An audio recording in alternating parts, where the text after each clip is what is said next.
Chapter 251. Lucius feels like he's taken off lately. Every time he went to the Ministry of Magic, everyone treated him respectfully. No one dares to offend him. Those pure-blood families even sent him a lot of gifts. This made Lucius walk with his nostrils upturned. But this day Moss came to Malfoy Manor again with the two saints. After getting the news, Lucius hurried out to meet Moth. "Mr. Rozier. Welcome to Malfoy Manor again." Moss smiled and nodded to Lucius, and the two of them usually exchanged letters. Lucius is a bit more powerful, but he is still very useful to Mr. and adults. Moth said to Lucius. "Lucius, I won't be polite to you. My lord recently needed a house elf for an experiment." When Lucius heard Moth's words, his heart froze immediately, and he understood that this was his task. Lucius asked respectfully. "That Lord Rozier?" Moss nodded with a smile and said. "You're right." Lucius gasped. He now knew that Jack Rozier was Gellert Grindelwald. Lucius became more respectful, and said at once. "I'll prepare it for the adults right away." Although Dobby is a bit reluctant, but for his own future, there is nothing to say. Before Lucius called Dobby, Moss waved his hand and said. "No, Lucius, a house elf broke into your lord's lounge yesterday. His name is Dobby." After finishing speaking, Moss took a deep look at Lucius. Lucius was stunned for a moment when he heard Moth's words, but then cold sweat broke out uncontrollably from his body. Moss patted Lucius, whose clothes were soaked in cold sweat, and said with a smile. "That's it, so just give me one of your clothes." "Your Excellency did not blame, but remember not to have a next time." Lucius raised his head in horror and said. "Yes, Mr. Rozier. I promise." Moss nodded in satisfaction and said. "Then go quickly, I don't want to keep adults waiting for a long time." Lucius nodded quickly, and quickly ran back to the manor to get his clothes. He even forgot to use his magic. Moss shook his head. Lucius is indeed a scumbag who cannot support the wall. But he has a good wife and a good son. After a while, Lucius stumbled back. Lucius nervously handed Moth a piece of clothing. Moss nodded and said with a smile. "Okay, that's all for the elf thing. The rest is your compensation for working during this time. You did a good job with Nocturne Alley. Sir and Lord are very satisfied." During this period of time, the renovation of Nocturne Alley was carried out by Lucius and Daniel. Lucius has put in a lot of effort, and he won't allow him to blow things up the first time he does it. Lucius heard Moth's words and knew that Dobby's matter was over. Now he has scolded Dobby 10,000 times in his heart. Lucius breathed a sigh of relief, and said respectfully. "That's what I should do, Mr. Rozier." Hearing what Lucius said, Moss smiled and said. "Mr. will not treat any of his own people badly. Take it, this is your reward." Moss took out 2 bottles of red potion from his pocket and handed them to Lucius. Lucius took the potion and asked. "Excuse me, Mr. Rozier, what is this?" Moss smiled mysteriously. "Elixir of life." "Oh, so it's, what did you say?" Lucius was so startled that he almost threw the potion in his hand away. Moss looked at the shocked Lucius and said. "There's no need to be so surprised. I said that my husband will not treat my own people badly." Lucius was so excited that his whole body was shaking. He knew that the saints would never lie to him, and it was completely pointless to do so. "Me." Lucius was so excited that he didn't know what to say. Immortality is the goal Voldemort has been pursuing all his life. The 2 bottles of potions in his hands are extremely precious. Although they can only increase the lifespan, they are completely enough. The 2 saints behind Moss looked at the excited Lucius, and the corners of their mouths twitched. Because of the dark creature farms, the elixir of life is almost flooding now. They are going to be diluted and sold to muggles through St. Anne's as healthcare products. So the 2 felt that Lucius' behavior was very funny now. Moth shook his head with a smile and said. "Then we'll go first." Lucius came to his senses when he heard Mosey's words, and firmly guarded the 2 bottles of potion in King Hawaii. "Yes, Mr. Rozier. I promise I won't disappoint my lord and sir." Moss nodded, and operated away with the 2 saints behind him. After Lucius left, he ran into the house excitedly. "Narcissa! Narcissa! Come here!" Narcissa looked at Lucius with a smile, and replied. "Lucius, is something going on?" Ever since she found out that Lucius had joined the ranks of the saints that day, Narcissa was very worried at first. But as time went by, Lucius and she were unharmed. And every month Lucius and she have a stable salary to get. And the people from the Ministry of Magic did not embarrass them, even Crouch, who disliked them, would not stare at them anymore. The conflict between Lucius and Arthur is not so intense. The two also nodded when they met. This is much more comfortable than being under Voldemort. Narcissa felt relieved little by little. Narcissa also thought about taking Draco back to the manor, but Lucius refused. He thought Draco's presence in the Weasleys now would strengthen Draco's future standing among the saints. After all, Dumbledore was wearing a pair of trousers with the saints now. It will be a matter of time before Arthur and the others join. Lucius carefully handed 2 bottles of red potion to Narcissa. Narcissa looked at Lucius with some puzzlement. Why did these 2 bottles of strange potion prove that Lucius treated the light so carefully? Lucius, what is this? Lucius suppressed the excitement in his heart, and whispered in Narcissa's ear. This is the elixir of life. What? On the other side, Grindelwald watched as Moth and the 2 saints entered the Hogwarts principal's office, and asked with a smile. How is it, is the gravity good? Chapter 252. Moth and the 2 saints bowed respectfully first. My lord, I have already got it. After speaking, Moss handed a piece of Lucius's clothes to Grindelwald. Grindelwald nodded and handed the clothes to Dumbledore. Albus, figure it out for yourself. Dumbledore took the clothes and said with a smile to Dobby, who was shivering in the corner. Don't be nervous, Dobby, do you want to be free? Grindelwald has now lifted the Imperious Curse's control over Dobby. Dobby knew that the blonde wizard in front of him must not be a good person. Under his control last night, Dobby said everything. Now Dobby looked at Dumbledore and Grindelwald with terror in his eyes. The great Mr. Dumbledore might be under control too. Dobby kept trying to escape, but it was impossible to escape under the eyes of Dumbledore and Grindelwald. But before Dobby could continue to worry, Dumbledore's words pierced his heart like a sharp knife. Dobby stared at those already very big eyes, and said tremblingly. Dobby, can 2 be free? Dumbledore looked at the excited Dobby, smiled and said. Of course, I can give you this chance. 563, but you have to promise me something. After hearing Dumbledore's words, Dobby suppressed his excitement. Dobby wouldn't hurt Harry Potter to get his freedom. Then Dobby tried to straighten his body even though he was terrified, and said to Grindelwald. I will not let you control Mr. Dumbledore any longer. After speaking, Dobby's fingers lit up with a gleam of light, and a spell struck Grindelwald. Grindelwald stopped Dobby's spell with a wave of his hand, and tied Dobby up with the confinement spell by the way. Grindelwald looked at Dumbledore with a smile and said. This elf is very interesting, he is the most special elf I have ever seen. Dumbledore nodded, and said to the terrified Dobby. Dobby, I'm not under control. And Ian's not a bad guy. You think about it, if Ian wants to hurt Harry.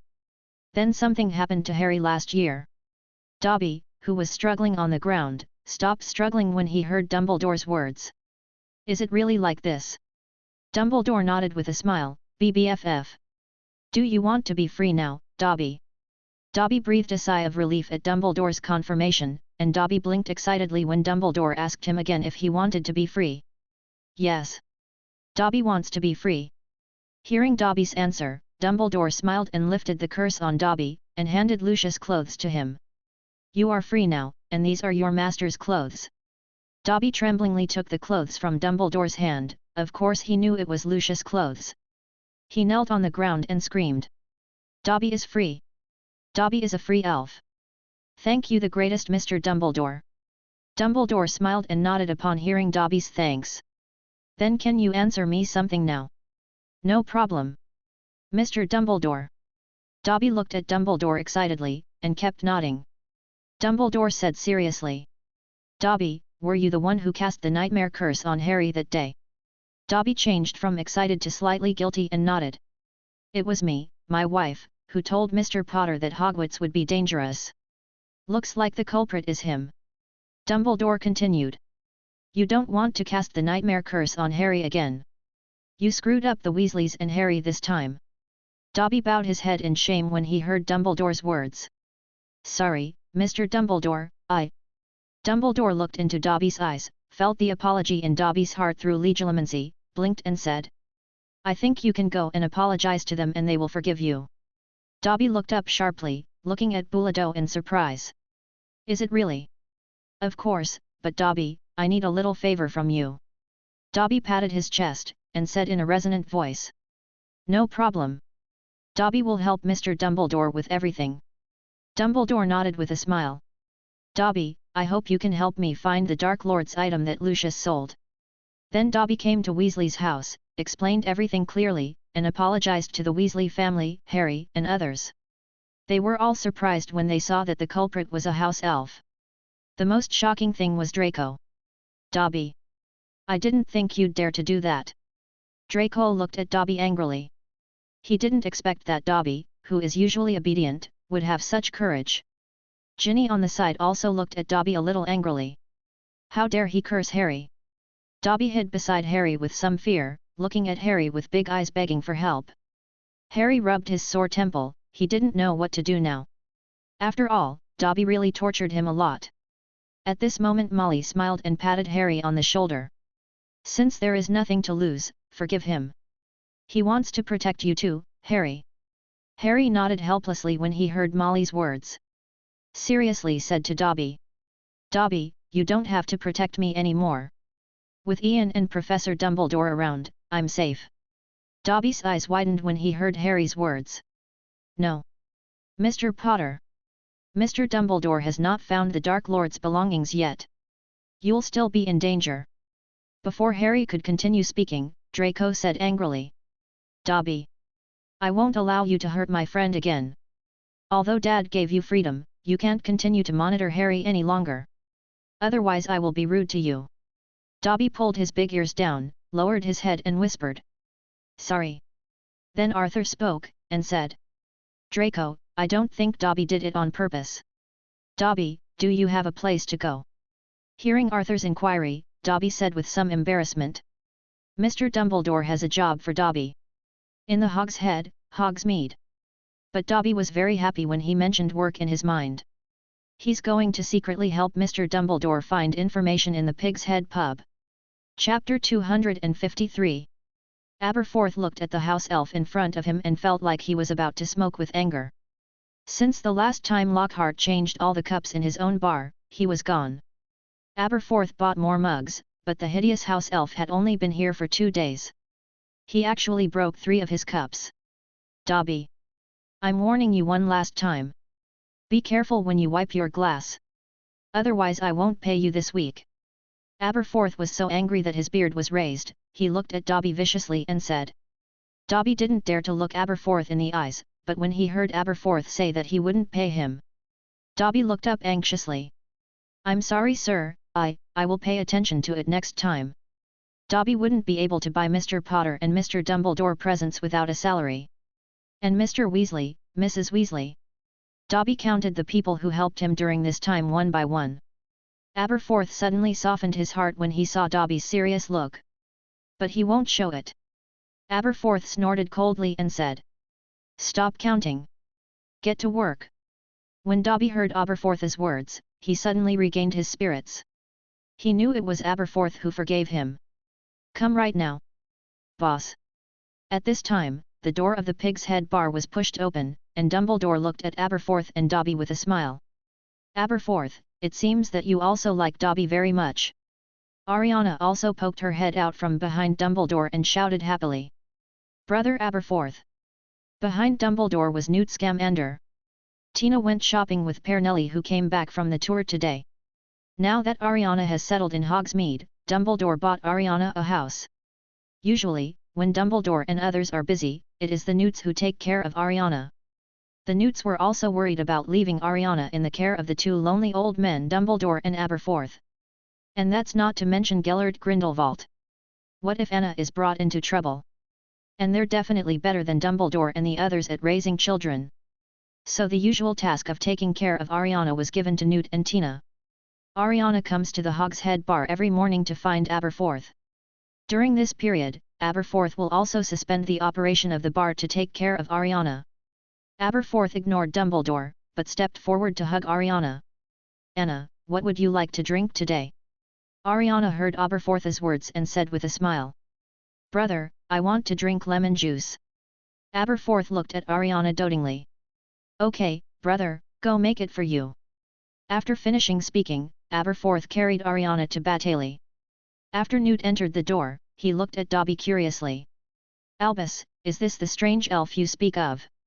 Dumbledore nodded, smiled, and said. He's very interesting. Dobby was very excited when he saw Dumbledore coming. Great Mr. Dumbledore. Nice to see you again. Dumbledore smiled and asked Dobby. Dobby, have you got any clues these 2 days? Hearing Dumbledore's inquiry, Dobby shook his head in frustration. Sorry, Mr. Dumbledore, Dobby hasn't found out yet. Dumbledore did not blame Dobby, but said. It's okay, it's really hard to find clues about Tom's stuff. Aberforth, who had prepared the drink, delivered Sheba lemon juice to Ariana, and asked Dumbledore. Are you looking for some clues? And Tom? Is that Voldemort? Dumbledore nodded, looking at Dobby suspiciously. Dobby, didn't you tell Aberforth? Dobby put his hands in front of himself with some anxiety, and said. Dobby can't tell anyone about things without Mr. Dumbledore's consent. Hearing Dobby's words, Dumbledore laughed loudly and said. It's okay Dobby, the people here now, and Ian and Jack you can trust. You can tell them about it. Dumbledore did not tell Dobby Grindelwald's real name, using the pseudonym of Jack Rozier. And Newt became more and more interested in Dobby's eyes, this is definitely the most special elf he has ever seen. After getting Dumbledore's consent, Dobby looked at Aberforth with some shame. I'm sorry boss, I'm here looking for my master. Lucius Malfoy. He sold a Dark Lord's notebook to Nocturne Alley. I'm asking about this notebook. Aberforth was stunned when he heard Dobby's words. Wait Dobby, are you talking about a black notebook? Aberforth saw the dark magic items from the Malfoy family that day in Mundungus' hands. There seemed to be a black notebook among them. Dobby jumped up excitedly.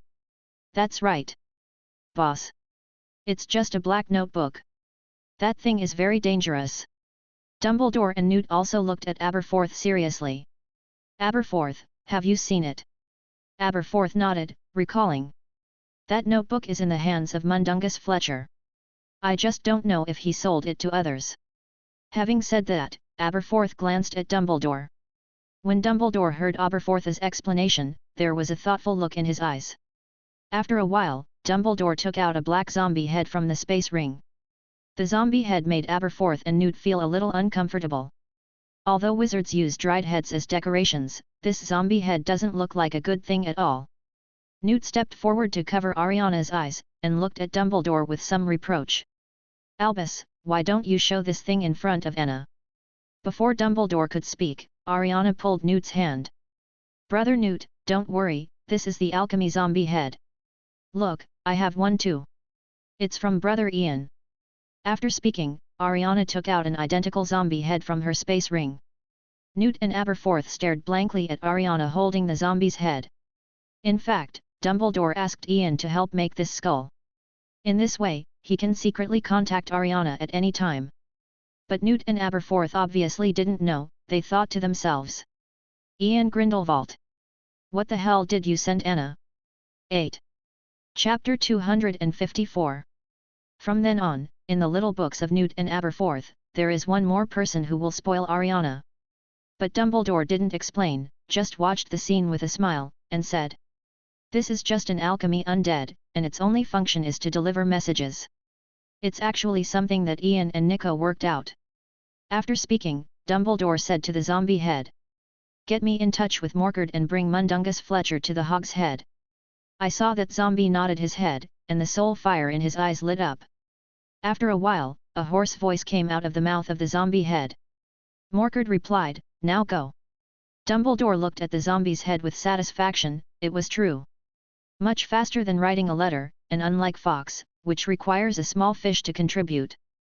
As for the experience of being scared at night before, Dumbledore 777 Leto has already left behind him. Newt and Aberforth couldn't accept the evil aura on the zombie's head. Aberforth looked at his sister reluctantly with a smile, and said. Anna, can you give back that zombie head to Ian? Ariana looked at Aberforth in confusion, and said. Brother Ian said that with this, you can call whoever you want at any time. Dumbledore looked at Aberforth with a smile, and said, "Don't worry, Aberforth, though it's a dark magic item. But it can only deliver messages." "Just kidding, he is usually so busy. If you asked Ariana to return the zombie head to Ian, how would he contact Ariana?" Dumbledore took out 2 more zombie heads from the space ring. The 2 zombie heads float in front of Newt and Aberforth. Dumbledore continued, "I asked Nico and Ian to make it for you. The output is still very small now, so we can only make some first. With this, you can quickly get in touch with anything." Newt looked at the zombie head in front of him, and to be honest, he resisted from the bottom of his heart. "Albus, can I not?" Aberforth looked at Dumbledore in the same way. Still laughing, Dumbledore said, "It's okay, you'll get used to it soon. And Newt, your farm can notify the undead to help you faster." Then Dumbledore sent a magical voice transmission to Aberforth. "That way you can also contact Ariana anytime." Newt and Aberforth were immediately moved by what Dumbledore said. Newt now has a lot of undead in the farm, although Newt is very resistant. But the undead's meticulous attitude in executing orders, and the labor that does not require rest. No matter how much Newt resisted, he couldn't find a reason to refuse. Now he is troubled by the fact that there is no way to directly contact the undead in the distance to help, and now this problem is solved. So Newt and Aberforth accepted the zombie head with their own ideas. Seeing that the 2 had accepted the zombie's head, Dumbledore came to Ariana and sat down. "Now we just have to wait." About 10 minutes later, an apparition explosion appeared outside the door of the Pig's Head bar. Dumbledore watched as Morkard led Mundungus into the Hog's Head. Mundungus still has a dazed expression. He had just woken up when he saw one of the Nocturne Alley demons standing in front of the bed. Mundungus thought he was having another nightmare. Before he could figure out the situation, he was locked up by Morkard with a magic spell and revealed himself directly. Morkard threw Mundungus in front of Dumbledore, and said respectfully, "Mr. Dumbledore, Mundungus Fletcher has brought." "Please, Cord." Morkard smiled and shook his head. "If you need anything, just come to me directly. I'm going back to Nocturne Alley now, and there's only Gen Z staring at it, so I'm not too busy." Dumbledore nodded with a smile, and Morkard operated away. Mundungus, who was thrown on the ground, looked at Dumbledore in a daze. Why did Dumbledore ask someone to kidnap him? "Can't you just write a letter?" Thinking of this, Mundungus almost burst into tears. But now Mundungus is imprisoned by the spell, unable to speak or move at all. Dumbledore drew out his Elder Wand, waved it at Mundungus, and lifted the spell on Mundungus. At the moment when the spell was lifted, Mundungaston lay on the ground crying and said to Dumbledore, "Dumbledore! Why did you let them catch me? I also shed blood and tears for the Order of the Phoenix." Dumbledore looked at Mundungus, who was crying on the ground with some disgust, and said helplessly, "It's faster this way, Mundungus. You forgot about your time at Nocturne Alley." Mundungus' crying stopped abruptly. He had almost forgotten, indeed, that he hadn't heeded Dumbledore's orders to leave immediately in Nocturne Alley. Mundungus stood up slowly and looked around. "I saw an old wizard and Aberforth staring at him. Another house elf was watching him. A little witch is sitting on a bar stool drinking a drink." Mundungus feigned composure and asked Dumbledore. "Then Dumbledore, why are you looking for me this time?" Mundungus seemed to have forgotten the embarrassing scene just now. Dumbledore didn't intend to talk too much with Mundungus, and said directly, "Mundungus, what about the Malfoy items you got in Nocturne Alley?" Dumbledore's words made Mundungus drenched in cold sweat instantly. "Found by Dumbledore and the others." Mundungus looked nervously at Aberforth, who shook his head, motioning for him to answer Dumbledore's question. Mundungus saw Aberforth's reaction and knew that Dumbledore wasn't here to recover the items. That gave him a 1.9 in relief. And he also knew not to try to hide anything from Dumbledore. The mighty old wizard was not something he could deceive. Mundungus explained little by little what happened to him at Nocturne Alley that day. "In the end, I was arrested by that Mr. Rozier. You will also know later." Mundungus said it all with great candor. Dumbledore also kept looking into Mundungus' eyes while listening to Mundungus's narration. Legilimency did not find any abnormalities. As for whether Mundungus would use occlumency to fool Dumbledore, this joke is comparable to Merlin's appendicitis. Dumbledore looked at Mundungus with his blue eyes, and replied. So, did you see a black notebook? Chapter 255. Mundungus shook his head in bewilderment when he heard Dumbledore's words. I haven't found a black notebook. When Aberforth heard what Mundungus said, he immediately became angry. Obviously he saw it that day. Aberforth went up to punch Mundungus in the head. Mundungus, don't lie. I saw it all day. Mundungus held his head aggrievedly, he didn't know why Aberforth beat him.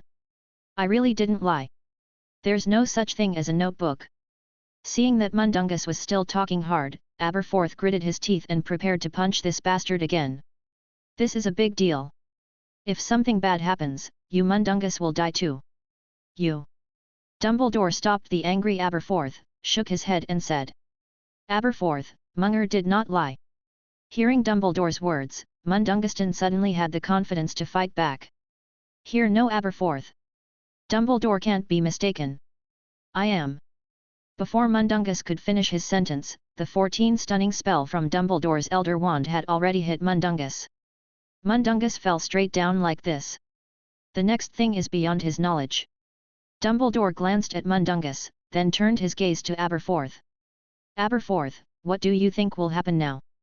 Aberforth looked at the unconscious Mundungus and fell into thought.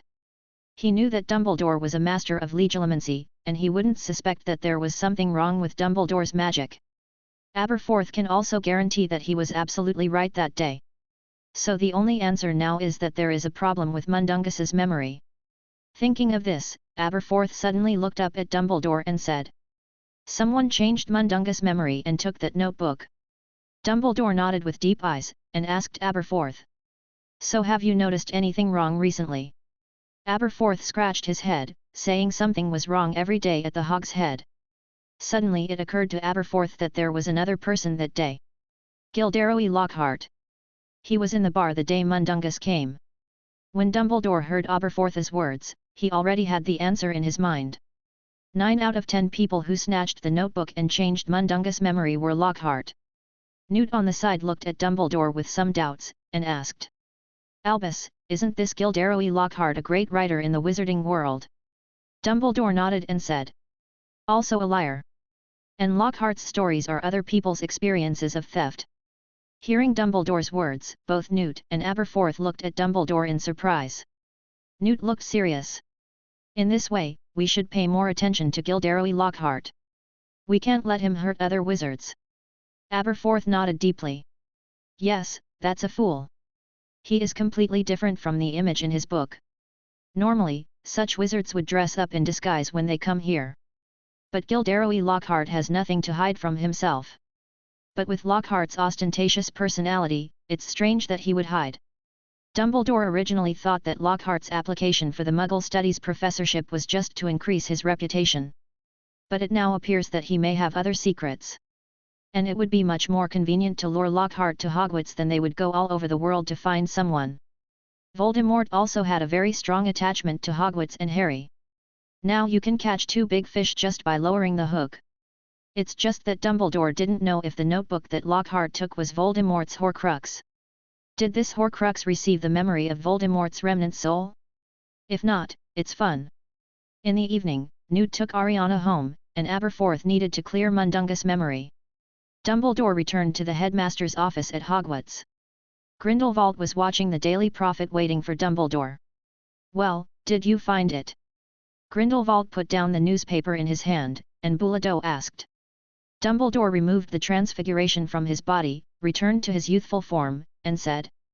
There is a clear goal, Gilderoy Lockhart. Tom's stuff should be on him. Grindelwald said indifferently. I don't think it's necessary to spend so much time looking for Voldemort's items. Now with me and Ian, none of those rats would dare to jump out and make trouble. Dumbledore looked at Grindelwald's indifferent look, sighed and said.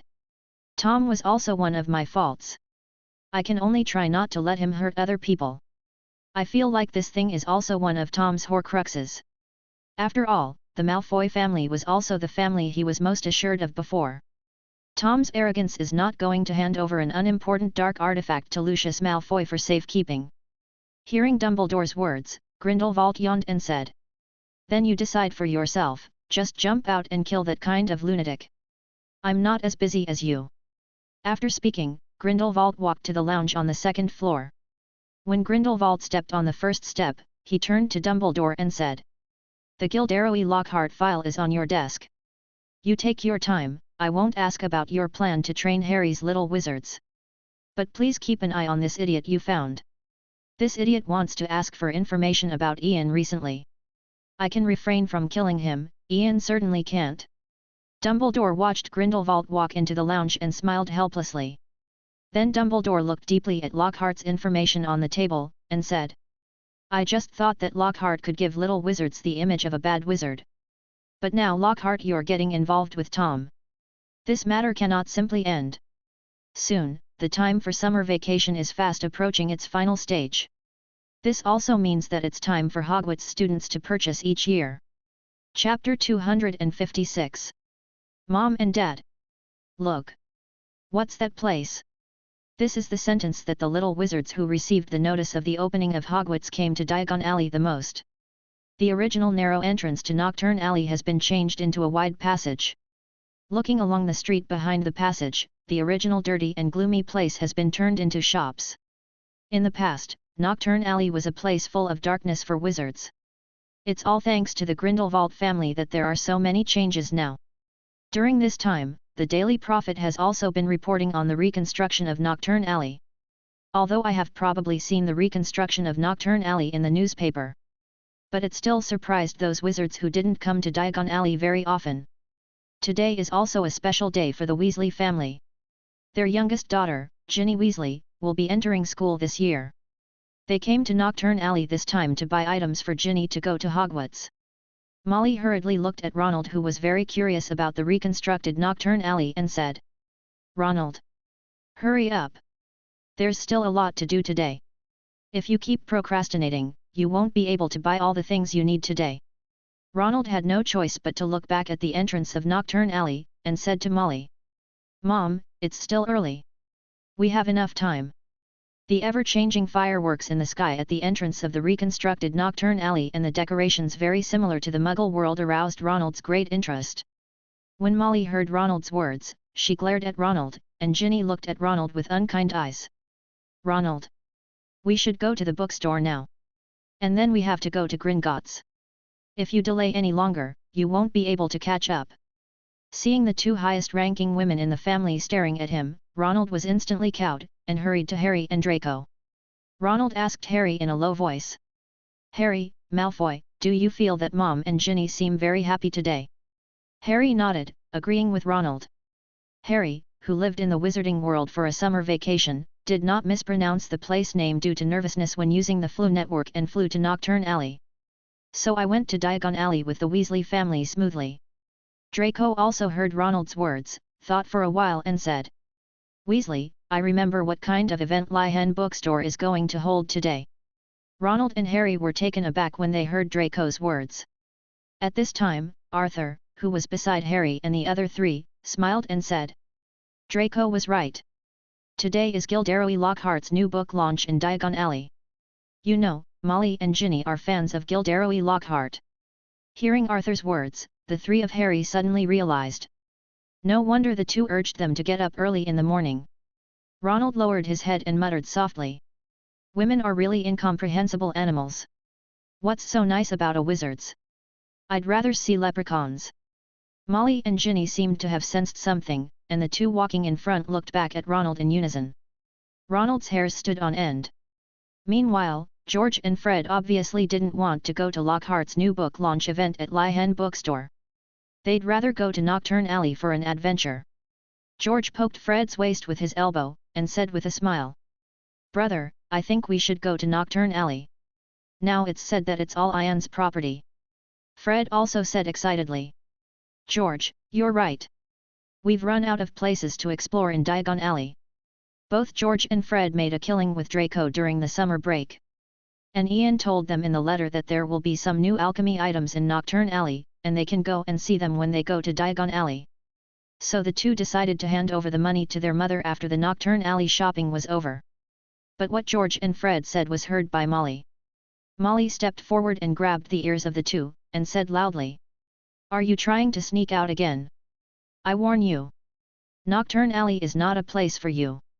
Molly held George and Fred by the ear, and said painfully. Ouch, Mom, we're just going to see. Ian said, it's safe there now. Molly would have liked to continue preaching to George and Fred again. But Arthur patted Molly's hand, and said with a smile. I'll go with them. During this period of time, Nocturne Alley really has no records of wizard crimes. I also want to go and see the situation there. I heard that there are many novel things. Molly let go of George and Fred's ears when she heard Arthur's words, and gave Arthur a blank look. I see you want to go too. Arthur smiled mischievously, and did not answer Molly's words. Molly looked at George and Fred, and then at Arthur. The faces of the three were full of expectations.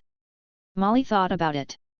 Recently, the Daily Prophet has indeed said that Nocturne Alley is very good. So Molly looked at the three of them and said seriously. Then you go, but remember to be safe.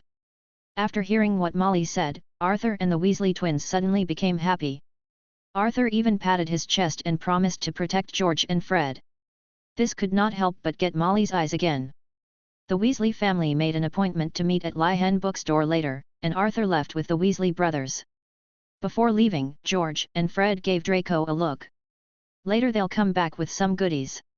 Ronald looked at the back of the three of Arthur leaving, very envious. Knew Zhao, but he knew that his mother would not let him go with Arthur and the others.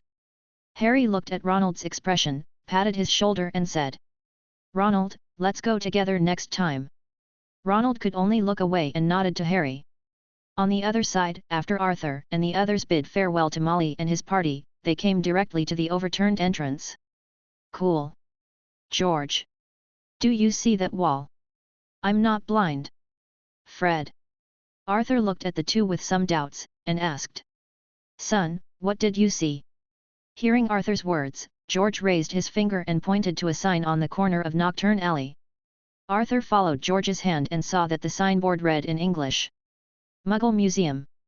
Arthur's eyes lit up instantly, although he didn't know what a museum was. But he's very interested in all things Muggle. Chapter 257. After Arthur took the Weasley brothers straight to the location of the Muggle Museum. Ian and Hermione also came to the entrance of Nocturne Alley.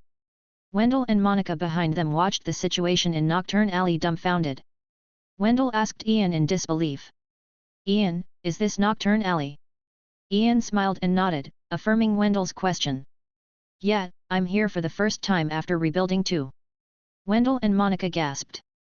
Although they knew that Nocturne Alley had been cleaned up by Ian's men. But looking at the scene in front of them now, the two couldn't associate Nocturne Alley with the alley they saw when they first came to the magic world. Those big signboards and the modern decoration inside the shop made Wendell and Monica think they were back on the streets of London. Looking at the shocked expressions of the two, Ian smiled and said. This is the way the old man decorated it in order to let wizards have some familiarity with the Muggle world. Moss and the others have struggled for a long time to make this place like this. Hermione beside Ian looked curiously at the shops in Nocturne Alley, and asked. Ian, are things different here than in Diagon Alley? Ian nodded, smiled, and said to Hermione. The magic items here are more complete. The old man also arranges to sell some Muggle things here.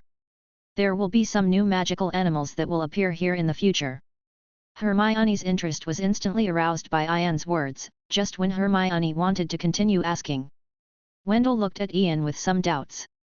Ian, isn't your wizarding law saying that the misuse of Muggle stuff is not allowed? Would this have any effect on you? Wendell had already read the laws of the magic world during the summer vacation. In doing so, he also wanted to learn more about the magic world.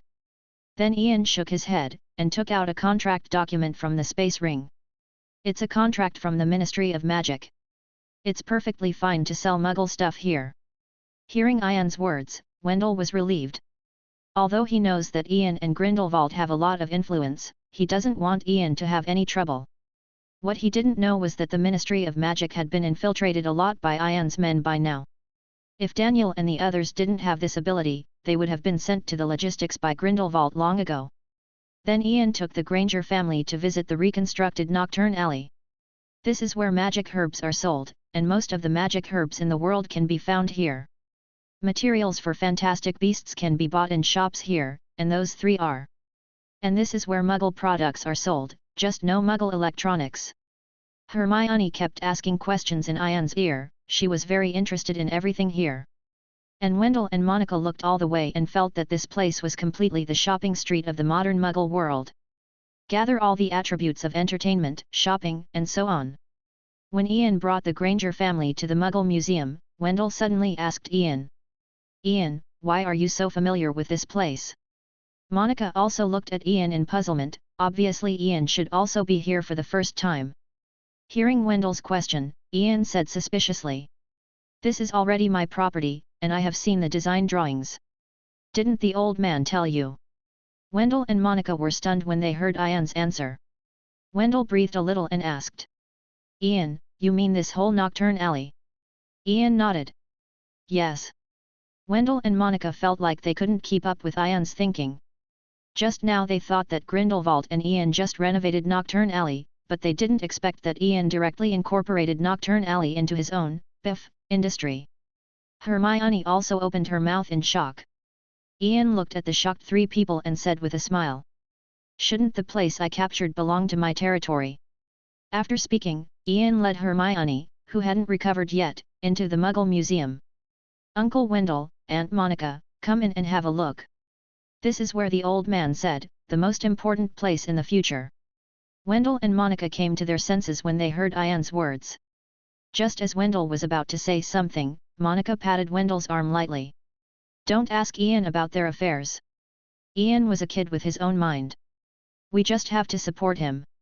Hearing what his wife said, Wendell said with some concern. I know, dear. But I get the feeling that Ian and the others are trying to break the wizarding secrecy. Hermione's words. Wendell spoke very quietly, he was afraid of being heard by the wizards around him. He had this idea when he visited Nocturne Alley. There are too many elements that merge with the Muggle world here. Monica smiled and said. I don't think there's anything to worry about. Ian will definitely protect Hermione. And didn't you see the prophecy that day? Convergence is definitely inevitable. Maybe the world would be better like that. Wendell sighed, took Monica's hand and said. I see. Then the 2 followed Ian into the lobby of the Muggle Museum. The moment they just entered the door, they heard an exclamation of surprise. Oh! I never thought a Muggle duck was a bath toy. I thought it was some kind of secret weapon. Ian and others looked towards the source of the sound. I saw 3 red-haired wizards standing around the display case of Muggle daily necessities, constantly amazed. Seeing a familiar figure, Ian led Hermione forward and said. Mr. Weasley, nice to meet you. Arthur heard someone calling him behind him, turned around and saw Ian and Hermione. Oh! Mr. Grindelwald. And Miss Granger. Nice to meet you. George and Fred also looked at Ian in surprise. Hey! Ian, Hermione, you're here too. Ian nodded with a smile, and Hermione also greeted the Weasleys politely. Then Ian introduced Wendell and Monica to Arthur and others. Arthur is clearly interested in the Grangers. He had a lot of questions he wanted to ask the 2 from the Muggle world.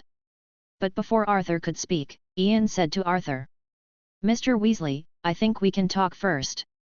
Chapter 258. Arthur was taken aback when he heard Ian's words, and then said. Of course, Mr. Grindelwald. It's just that Arthur is very puzzled, does Ian have any important matters to discuss with him? Seeing that Arthur agreed, Ian said to Arthur. Hermione, take your uncles and aunts for a walk first, I'll be right back. Hermione knew that Ian had something to talk about, so she nodded obediently. Then I wait for you. Then, Ian and Arthur came to a corner of the museum. Ian asked Arthur directly. Mr. Weasley, what do you think of these Muggle things? Arthur, who was originally in doubt, immediately regained his energy when he heard Ian's words. Perfect. Muggle technology is so wonderful. Seeing Arthur's reaction, Ian said. Then Mr. Weasley, if you give 693 a chance. It is possible to study the combination of magic and Muggle technology, would you agree? Arthur didn't think too much about the meaning of Ian's words, and said with a smile. I would certainly agree, I am very interested in Muggle technology. After speaking, Arthur looked around and said to Ian in a low voice. Mr. Grindelwald, I'm telling you in secret. I also improved a Muggle car. It's my favorite work ever. Ian nodded with a smile, and said to Arthur. Then I can provide you with a research environment, Mr. Weasley. Including research materials and alchemy knowledge. I don't know what Mr. Weasley thinks. When Arthur heard Ian's words, he suddenly lost his mind. Pointing at himself, he asked uncertainly. Are you talking about me? Yes, Mr. Weasley. After Arthur got Ian's affirmative answer, his breathing became short of breath. He knew the importance of knowledge in the wizarding world, not to mention alchemical magic. But soon Arthur calmed down. Years of experience in the Ministry of Magic made him know that if he wants to get something, he must pay a price. Arthur thought about it for a long time, and Ian felt that the emotions in Arthur's heart were very complicated. At last Arthur sighed, shook his head with a wry smile, and said, Sorry, Mr. Grindelwald. I can't accept your kindness. Arthur thought of his family, and he didn't want the Weasley family to get involved in the affairs of the saints. Ian looked at Arthur, who refused, smiled, and said, Mr. Weasley, don't rush to refuse. I haven't said the conditions yet. Before Arthur could speak, Ian continued. We just want you to do some research for us. Your family will not be required to join us. And the knowledge of alchemy was provided by me and Nicole Mailer. The only requirement is that the research results need to be shared with us. Arthur looked at Ian in disbelief. Mr. Grindelwald, is what you say true? Arthur knew that Nicole Mailer and Ian had a very good relationship. He'd seen it when Nocturne Alley was cleaning out the dark wizards. But Arthur has absolutely no way of understanding why Ian and Nico are doing this. Magic research needs a lot of resource support to continue, and all magic families regard a lot of unique magic knowledge as very precious. Arthur looked at Ian very seriously for the first time and asked. Mr. Grindelwald, can you tell me what you want to do? Though Professor Dumbledore didn't tell me. But now I always feel like there is a very big plan for the things you are doing. Ian smiled, waved his hand and magically silenced their voices. We just want wizards to improve. Then Ian pointed to the collection of Muggle objects in the Muggle Museum. These are things that Muggles have invented in the past 100 years. It can be said that wizards have basically made no progress in the past 100 years. The gap between wizards and Muggles is already too great. Mr. Weasley, what happens when the power gap between the two parties is too large? Arthur was confused, he didn't know why Ian asked him this question. Ian looked at the confused Arthur and said seriously. It is war, and in the end there is only war. In order for wizards not to perish, then wizards need more powerful magic and power. Arthur looked at Ian in horror. Are you trying to rule Muggles and fight Muggles? Merlin's beard. Dumbledore, are they crazy? Ian sensed the panic in Arthur's heart and felt very speechless. Before he finished speaking, you start to panic about something. And whoever likes to do the troublesome thing of ruling Muggles will do it. Anyway, Ian is the one who fears trouble the most. Ian waved his hand, and a tranquilizing spell hit Arthur. Don't worry, Mr. Weasley, I don't want to do such a troublesome thing. After Arthur calmed down, he didn't believe Ian's words at all. He just wanted to ask Dumbledore to understand. Ian rubbed his sore temple, he just wanted to find a researcher, why was it so troublesome? It seems that the matter of recruiting people in the future will still be handed over to Grindelwald. This is not in line with his professionalism. Ian thought for a while and rolled up his sleeves. Let's see what this is first. Arthur looked at Ian's arm, a streak of gold lit up. Arthur exclaimed directly. The unbreakable vow. And the magic waves above are definitely Dumbledore's. Ian nodded. Now you can trust me. Arthur looked at Ian, then at the spell of the oath. Now he believed what Ian said. Arthur scratched his head in embarrassment. Sorry, Mr. Grindelwald. I'm just a little worried. Ian waved his hand and said helplessly. Just call me Ian 4.9. I just think our progress in researching magic is really too slow. If you join us, our progress may be faster. Arthur was still a little embarrassed, and coughed twice. Ahem, sorry, Green. Ian. You can call me Arthur too. Ian nodded, and threw a space ring to Arthur. Here are some research materials and Nico's contact information. Open it with magic power and you can see what's inside. If you join us, you will contact Nico. After speaking, Ian walked towards Hermione and Granger couple who were waiting for him. Arthur frantically caught the ring, watching Ian's back as he left. He had a premonition that he must seize this opportunity. Chapter 259. After giving the space ring to Arthur, Ian returned to Hermione. George and Fred ran to Ian, and asked with a smile. Ian, did you talk to my dad? Ian smiled and said. Just ask Arthur. Let's talk in detail when we go back to school. I still need to accompany Hermione and the others today. Hermione, who was next to Ian, blushed and raised her chin. George and Fred laughed and booed when they heard Ian's words. Oh! Today is Ian's date. Then we shall take our leave first, the great Mr. Dark Lord. After speaking, George and Fred ran away in a hurry. Wendell and Monica looked at the Weasley twins who ran to find Arthur, and said with a smile. It's the first time I've seen such a lively little wizard. It seems that Ian you also have very good friends. Ian shrugged. They're all very interesting people. Hermione on the side looked at Ian and asked. Ian, did you guys just talk about something? Hearing Hermione's words, Ian nodded and said, 15. Yes, I would like Arthur to join us. His alchemy level is good. Wendell asked Ian curiously. Ian, is your wizard's alchemy the same as Muggle science? Ian thought about it and nodded. Well, Arthur managed to modify a car. Very helpful for me and Nico's research. Monica said at this time. Ian, I remember Gellert saying that. Can't you already use magic to transform cars? Ian spread his hands and said. That's true, but Arthur's car includes magic like disillusionment and flying.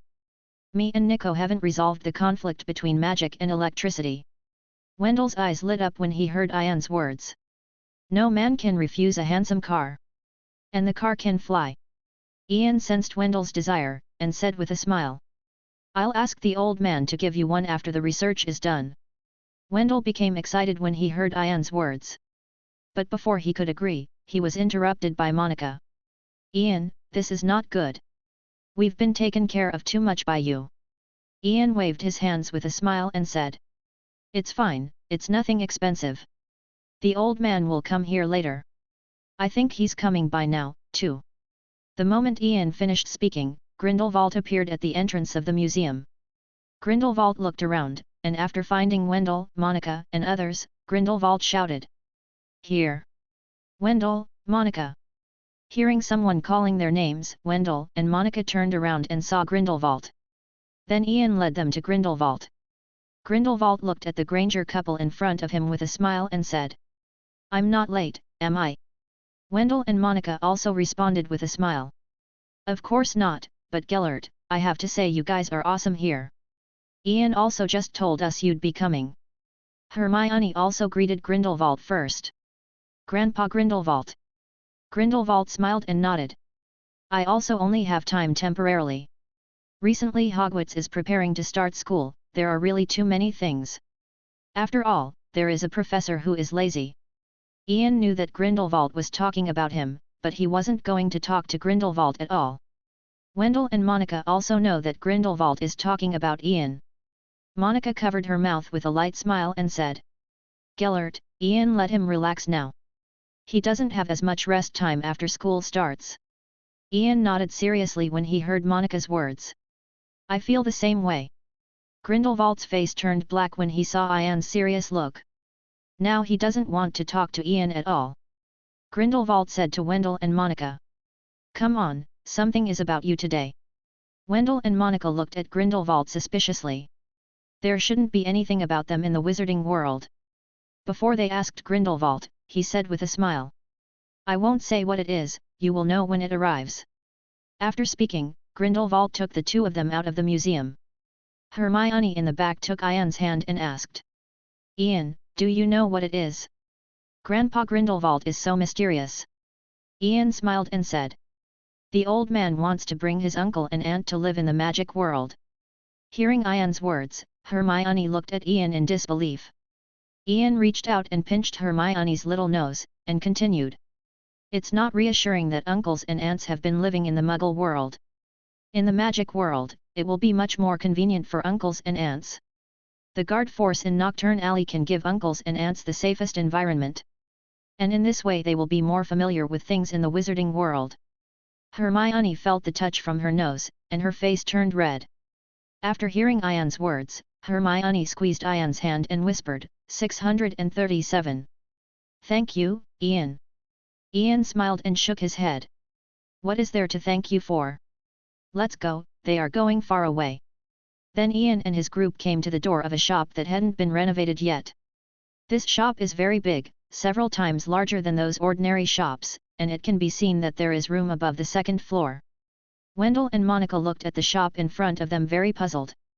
Gellert, what are we here for?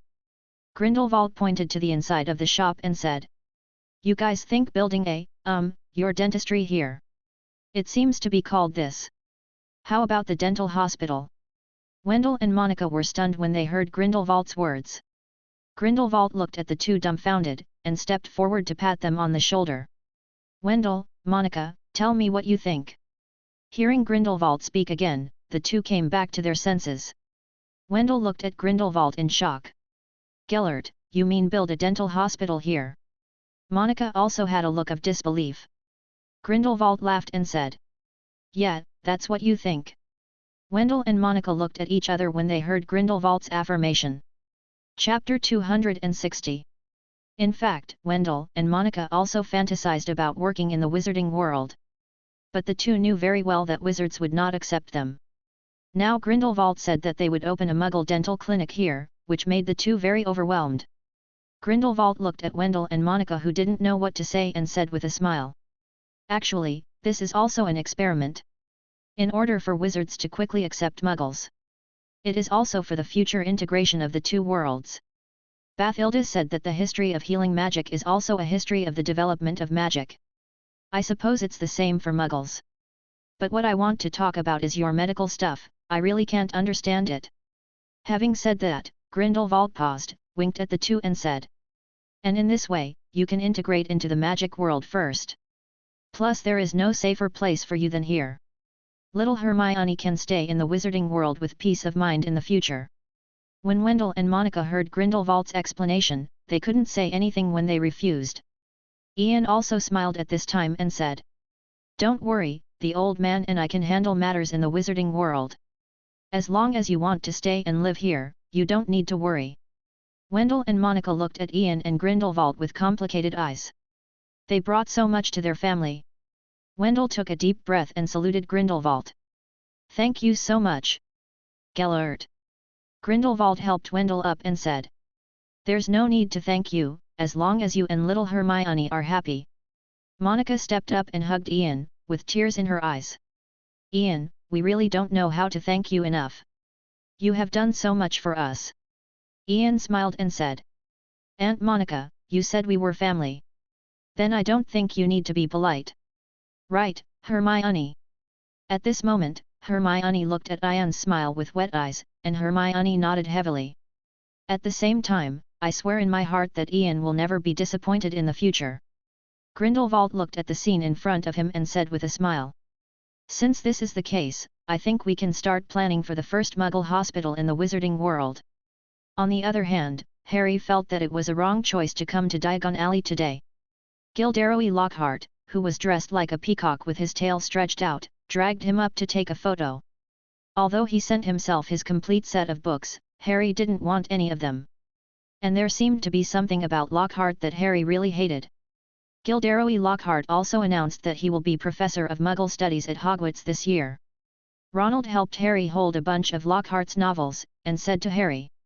I can't believe Mum and Ginny like that kind of wizard. Draco nodded earnestly from the side, he felt that Lockhart and the Sparrow had a fight. Harry nodded helplessly, and said. The most important thing is that he is still a professor in our school this year. But at this point, the three of Harry breathed a sigh of relief at the same time. It's a good thing that Muggle Studies is a third-year elective. Otherwise I really can't imagine what will happen this year. Ronald said with an exaggerated expression, pretending to be horrified. Harry almost laughed out loud seeing Ronald's expression. But Harry noticed Molly and Ginny walking towards them at this moment. The three of Harry quickly stopped talking about Lockhart. It would be bad if these two Lockhart fans heard about it. Molly and Ginny walked in front of Harry, but their eyes looked at the book Ronald was holding from time to time. Ginny said enviously. That's great, but Lockhart's complete autograph set. Molly rubbed Ginny's hair, said with a smile. It's Harry's stuff, Ginny, didn't we get an autograph too? When Harry heard Ginny and Molly's words, he immediately regained his spirits. He just doesn't know what to do with the books. Harry quickly said to Molly and Ginny. Aunt Molly, Ginny, these books are for you. Molly and Ginny were taken aback by Harry's reaction, but then they came to their senses. Ginny looked at Harry in disbelief. Harry, you mean to give these books to me? This is a signed book by Gilderoy Lockhart. It was too late for Harry to dislike him now, he nodded hastily. That's right. Take it. It's all for you. Harry's words made Ginny's face turn red instantly. Harry would actually give her these books, is this a gift? Molly wanted to persuade Harry, after all, these things are very expensive to their family. But in the end, at Harry's insistence, the books came into Ginny's hands. Harry finally breathed a sigh of relief after the book was given away. Too bad he's supposed to be a Lockhart fan. And Ginny, who got the book, smiled very happily and kept looking at Harry. Ronald came to Harry's side at this moment, and whispered. Ginny. Never smiled at me like that. Draco looked at Ronald speechlessly when he heard Ronald's words. During the summer he could see that Ginny must be interested in Harry. Just when Draco wanted to remind Ronald, he saw a figure walking towards him. Dad. Draco looked at Lucius in surprise. But soon Draco dodged a little, he and his dad hadn't reconciled yet. Molly watched Lucius, who came to the side vigilantly, and replied. Malfoy, what are you doing here? The appearance of Lucius made the Weasley family full of vigilance, especially Percy and Ronald. And Lucius didn't care about the eyes of everyone in the Weasley family. He looked at Draco, who had gained a lot of weight, and knew that they took good care of Draco during the summer vacation. This made him very complicated, and he was relieved at the same time. After all, the two families were still enemies a year ago. Lucius looked at Molly reluctantly with a smile, and said. Of Weasley. Mrs. I'm here to deliver back to school supplies to Draco. Please hand over the contents to Draco. And, thank you for taking care of Draco this summer. Molly was stunned by Lucius' words on the spot. Lucius would be so polite this time. Then Lucius took a bag out of his robes. He put the bag in Molly's hand, who hadn't reacted yet, turned around and said 0 to Draco. Draco, remember to come home for Christmas. Draco heard what his father said, and he wanted to say something to Lucius. But Lucius immediately apparat and left after finishing speaking. Although Lucius really wanted to talk to Draco now. But he knew that it was time for Draco to deepen his relationship with the Weasleys first. It's very possible that his presence now could affect Draco's situation with the Weasleys. Draco, the glory of the Malfoy family depends on you. Chapter 261. After Lucius left, Harry looked at the lost Draco and asked. Draco, do you have any issues with your dad? Draco shook his head emotionally. Harry, I was kicked out by my father during the summer vacation. I don't know why Dad would do that. Ronald opened his mouth, but he didn't know what to say. At this moment, Harry suddenly thought of the news that the Death Eaters had been cleaned up by Ian and the others. So Harry said to Draco. I see. Draco. Your dad must be because. Harry's voice suddenly dropped, and he looked around. Seeing that there was no one around except the Weasley family, Harry continued. It must be because I'm afraid of hurting you. Draco, it is said that your father used to be Voldemort's subordinate. You saw the news about Ian cleaning up Death Eaters in Nocturne Alley. Draco understood Harry's words instantly. Only then did Draco's emotions rise, and he said with some excitement. That's right. Harry. It must be. Otherwise my father and mother wouldn't drive me out. Draco, who was excited, suddenly became worried again. Harry, do you think Ian will trouble my parents? Harry thought for a while when he heard Draco's words. 067 Draco, I don't think Ian would hurt your parents. Look, so much time has passed. Your father can still come today to deliver the things you need for school. If you're really worried, you can ask Ian when school starts. Or write to your dad later. Draco thought for a while, and it was indeed what Harry said. He nodded helplessly. It seems that this is the only way. At this moment, Molly stared blankly at the bag in her hand, but immediately thought that it was for Draco. Molly handed the bag to Draco after reacting. Son, your father gave you this. I think you should open it first. Draco took the bag from Molly's hand and said gratefully. Thank you, Aunt Molly. Molly knelt down and stroked Draco's hair, and said. Son, you don't have to worry. I heard Arthur say that your father is doing very well when we meet at the ministry now. It's as if their relationship isn't so rigid anymore. Draco nodded when he heard Molly's words, and his heart, BGCF, felt relieved a lot. Seeing that Draco had recovered, Molly smiled and urged. Let's open the bag and have a look. If there is something missing, we will buy it later. Although Molly talked about shopping, she was still thinking about how many galleons were left in Gringotts. Today they came to attend the launch of Lockhart's new book I Can Be Magical, and they haven't had time to withdraw their money yet. Maybe I'll need to find a goblin for a loan of galleon later. Molly sighed in her heart. After Draco opened the bag, he saw that there were many little wizard's supplies inside. Including the books he needs for the second grade are all ready. But in addition to these, there are a full 6 packaged packages. Draco looked at these things suspiciously, and asked Harry. Harry, look, my dad seems to have sent me a lot of things here. Harry and Ronald stuck their heads over at Draco's words. Draco pulled out one of the packages forcefully, and Ronald saw a piece of paper stuck to it. Malfoy, there seems to be a note on it. Draco took the note down when he heard Ronald's words. I saw Ronald Weasley's name written on it. Draco looked at Ronald with a surprised expression.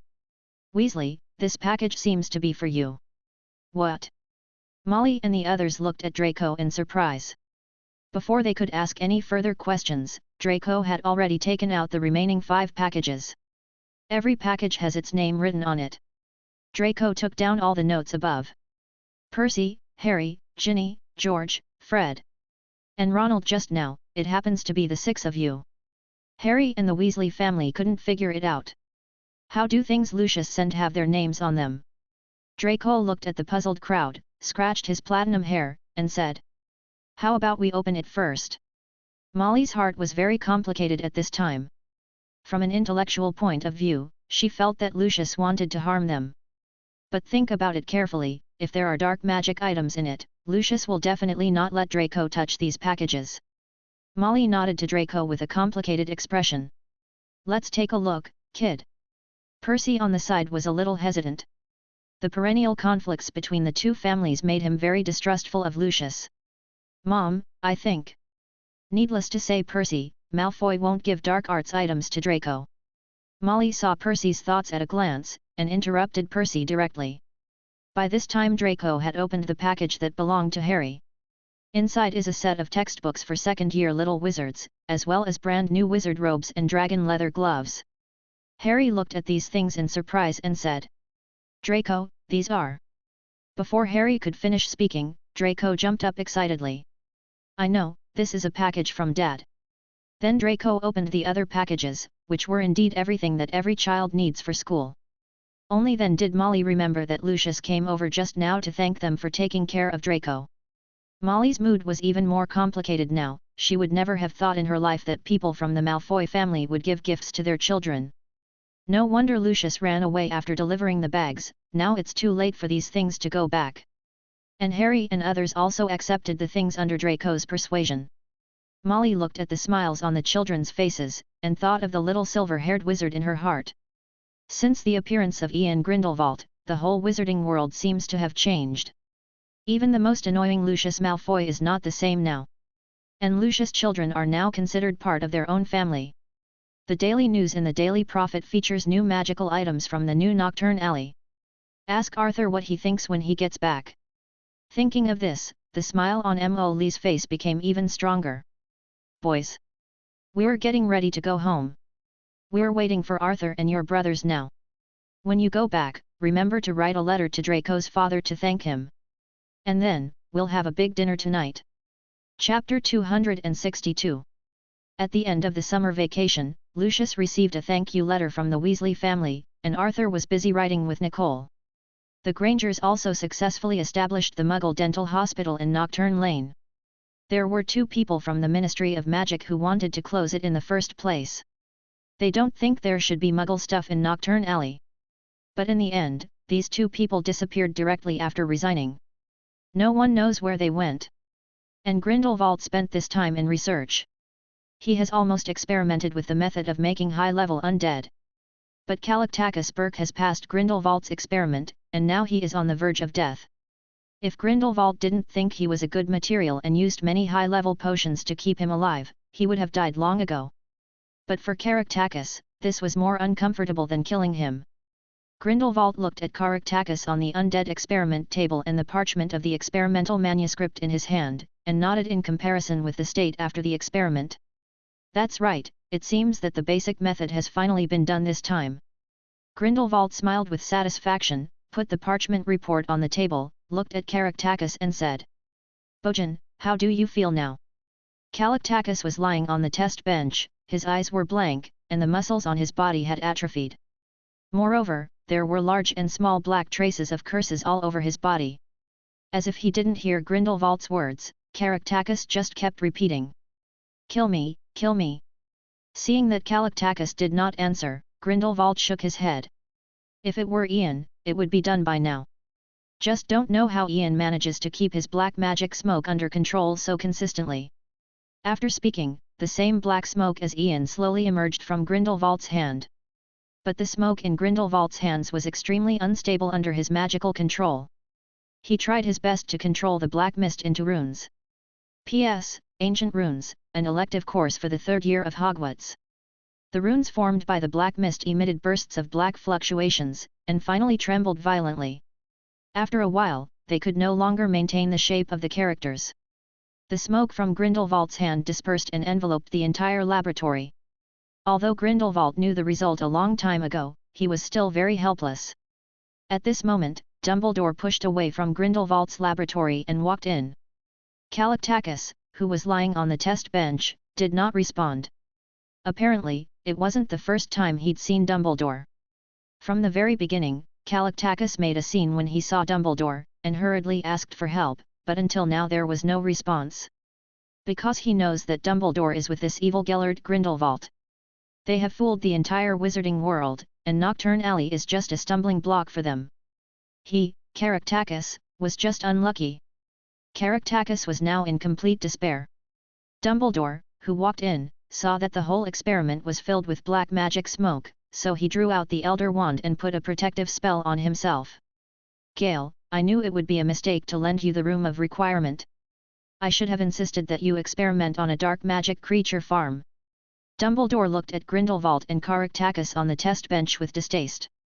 Grindelwald looked at Dumbledore, who disliked him, pursed his lips, and said, "Albus, what do you know?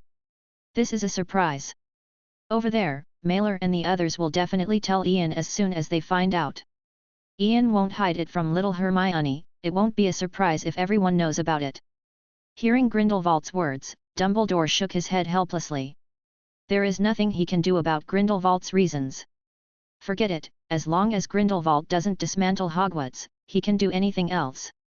Dumbledore rubbed his aching temple and said, "So be it, Gale. Be sure not to do your black magic experiments here after school starts. It's not good if a little wizard enters by mistake." Grindelwald waved his hand impatiently. "Okay, I know. Is there anything else you want, Albus?" Seeing that Grindelwald started chasing people away, Dumbledore sighed and said, "Watch Gilderoy Lockhart for me when school starts tomorrow. I always have some bad premonitions. And do you remember? I said Ian said Harry would be hurt. Ian said Harry was going to break a bone." Upon hearing Dumbledore's words, Grindelwald gave him a blank look. "That's it?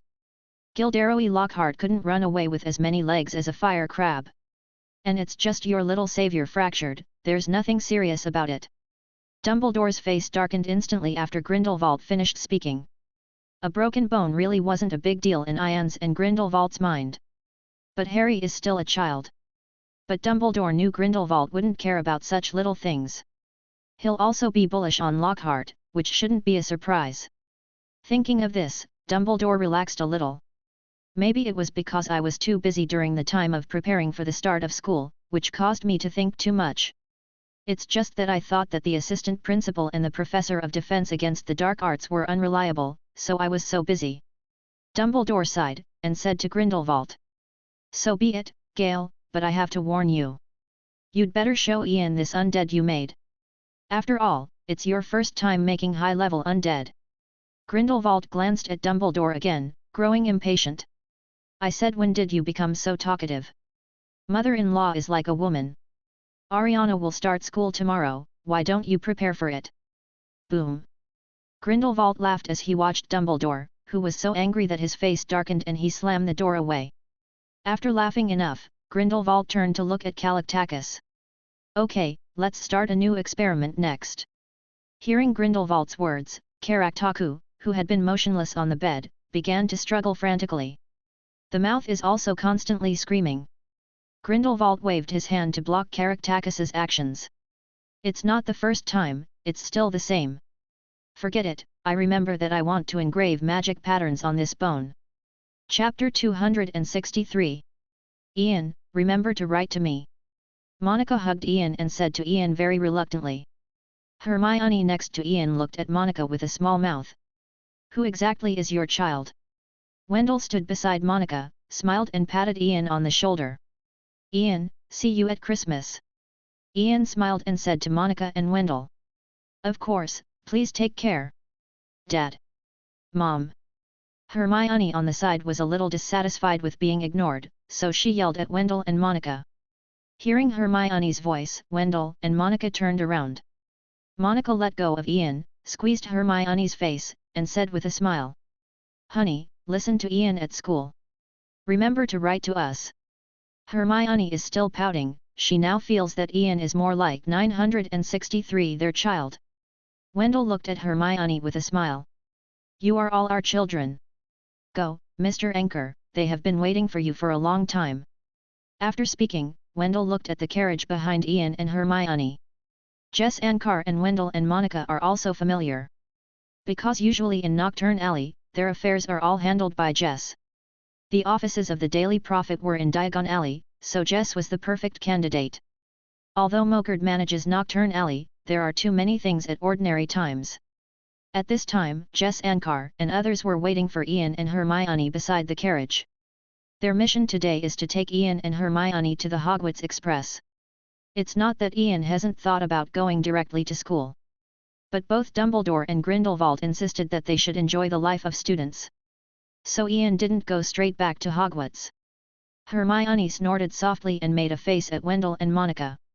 Then Hermione pulled Ian towards the carriage. Ian smiled helplessly, turned around and shouted to Wendell and Monica. If you need anything, please contact me and the old man.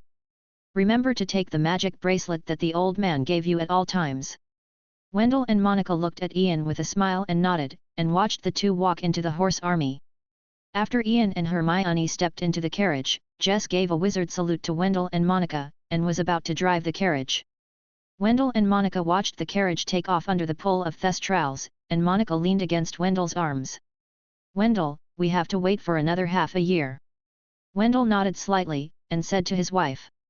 We'll wait for them to come home. Soon the carriage drove across London from Diagon Alley and arrived at King's Cross Station.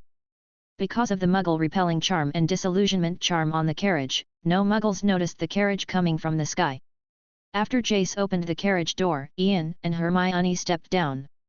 Jess said respectfully to Ian and Hermione. Sir and Miss, your salute has been sent to Hogwarts. Then I will take my leave now. Hermione looked at Jess with some embarrassment and said. Thank you, Mr. Anchor. Hermione knew that Jace had been busy with his family's affairs in Nocturne Alley these days. And Hermione's thanks made Jace very flattered. Jess waved his hands again and again. You're welcome, miss. You can just call me Jess.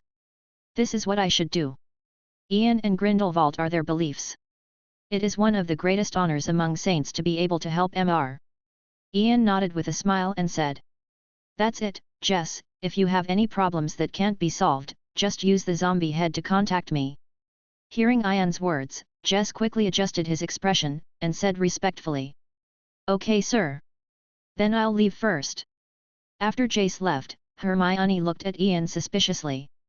Ian, what zombie head are you talking about? That's when Ian remembered that he hadn't told Hermione about the zombie head. After all, Ian thought it was weird that Hermione's words came out of that hideous zombie's mouth. Ian thought about it and said. It's a kind of alchemy undead for communication. But it only has the function of communication. Hearing Ian's explanation, Hermione nodded and said seriously. That shouldn't be needed. I'm not leaving. Hermione just looked into Ian's eyes. Ian rubbed Hermione's hair with a smile and said. I know, let's go, now we should pull in. Hermione smiled very happily, holding Ian's hand, the two walked into the station. Then Ian and Hermione arrived at platform 9 3/4 according to the route of last semester. But when Ian and Hermione showed up on platform 9 3/4, it caused quite a commotion. My god! That's Professor Grindelwald. He's actually holding Granger's hand. Are they together? Impossible. Absolutely impossible. Ian ignored the young wizards around him, still holding Hermione's hand. And Hermione's face was very red at this time, and she felt that everyone's eyes were on them. But Hermione held Ian's hand even tighter, and raised her chin, which was a declaration of sovereignty. Seeing that Ian didn't intend to stop, the little wizards around didn't approach either. Little wizards all know that Ian doesn't like to be disturbed meaninglessly, and Ian also has the identity of a professor. In this way, Ian and Hermione came to the Hogwarts Express under the heartbroken eyes of the witches and the gossiping eyes of the wizards. When Ian and Hermione were about to board the car, they saw two familiar figures. Brother Ian. Sister Hermione. Seeing Ian and Hermione who were about to board the car, Ariana shouted excitedly. Hermione looked at Ariana and Aberforth in surprise, and asked.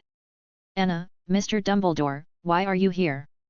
During the Christmas break, Hermione and Ariana had become friends. Hermione also liked this innocent younger sister very much. Arian 3.1 NA said with some embarrassment. Brother Albus, Uncle asked me to come with Aberforth, Uncle. Tell me to go to Hogwarts with you. While outside, Dumbledore and Aberforth asked Ariana to call them Uncle, so that it could be said that Anna was a leftover bloodline of their Dumbledore family. The rhetoric of the explanation Dumbledore and Aberforth also thought about it, and said that Aberforth discovered it while traveling. Now Ariana's body is exactly 11 years old, which is when she returns to the magic world. And the name Ariana was given to little Dumbledore by Aberforth, who missed his sister Ariana so much. After all, the fact that Ian can resurrect the dead must never be revealed. As for whether the wizarding world believed it or not, it was up to Dumbledore and the others to decide. I said it was true and it was true. Chapter 264.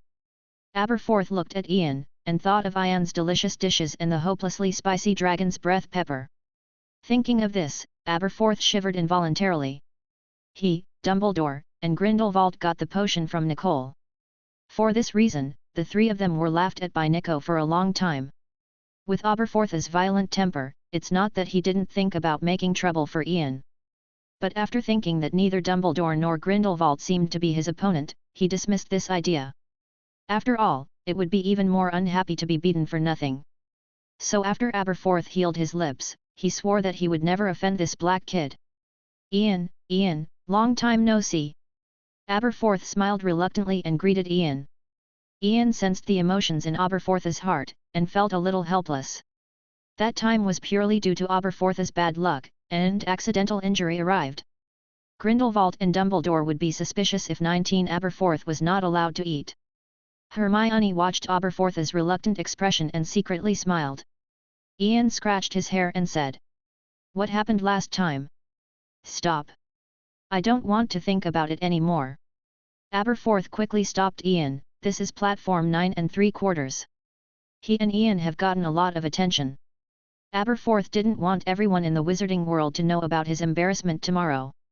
Then how can he hang around with the dark wizard? Ian nodded with a smile and said. Then I won't mention it, but why are you here?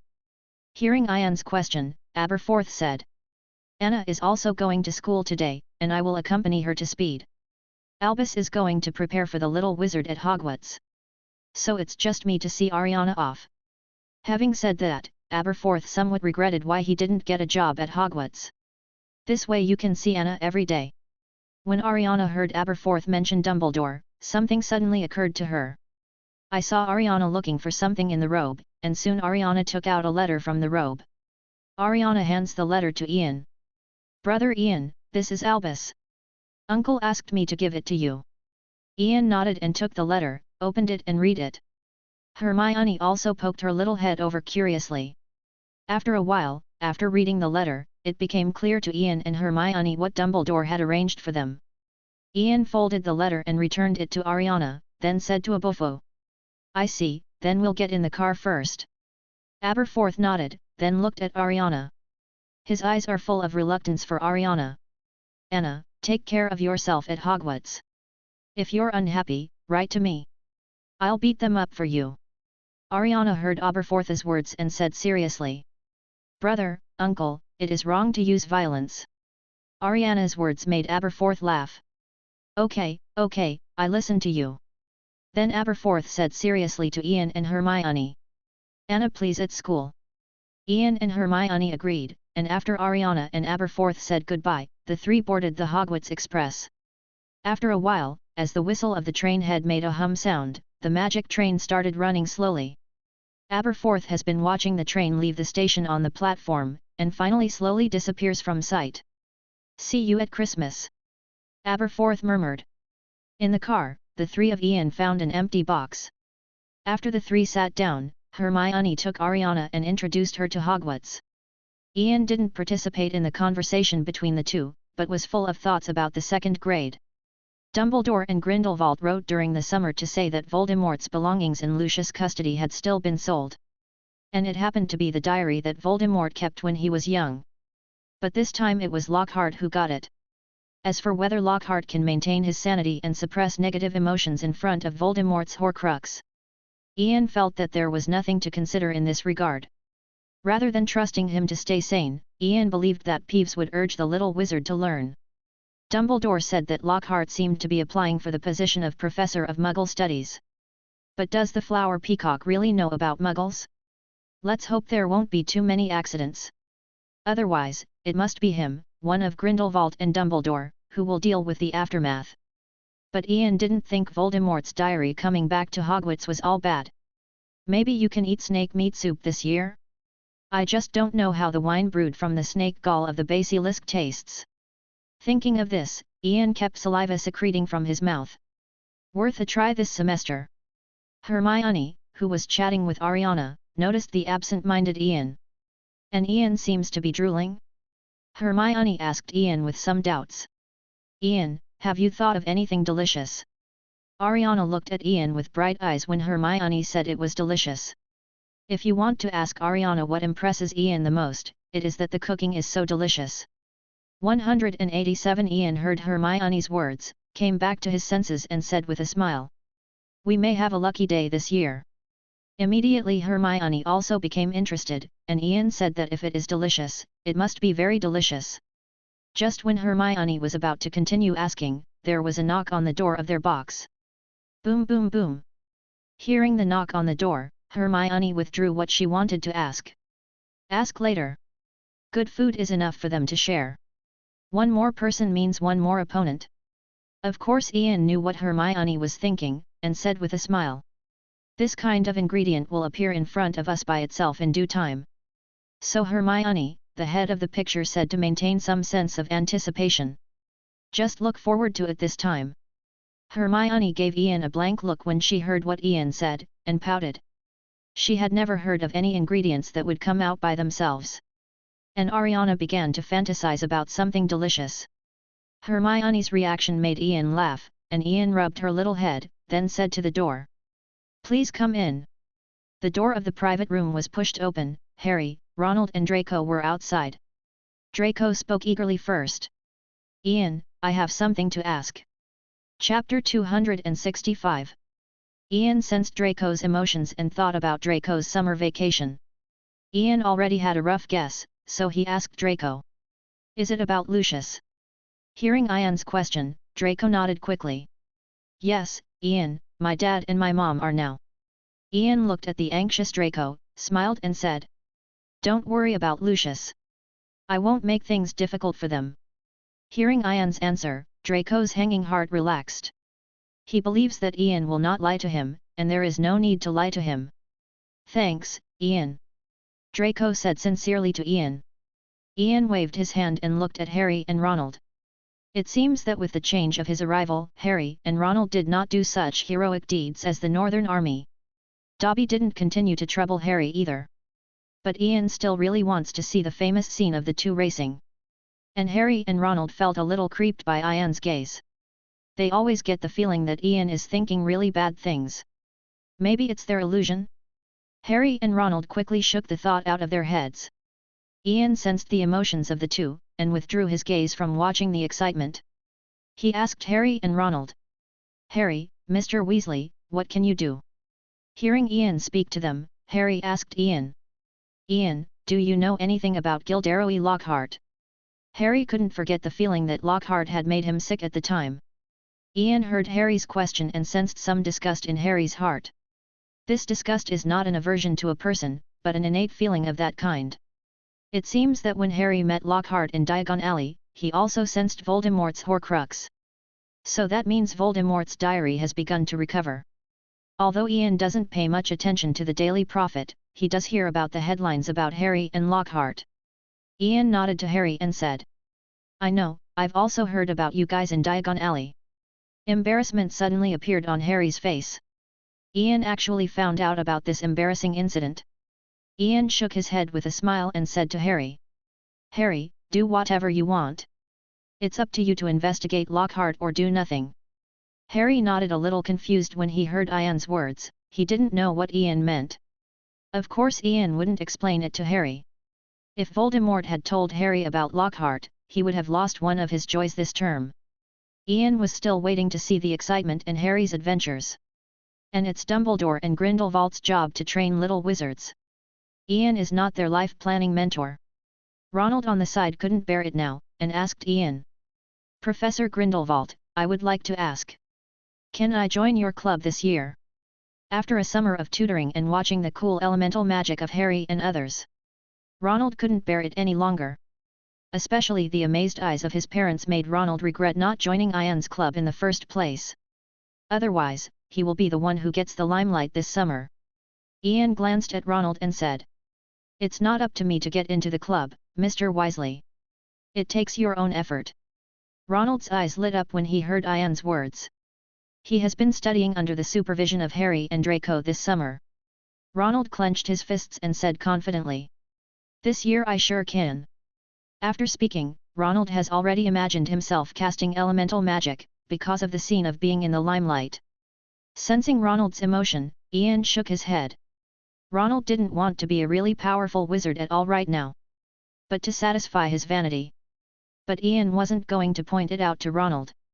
Harry then asked Ian something about the dark magic item that Dobby said Lucius had sold to Nocturne Alley. Harry was still worried that something bad would happen with that Voldemort thing. Because after Dobby apologized during the summer vacation, Draco secretly wrote to Narcissa asking about it. However, Narcissa didn't know about this, she only knew that Voldemort asked them to keep the notebook well. Since it is so important, it must not be a good thing. And Ian just replied perfunctorily that Harry didn't know himself. Finally, amidst Harry's disappointment, the three left Ian's compartment. Hermione, who had been listening in, didn't pay attention to what Harry said about Voldemort. After all, she was with wizards like Ian and Grindelwald every day, and Voldemort didn't seem to be that important.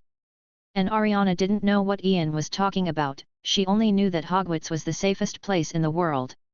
It's just that Hermione heard a name in Harry's question to Ian just now. "Ian, Harry just asked you Gilderoy Lockhart. I remember he was a writer and I read his books. Is Harry a fan of his too?" Although Hermione asked this way, she didn't feel that what Harry asked just now looked like a Lockhart fan. On the contrary, it seems that he hates Lockhart very much. Ian shook his head and said, "I think Harry has some ideas about Lockhart, Wang Zhao. Lockhart is a liar after all." "Liar?"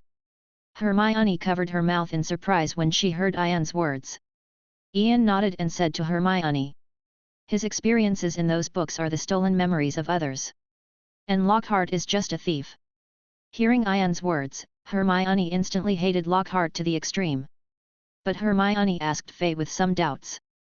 Why hasn't anyone come forward and exposed Lockhart's actions? Hearing Hermione's question, a black mist appeared from Ian's fingers, forming a spell in the air. Forget nothing.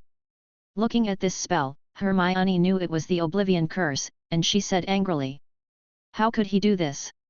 Ian shook his head to clear the smoke from his hand.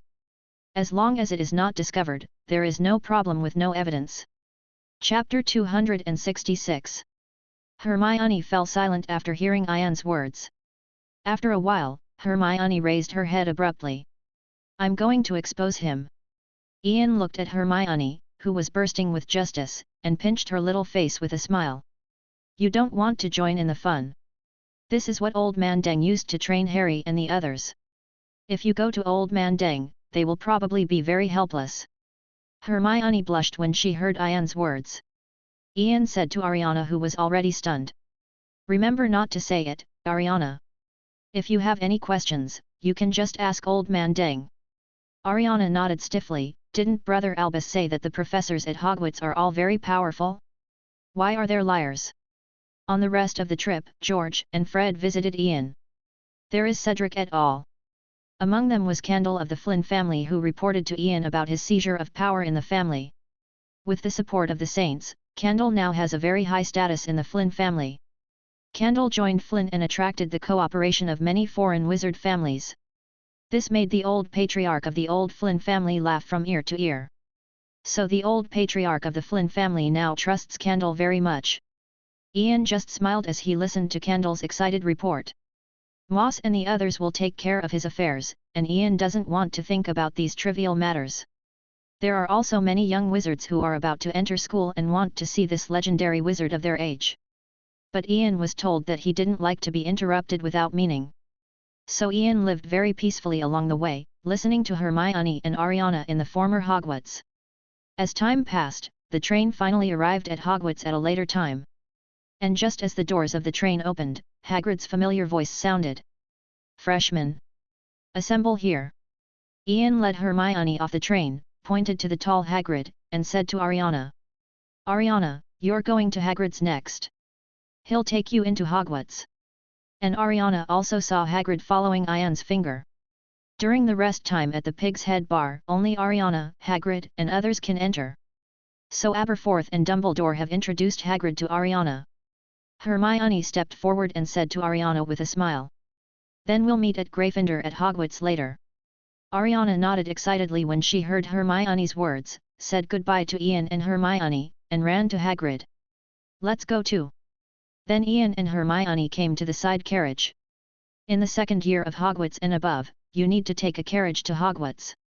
Moreover, these carriages are all lined up, and when a carriage is full, it will automatically drive towards Hogwarts Castle. Hermione looked at the carriages curiously and asked.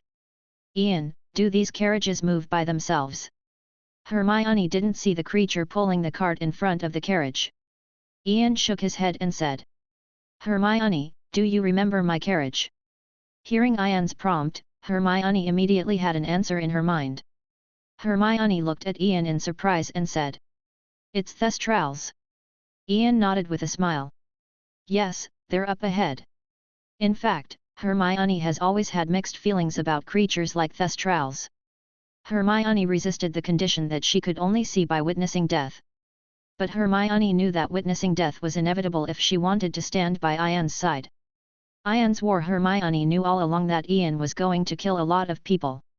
But Hermione wouldn't feel that Ian was wrong, under the influence of Ian and Grindelwald's thoughts. Hermione's attitude towards the wizarding world overlapped a little bit with Ian's. And after knowing, BJBC, about Ian and Grindelwald, she already knew that the wizarding world is very cruel. She had already made psychological preparations in her heart, but now her age is still here. So Hermione will inevitably have some resistance. Ian at the side sensed Hermione's emotions, and gently squeezed Hermione's hand. Hermione, don't think too much about it. It's not that time yet. We still have a lot of time. Hermione took a deep breath when she heard Ian's words. Then Hermione looked at Ian seriously and said, "Ian, I won't hold you back." Ian smiled and rubbed Hermione's little head. "I trust you." Hermione's little face was red, and she gently put her hand on Ian's arm, and walked into a carriage with Ian. This scene was seen by the little wizards behind the two who were about to board the car. The little witches felt bitter again. And those little witches who had only heard the rumors widened their eyes. Merlin's elbow, they are really together. My Professor Grindelwald. It's not true. And some little wizards noticed that Ian's carriage was not full yet. This is a great opportunity to get closer to Ian. So many little wizards rushed to the carriage. Especially those witches who think they might still have hope are the craziest. After seeing Ian getting into the carriage, the three of Harry quickly ran towards Ian's carriage. Quick imprisonment. Total petrochemical. Hey! Give me back my wand. Ian and Hermione also noticed movement under the carriage. Ian frowned, he didn't like it, he wasn't a narcissist like Lockhart. So Ian stood up and waved to the three Harrys in the crowd. "Harry, you guys come here first." Hearing Ian's words, the young wizards vying for positions stopped. They looked enviously at Harry, Draco, and Ronald, if only Ian had called them. After the three of Harry got into the car panting, they sat down in their seats. After the three of Harry got into the carriage, Thestrals pulled the carriage and drove towards Hogwarts. In the car, Ronald leaned on the seat with some fear and sighed. Merlin's pants. These witches are crazy. Ian looked at the three who were out of breath, and said with a smile. "I'm going to trouble you this time, otherwise today will be very troublesome." Hearing Ian's words, Draco shook his head repeatedly and said. "No trouble, Ian. By the way, isn't that witch with you?" Seeing that Ariana was not there, Draco asked Ian. Harry and Ronald also came over to Ian curiously. Chapter 267. Harry and Ronald were purely curious, while Draco had more ideas.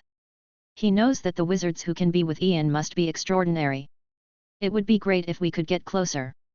This is the education he received at Malfoy's house since he was a child. In fact, he wanted to ask when he was in the car, but the situation at the time was not suitable, so he didn't ask. Ian nodded with a smile. She's a freshman, and now she's with Hagrid and them. After that, Draco nodded, and didn't continue to ask any more questions. He also stopped Harry and Ronald who wanted to continue asking. It's impolite to ask too much about other people's affairs. And later in the sorting ceremony, you will know the identity of that witch. Just like that, before the carriage arrived at the gate of the auditorium in the vestibule of Hogwarts, Ian and others got off the carriage and entered the auditorium. As soon as Ian entered the auditorium, he saw Dumbledore and Grindelwald smiling at him and Hermione in the teacher's seat. The faces of the other professors were very ugly. Because on the far left, where Quirrell had been last term, there was a wizard in a very bright robe who was constantly babbling at Snape. The wizard who couldn't keep his mouth shut was Lockhart. At this point Snape's face was now as dark as the bottom of his potion cauldron. Ian doubted that if it wasn't for the Great Hall, Snape would have pulled out his wand and cast the killing curse on Lockhart. After Ian entered the auditorium, Lockhart looked at Ian as if he had a feeling. Then he gave Ian his trademark smile. Snape on the side felt that his ears were finally quiet, and he slowly let go of the wand that was clenched tightly in his hand. That's when Hermione noticed Lockhart looking at Ian. She tugged on Ian's robe and said worriedly. "Ian, that Lockhart is looking at you. I get the feeling he's mean to you." Ian ignored Lockhart's gaze and said to Hermione. "It's okay, he can't attack me at his level." Hermione was relieved after hearing Ian's words. Ian patted the back of Hermione's hand and said with a smile. "Don't worry, I'm going to the professor's seat first. We'll go find the old man after the banquet is over." Hermione nodded obediently and walked over to Gryffindor's table. The young wizards of Gryffindor immediately surrounded Hermione when they saw Hermione sitting on the seat. "Hermione, are you with Professor Grindelwald?" Hermione's roommate, Lavender Brown, asked eagerly. Hermione's face flushed red, but she puffed her chest out and said loudly. "That's right. I'm Ian's girlfriend. We were together during the summer vacation." In an instant, there were many exclamations from Gryffindor's dining table. Hermione's little face turned even redder, but it was necessary to declare her sovereignty. You guys just stop trying to get Ian out of your way. Dumbledore watched this scene, smiled and said to Grindelwald.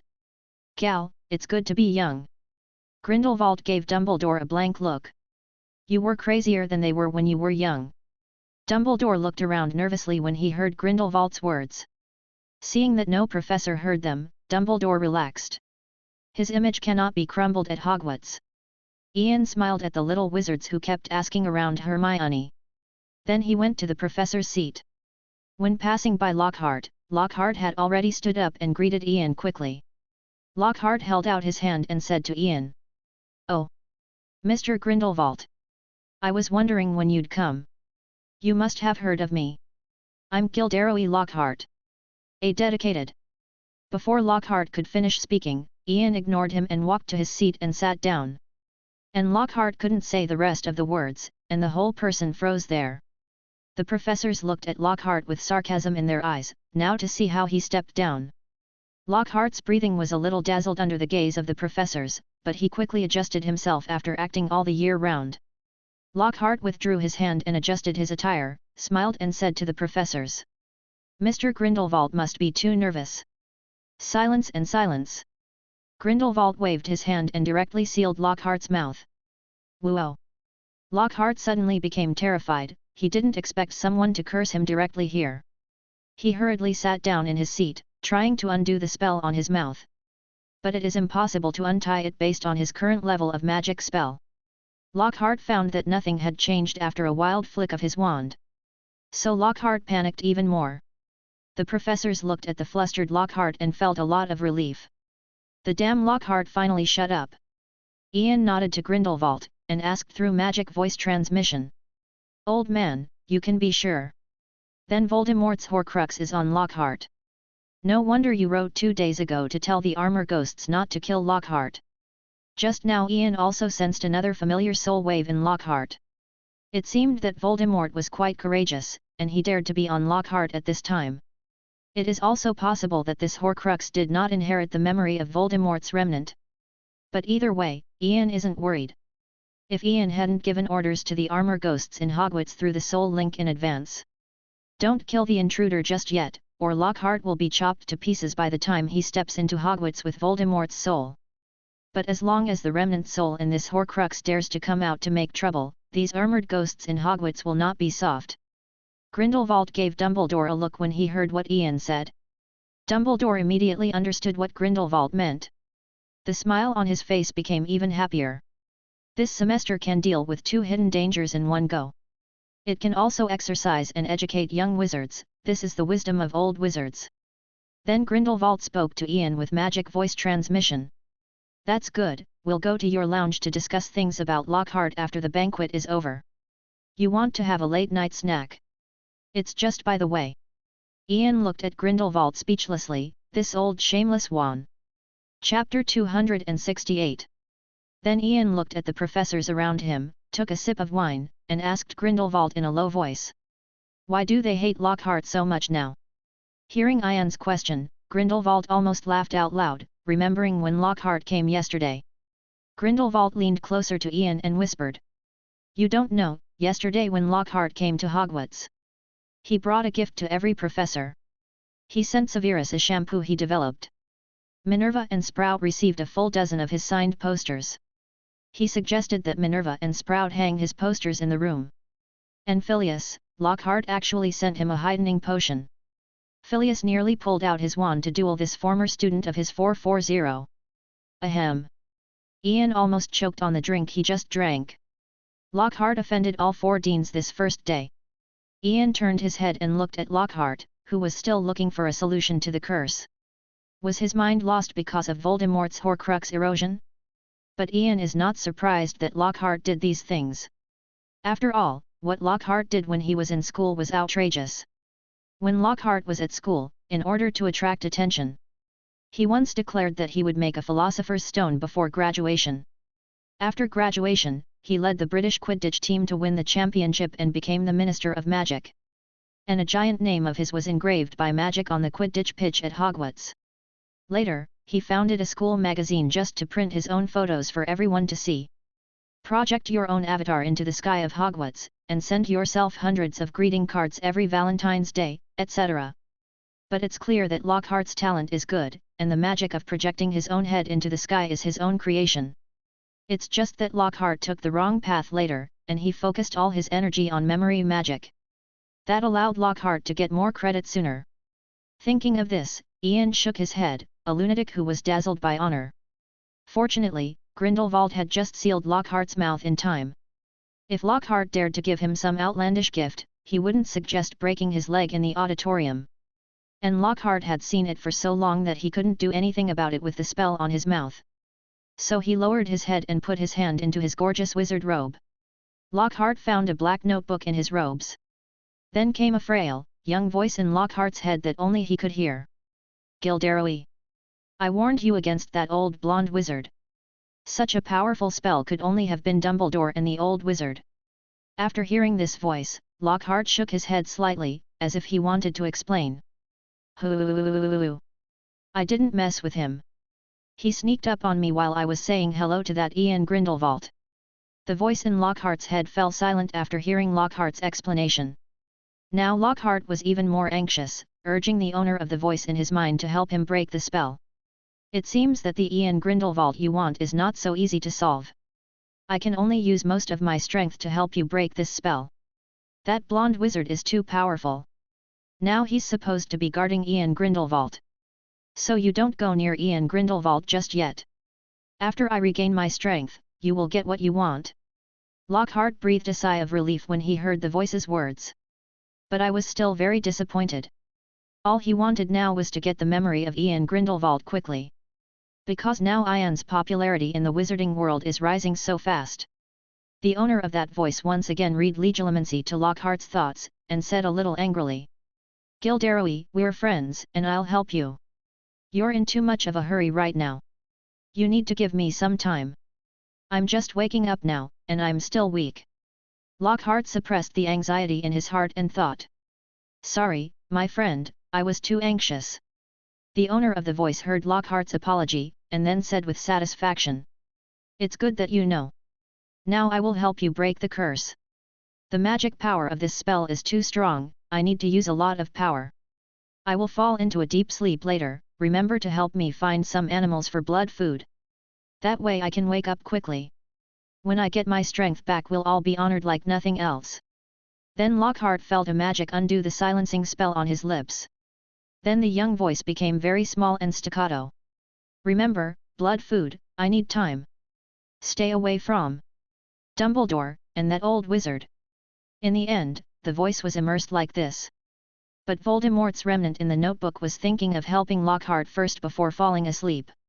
When he wakes up, he must first eat the vitality and magic power of this idiot to replenish his soul. Then he must find out why the Horcrux would wake up, and what happened to the main soul. And Lockhart stroked the cover of the notebook with his hand in his robe, and murmured with enthusiasm in his eyes. Tom. My best friend. I'll help you wake up. I still want to know the story about you, and why you appear in this notebook.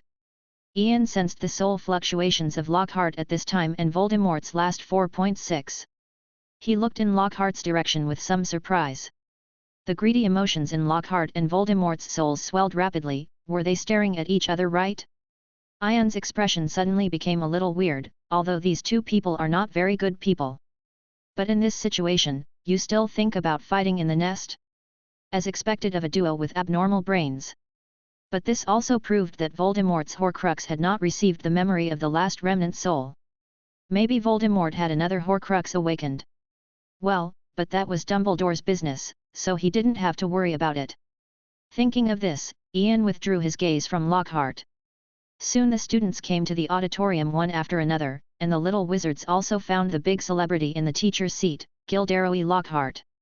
Chapter 269. Some of his ardent fans suddenly screamed. Look at that! That's Professor Lockhart! I'm a fan! Mr. Lockhart even gave me an autograph this year.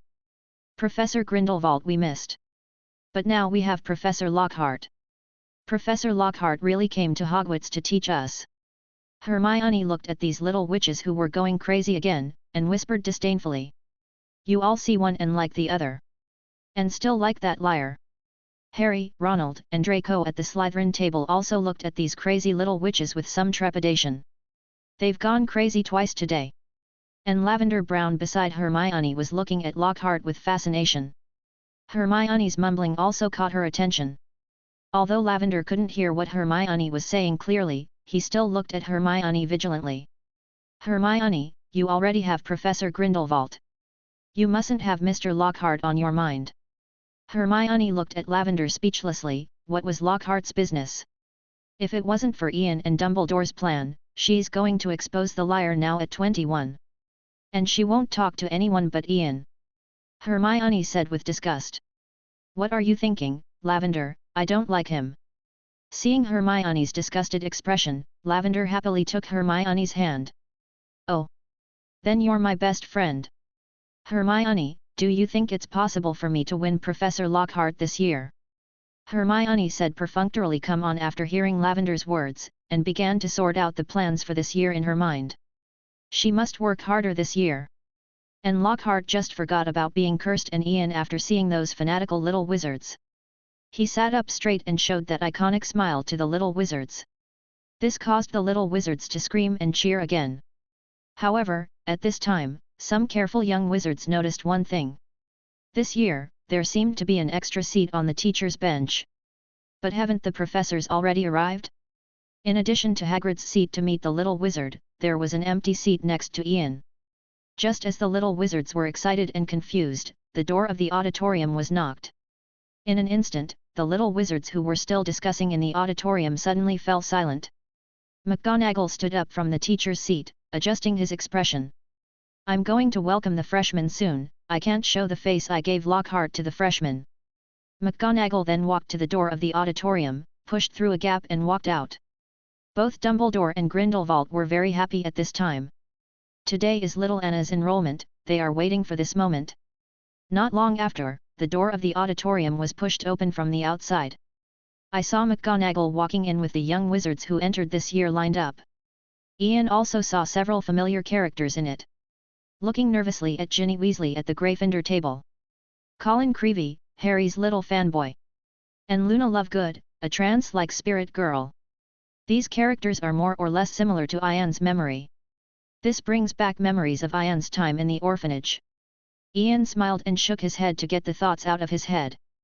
Now that he already has someone important to him, there is no need to dwell on past memories. All he needs to do now is to protect it all. Then Ian remembered another thing, that is the Sorting Hat. Ian looked at the Sorting Hat playfully, while the Sorting Hat was also looking at Ian with trepidation. Seeing that Ian had noticed it, the Sorting Hat felt shudder. It quickly avoided Ian's gaze. It had been well hidden by Dumbledore last year, and no Ian had been found. But it must come out when the school branch opens. I just don't know if I can escape the clutches of that Demon King after finishing the school division. So the Sorting Hat looked hopefully at Dumbledore. But it only saw that Dumbledore was watching a newborn witch secretly wiping away tears. Didn't notice it at all. The heart of the Sorting Hat instantly cooled down. No. I have to run for a while. It's on its own. And Dumbledore smiled at this time watching Ariana in the little wizard wearing a Hogwarts school uniform. He had been looking forward to this scene for almost 100 years. Just tears pouring out uncontrollably. Ariana below is also very nervous now, but after she saw her brother's expression, Ariana was slowly relieved. She was going to Gryffindor. She sure can. McGonagall is also paying attention to Ariana. This is her little wizard of Gryffindor. The Dumbledores must all be Gryffindors. I missed the first meeting at Christmas, but I know you now. No one can steal her. Then when McGonagall brought the little wizards to the Sorting Hat, the Sorting Hat hadn't recovered. McGonagall looked at the motionless Sorting Hat and coughed. Cough. The sorting ceremony has begun. Hearing McGonagall's voice, the Sorting Hat finally regained consciousness. But it is still making an escape plan with its brains. Oh. That's right. We're about to start the sorting ceremony. So what's the first item? McGonagall's face darkened when he heard the Sorting Hat's words. Do you have dementia? This year comes the weirdness of Lockhart, no matter how the Sorting Hat is unreliable. McGonagall whispered through gritted teeth. Score. Yard. Song. Ah. Yes, yes, yes. Sorting song. How do you sing it? Now McGonagall finally couldn't resist pulling out his wand and giving the Sorting Hat a shot. The Sorting Hat had a bad feeling about McGonagall, and it hastily said, I remember. I remember. Then hurry up. The Sorting Hat took a deep breath, and sang in its disabling voice. Little wizards come to the magic castle. I'm the top hat for Hogwarts. Gryffindor. Fearless and brave. Slytherin. Shrewd and cunning. Hufflepuff. Honest and loyal. Ravenclaw. The devil is there. Come and take me. You will go where you want to go. Except for the Demon King. It's all safe. Ian and Flitwick's faces went black when the Sorting Hat sang. Ian knew the Sorting Hat must be talking about him. Flitwick stared at the Sorting Hat. That's not what you said when you were given the lady's hat last term. Chapter 270. The little wizards kept laughing after hearing the lyrics of the Sorting Hat. Finally, after the Sorting Hat sang, I finally couldn't help it. I bet. The Sorting Hat is talking about Professor Grindelwald. It seems that Professor Grindelwald and the Sorting Hat must have a story. Ha ha ha. My stomach hurts from laughing. Look at the expressions of Professor Flitwick and Professor Grindelwald. George and Fred, who didn't think it was a big deal, even stood up and shouted. Long live the Dark Lord of Grindelwald! Lockhart watched the scene with a stiff expression. Now he is more sure. Ian Grindelwald is his greatest threat. He didn't have so many fans before he graduated. At this time, Dumbledore looked at the messy auditorium, picked up the spoon in hand and tapped on the wine glass in front of him. Ding ding ding! The crisp voice echoed in the auditorium. The little wizards looked at Dumbledore in the headmaster's seat and fell silent. Dumbledore forced a smile and said with a smile. Now is the traditional sorting ceremony, I think your excitement can be released after the sorting is over. Now Dumbledore can't wait to see the Ariana sorting. How long will it take for him to see if you keep arguing like this? Then Dumbledore glanced at the Sorting Hat, then at Ian and Flitwick. The Sorting Hat, what do you say you are mocking Ian and Flitwick at this moment? Isn't this messing with him? Dumbledore rubbed his aching temples and said to McGonagall. Go ahead, McGonagall. McGonagall nodded gravely, and she gave the Weasley brothers a hard look, threatening them to be honest with the next two. After that, McGonagall took out a roll of parchment from the space ring in his hand. Next, the people I shouted will come up to the sorting house. First, Ariana Dumbledore. Wow! The auditorium, which was quiet just now, exploded again in an instant. Professor McGonagall was talking about Dumbledore. Did I hear you wrong? That little wizard is from House Dumbledore. What's her relationship with Headmaster Dumbledore? I heard that Headmaster Dumbledore was never married. McGonagall sighed as he watched the auditorium become chaotic again. She had long been prepared to cause an uproar after Ariana's surname was revealed. McGonagall drew out his wand with his left hand, pressed it to his throat, and said loudly. Quiet! The discussions among the little wizards were instantly drowned out by McGonagall's voice. They all looked over to McGonagall. Seeing that the little wizards were quiet, McGonagall said with a straight face. It's still the sorting ceremony, I don't want to be interrupted again.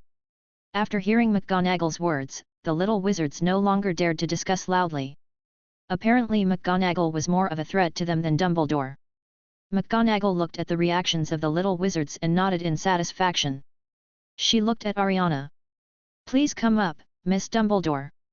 McGonagall looked at Ariana with encouragement. As long as Ariana came up to the sorting school, there might be another famous wizard in Gryffindor College.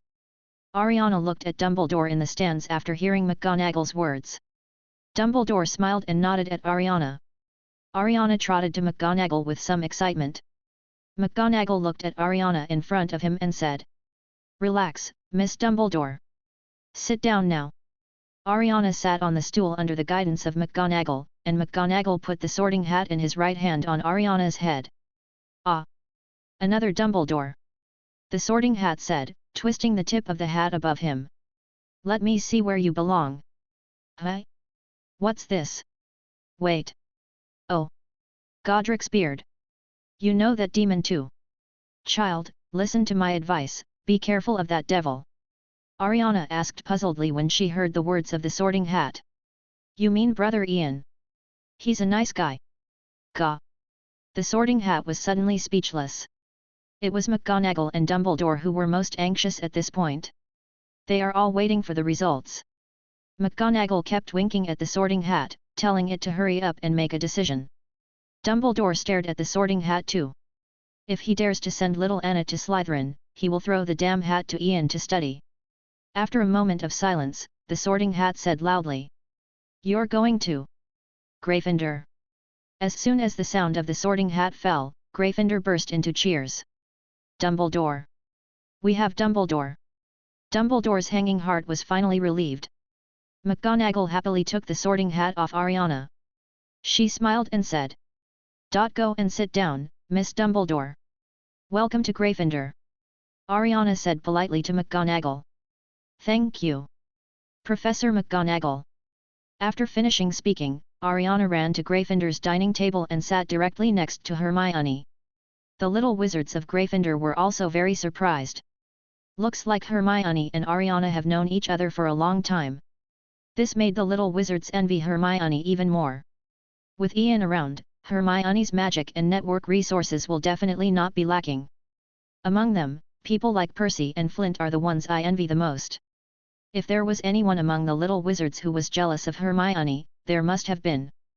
But according to Hermione's situation with Ian, if they dare to defeat Hermione, they will definitely have no good fruit to eat.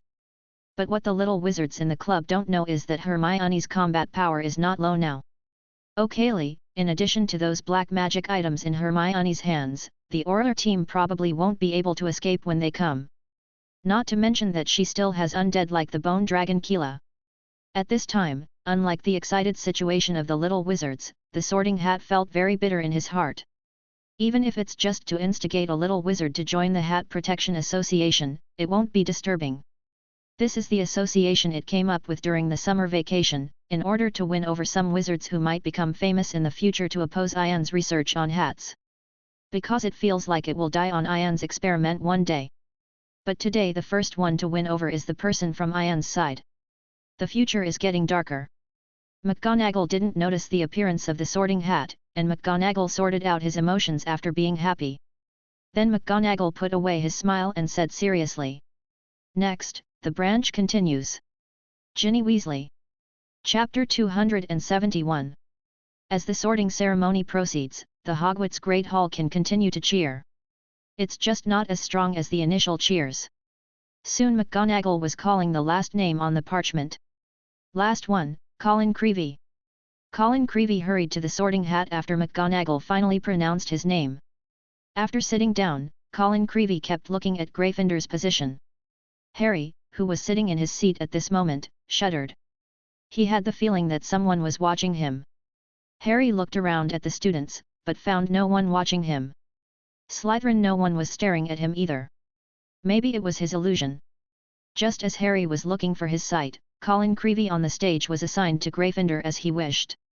As the sorting ceremony was over, Dumbledore smiled and looked at the young masters at the table. Dumbledore stood up, ready to begin the headmaster's speech before the start of the new term. Welcome. Just after Dumbledore finished saying welcome, the Sorting Hat rubbed against McGonagall without paying attention, and jumped off the stool directly. It used the brim of the hat on both sides as two legs, and ran to the door of the auditorium with a hop. It kept shouting in its mouth. Don't even try to hit the hat. Today's hat mission is over. The sudden turn of events made the smile on Dumbledore's face harden.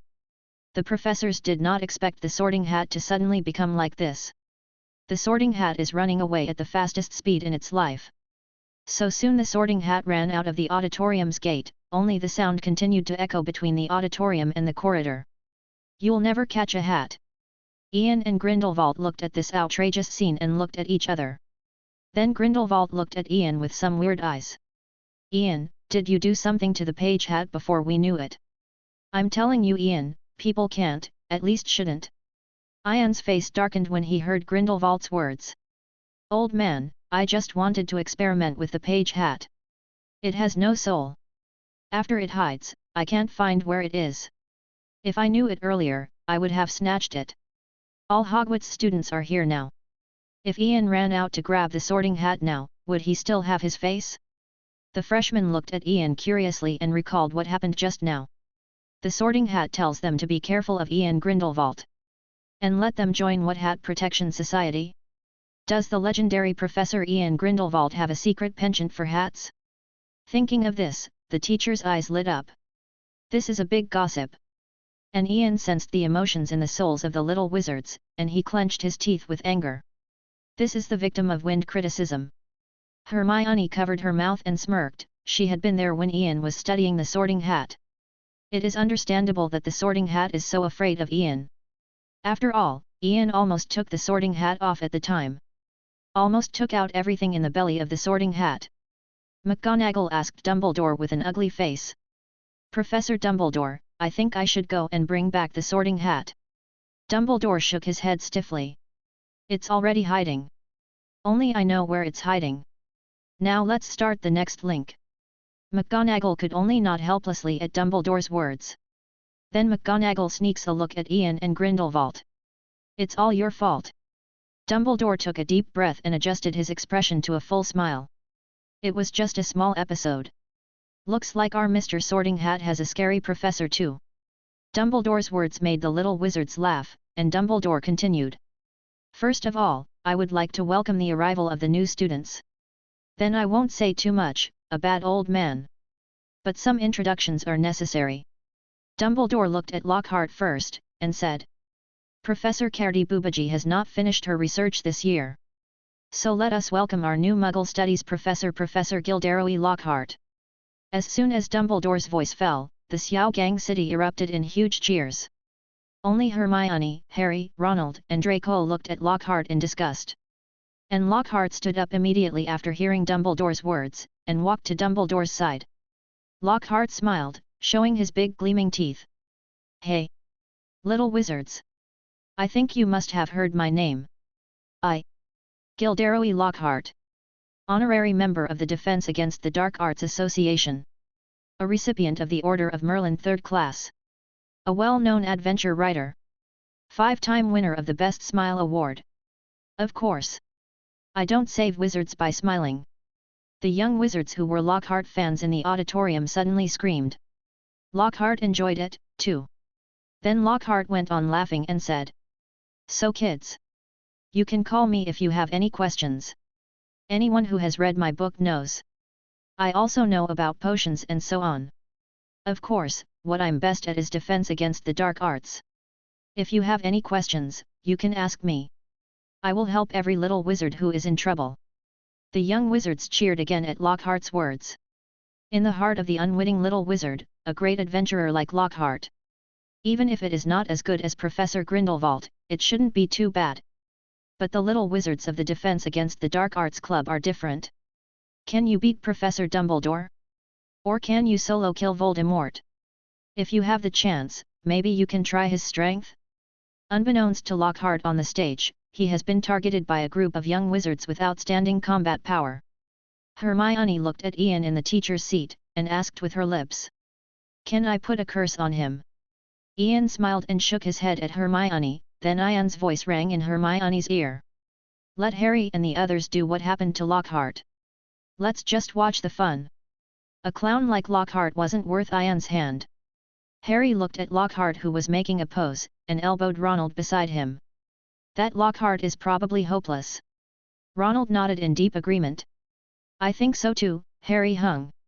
Chapter 272. The professors in the professor's chair noticed the provocative fighting spirit in the eyes of the young wizards in the Defense Against the Dark Arts Club. These students were already their main focus. The professors now looked at Lockhart with some sympathy as well as disgust. They know how strong the top students at Hogwarts are now. If it's just for fighting, they use elemental magic to fight together, and these deans may not be able to handle it without elemental magic. Not to mention there is a Hermione who surpasses top students and is taught by Ian. Lockhart was also taught by veteran professors. No one knows Lockhart's strength better than them. And coupled with Lockhart's arrogant character, they felt that Lockhart's fate would not be too good. Even if Lockhart's adventures in the past few years have made him stronger, it is no less than 720. but they are very confident in the current defense against the Dark Arts Club students. The two insiders, Dumbledore and Grindelwald, looked at Lockhart differently. Dumbledore buried his anger in his heart. In order to educate the young wizards and catch Tom to fulfill Harry's prophecy, now was not the time to expose him.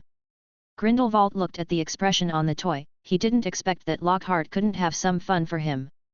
Dumbledore pretended to be very happy and said to Lockhart, "Professor Lockhart, it seems that the little wizards like you very much. Please sit down first, I have something to announce next." Lockhart smiled and agreed when he heard Dumbledore's words. "No problem, Professor. If I stay on stage all the time, I will definitely attract the jealousy of other professors." After speaking, Lockhart reluctantly returned to his seat. Back in position, Lockhart continued to smile at Snape and said, "Oh, I'm sorry, Professor Snape, what I just said was that I know some knowledge about potions. You still need to come to the potions class, after all, I don't have much time. But if you don't understand anything, you can ask me." Snape had already clenched his fists, and he told himself to hold back. Dumbledore had said the day before yesterday that he had Voldemort's secret in him. Killing him now will make him cheaper. Dumbledore said to the young wizards after Lockhart returned to his seat. Then a careful student must have discovered it. There is one vacant seat next to Professor Grindelwald. We will welcome a new professor this year. Dumbledore's words made the young wizards fall into doubt. A brave little wizard stood up and asked, "Professor Dumbledore, aren't the professors of all subjects here?" Dumbledore nodded with a smile. "You're right, Mr. Donnaz. But the subject taught by this professor is a new subject that Hogwarts is about to teach." The little wizards let out a loud howl. "No, Professor. We're still kids. Professor Dumbledore. You are confused." Dumbledore didn't care about the wailing of the little wizards, and continued to laugh and say, "Then let us welcome, Professor of Alchemy Mr. Nicole Mailer." Dumbledore's voice fell, because the hall fell into silence for an instant. A grey-haired old man walked in from the front door of the auditorium. The only sound in the auditorium was his footsteps. Nico came to Dumbledore, smiled and said, "Albus, I never thought I'd ever teach again." "Are you right, Ian?" Ian raised his glass and gestured to Nico Miller. "Welcome." Then, the most shocking noise of the day erupted in the auditorium. "My God! That's Nico Mailer! Alchemy class! Is it really an alchemy class? Live? I saw Nicole Mailer live." Nico, who has a keen ear, was originally listening happily to the discussions of the little wizards. But what does it mean to be alive? He never died, did he? Harry and Ronald stared blankly at Nicole Mailer. And the interaction between Ian and Nico just now. Turns out they already knew each other. Harry and Ronald couldn't wait to find a crack in the ground, and they suspected Ian of trying to steal the Philosopher's Stone last semester. George and Fred's hearts were already filled with excitement. They remember Ian telling them last term, "Improve potion scores and read more alchemy books." It turned out to be here waiting for them. With the alchemy class, the two can finally learn alchemy professionally. George, "I think Ian will prophesy." "Yes. Fred, I think so too." Some Slytherin wizards also thought that when the news spread tomorrow, they would not know how much shock the wizarding world would cause. Now Hogwarts plus Dumbledore and Ian, and Kay who just arrived. They already knew 3 legendary wizards. They always feel that things are not that simple. And Kendall, who joined the Saints, looked at the professor's seat excitedly. "Sir, they are finally ready to start changing the knowledge monopoly in the magic world." Lockhart looked at Nico with glowing eyes, if he could get Nico's memory. After Dumbledore looked around at the young wizards around him, he said, "Then next. Alchemy is an elective course for the 3rd grade. But one thing to note, the alchemy course is not for everyone. Students who want to take electives, you must achieve an O, excellent, in potions and defense against the dark arts in your 2nd year." Wow! After hearing the requirements for electives, the little wizards started discussing again. The eligibility requirements for this course are really high. But George and Fred were relieved that they listened to Ian. 0.0 Even under Snape's venom offensive, both of them have a very solid potion foundation. Dumbledore looked at the noisy auditorium, drew out the Elder Wand against his cheek, and said loudly, "Quiet, Dumbledore's voice instantly covered the discussion of the little wizards in the auditorium, and the little wizards fell silent instantly. Nicole smiled and said to Dumbledore, "Albus, let me explain." Dumbledore nodded, allowing Nico to take his place. The little wizards were also attentively waiting for Nico to speak. After all, most of them have only seen things like alchemy in books. Nico pulled out his wand and waved it. A white smoke came out from Nico's wand. "I think you can discuss it to your heart's content after I, a bad old man, finish talking." Chapter 273. Nico transformed the white smoke into many alchemy materials and said, "Alchemy is a mysterious and rigorous magic inheritance. In ancient times, there was no distinction between alchemy and potions. The wizards at that time combined these two knowledges as alchemy. And each alchemy material has its own effect and use. So a wizard who wants to learn alchemy must first know a certain amount of alchemy materials. Having said that, the white smoke can be changed again after that. This time, the white smoke transformed into many dark creatures and magical animals and plants. The main source of alchemy materials is magic species. The knowledge of dark creatures and potions you are learning is the foundation you need." Then Cedric raised his right hand. He had a question to ask. Nico watched Cedric raise his hand, not paying attention to Cedric's interruption. Nico looked at Cedric with a smile and asked, "Son, what's your problem?" Cedric stood up 23 times. "Professor Mailer, why don't you ask for grades in herbalism and magizoology? You just said that if we want to study alchemy, we need knowledge of magical animals and magical plants." Nico waved his hand to disperse the white smoke, and praised. "Thinking child, what is your name?" Cedric said with some embarrassment. "Cedric Diggory, Professor." Nico nodded with a smile and said, "Mr. Diggory, then I will answer your question first. Because fantastic beasts and herbalism is mainly about teaching you how to breed and reproduce magical species, instead of using them. So you just need to get to know each other." Cedric nodded, but there was one more question. "Then Professor, why do you need the knowledge of defense against the dark arts class? We also learn how to deal with dark creatures in the defense against the dark arts class." Nico laughed when he heard Cedric say, "Yes. Mr. Diggory, I am very fond of you. It seems that Ian hasn't taught you the advanced knowledge of dark creatures." Hearing Nicole's words, Cedric blushed. Professor Grindelwald said that our foundation is too poor." Now in the auditorium, Cedric thought it would be better to call Ian a professor. Nico nodded and said, "Ian's right, kid. I've also heard what you taught in defense against the dark arts. It's not your fault."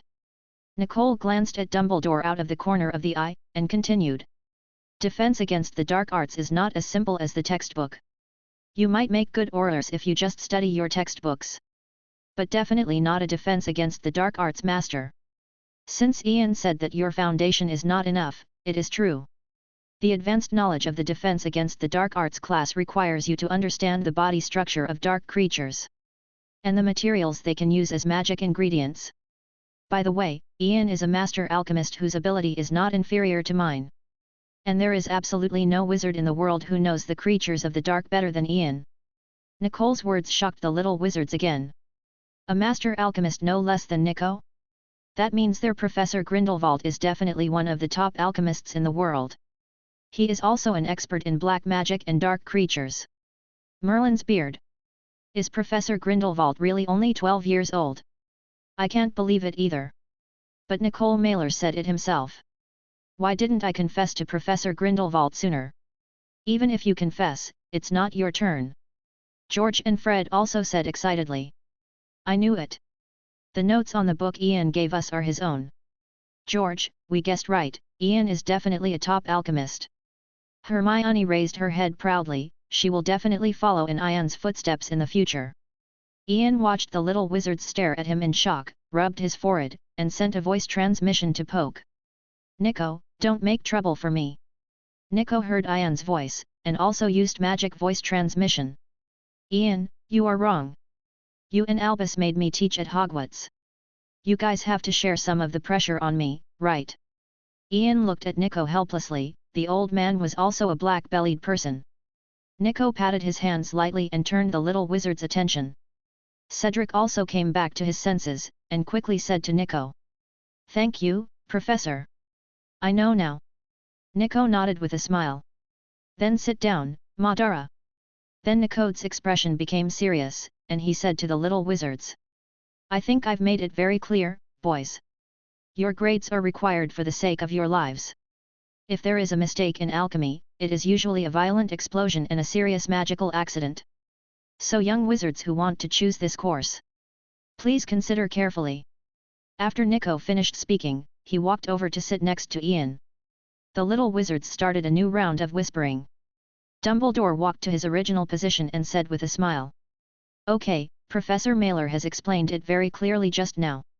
If you 710 want to choose an alchemy course, you must think carefully. Then, let's have a banquet next." Dumbledore clapped his hands, and the house elves sent the food that had been prepared to the tables of each college. Nico raised his glass and touched Ian, and asked with a smile. "Ian, are there any young wizards in Hogwarts who are particularly talented in alchemy?"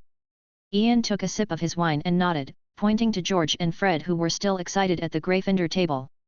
"Those twins are very talented. They are Arthur's sons, George and Fred."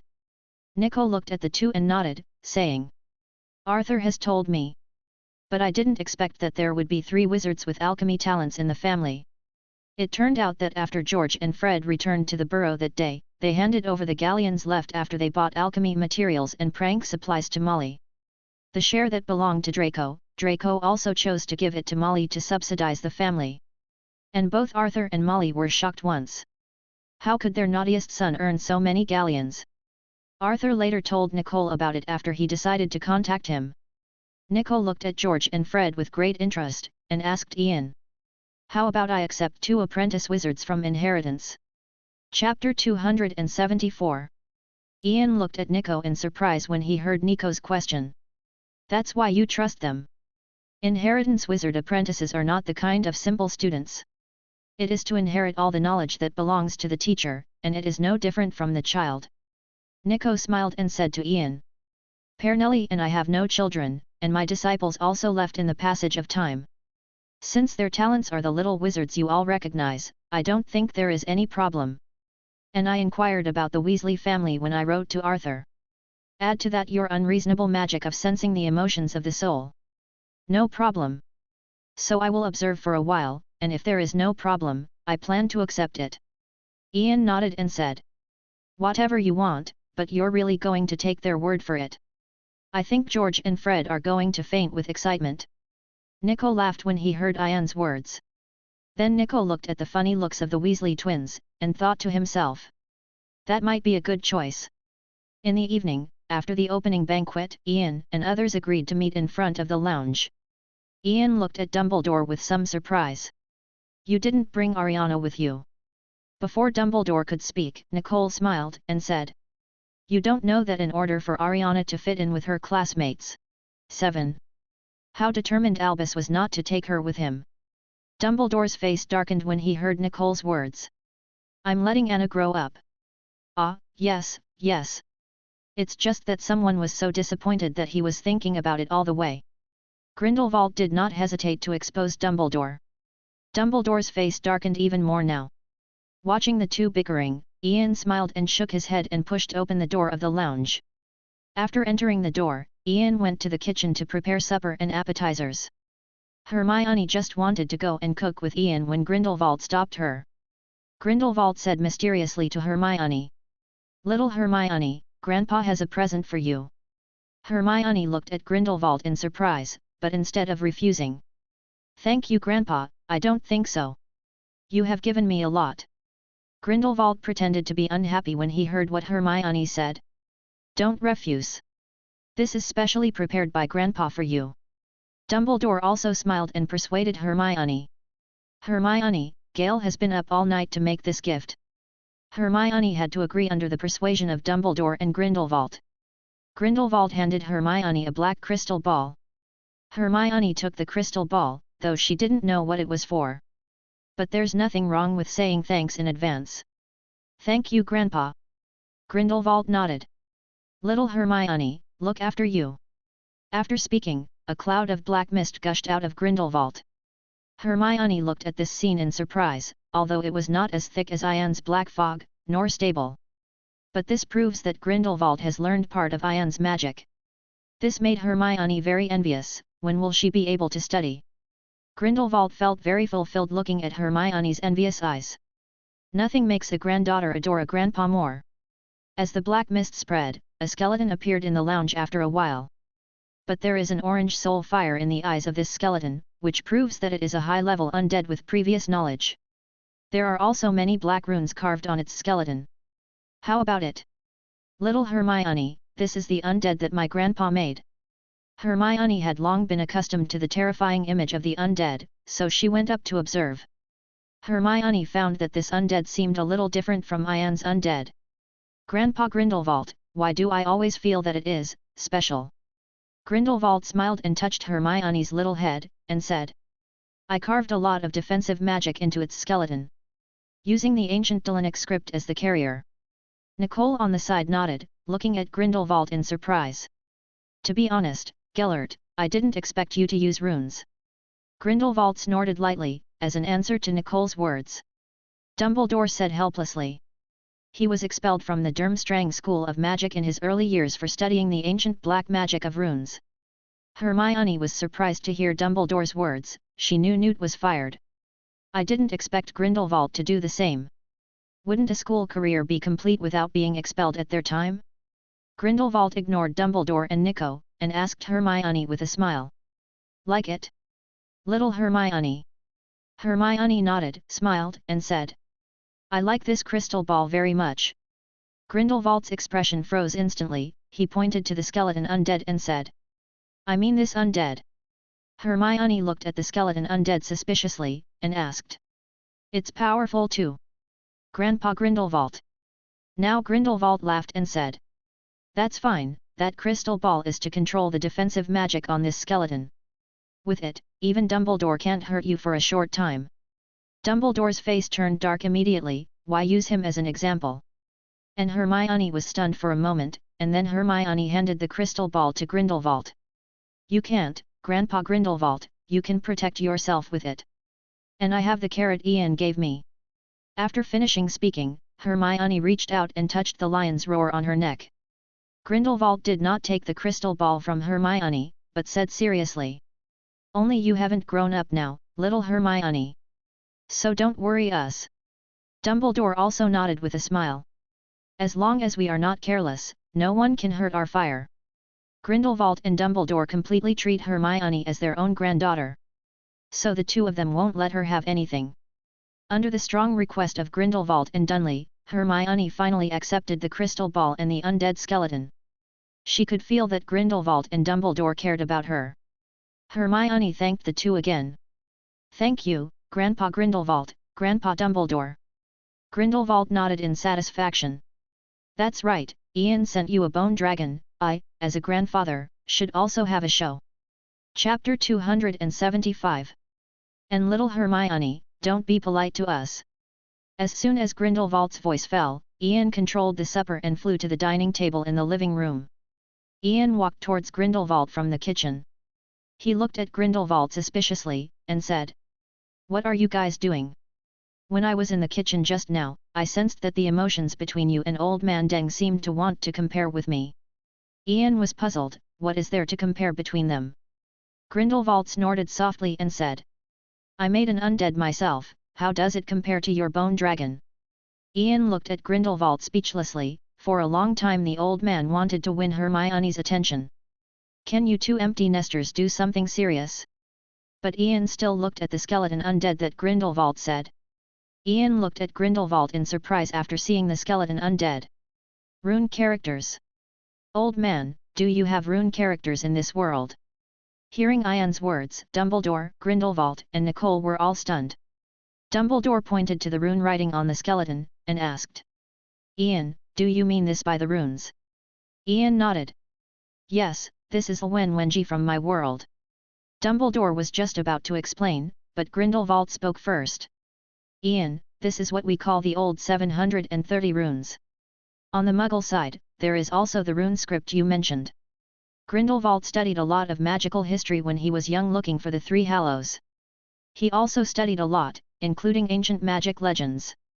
After Ian and the others founded St. Anne's Company and met Wendell and Monica, Grindel learned a lot of Muggle history. Nico also nodded, and said to Ian, "We generally use ancient characters such as runes to add magic, as well as to study ancient magic and ancient wizards to record history." Ian fell into deep thought when he heard Grindelwald and Nicole's words. Hermione on the side knows the subject of runes, but she doesn't know runes yet. The Q&A between Ian and Grindelwald and others made her feel as if something terrible was about to emerge.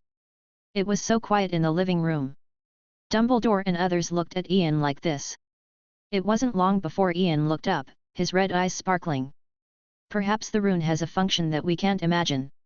I feel like the same words appear in both worlds. It's not a coincidence." Dumbledore and the others nodded, and they also agreed with Ian's thoughts. Nicole's eyes showed excitement. "I think now we have one more subject. This may be the greatest discovery in wizarding history." Nico is now very thankful that he met Ian. Not choosing to destroy the Philosopher's Stone the way to death. There is another field worthy of his exploration in the study of magic. Ian nodded, he had a hunch that the study of runes would be very important to him in the future. Just when Ian had already started to plan his research direction, Dumbledore coughed. "Hey, Ian, I think you and Nico will have a lot of time to study in the future. And Professor Bathsheba Babylon of Hogwarts is also a top rune researcher in the magic world. Now I think Ian, how about you help Gale see this undead he made? After all, it's for Hermione to use. It's not good if there are any imperfections." After speaking, Dumbledore winked at Ian. It was only when Ian heard Dumbledore's words that he came back to his senses. Ian scratched his head in embarrassment, and said to Hermione, "Sorry, I got a little distracted." Hermione gently took Ian's hand, and said seriously, "Ian, I will be with you whatever you do. But you have to promise me that you can't take risks alone." Ian looked at Hermione's serious eyes, nodded and said, "I promise you. Now let me take a look at the undead made by the old man." Then Ian raised his left hand, and a cloud of black mist poured out from his left hand to envelop the undead. Grindelwald looked at the stability of the black mist used by Ian, and asked helplessly, "Ian, how on earth is your black magic smoke so stable?" Ian heard Grindelwald's words and said with a smile, "Just practice a little more. Old man, your talent is already very good. It's just a year to infuse black magic into the soul space and create black magic smoke. It took me 2 full years." Grindelwald gave Ian a blank look, and said, "I've been studying black magic for almost 100 years, and it's hard to do it. If it weren't for the demon souls and vitality you gave me, I would have died long ago." "And how long have you been learning magic? Don't make fun of me, an old man." Ian smiled awkwardly, he really didn't think about it. Nicole and Dumbledore laughed at Ian's deflated look. But Hermione was a little anxious in her heart. Just now Grandpa Grindelwald and Ian seemed to say that those magics are very difficult. Then her time is even more pressing. Ian sensed Hermione's emotions, turned around and comforted. "Hermione, you don't need to worry. Now your magic power is also growing. The soul will also become stronger." Then Grindelwald said with a smile, "Little Hermione, you needn't worry. Those fantastic animals you eat every day don't come for nothing. Your magic power is already twice that of young wizards of the same age. Ordinary wizard families, including ordinary pure-blood nobles, would not dare to raise young wizards like this. This kind of expense is too great, only the top pure-blood family dares to do so." Hermione looked at Ian in surprise when she heard Grindelwald's words. Ian nodded with a smile. The old man was right. Your current soul strength is more than twice that of the little wizard. Hermione couldn't thank Ian and Grindelwald enough. Just when Hermione was about to say thanks, Ian directly smiled and said, "I'm waiting for the day when you stand by my side." Hearing Ian's words, Hermione found that she couldn't utter the words she had just thought about. Hermione's eyes became firm, and she replied seriously, "I will definitely do it." Ian nodded with a smile when he heard Hermione's reply, and then turned his attention to the undead wrapped in black mist. After a while, Ian looked at Grindelwald with weird eyes. "Old man, are you sure you made this?" Chapter 276. When Ian inspected the skeleton undead, he found that the breath of its soul fire was the wizard that Daniel caught back that day. It seems that the old man used it first because his hands were itchy. But later, when Ian checked the situation of the undead, Ian wondered if he was wrong. Although the rune magic described by Grindelwald is defensive magic, most of them are black magic. The matching degree of this soul strength and black magic can be make a lich. Why did this old man only produce one high-level undead? And showing off in front of him and Hermione with great satisfaction. Grindelwald looked a little unnaturally under Ian's gaze. Boy, can you tell me what's going on? I made it exactly from your notes. It stands to reason that there must be no problem. Ian heard Grindelwald's words and said helplessly. Except for the rough technique in the production of high-level undead, there is really no problem. But did you forget to check his dark arts compatibility? Grindelwald froze at Ian's words. He really didn't check the fit of Borgin's body and the dark arts. It wasn't written in the notes Ian gave him either. What's wrong with that?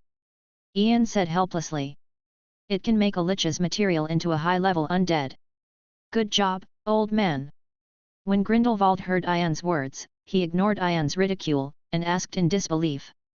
Ian, you mean it could have made a lich? Nico looked at the skeleton undead, and asked Ian. Is there still time to modify it? Let's add some black magic material to it. Nico also wanted to see how a lich was born. After all, the corpses and souls needed to make a lich are not so easy to find. Hearing what Nico said, Ian sighed and said. The fire of the souls of the undead has been ignited. So it's too late to add magic materials now. After speaking, Ian looked at Grindelwald. Old man, can't you ask me first? What a pity for such an excellent lich material. Grindelwald's face darkened suddenly, he took out a black notebook from the space ring and said. Ian, the notebook you gave me doesn't have a lich's crafting method. Then Grindelwald opened the notes and pointed to the last line of the table of contents. Here is only the advanced undead production method written by you. Ian didn't even look at where Grindelwald was pointing. He gave Grindelwald a blank look and said. Turn to the first page. Look at the third row. Grindelwald immediately flipped the notes to where Ian said. Look. Where's the? Before Grindelwald could finish speaking, he saw the note read. Preface. Before making high-level undead, you should first check whether the undissipated soul in the corpse is complete and the strength of the soul.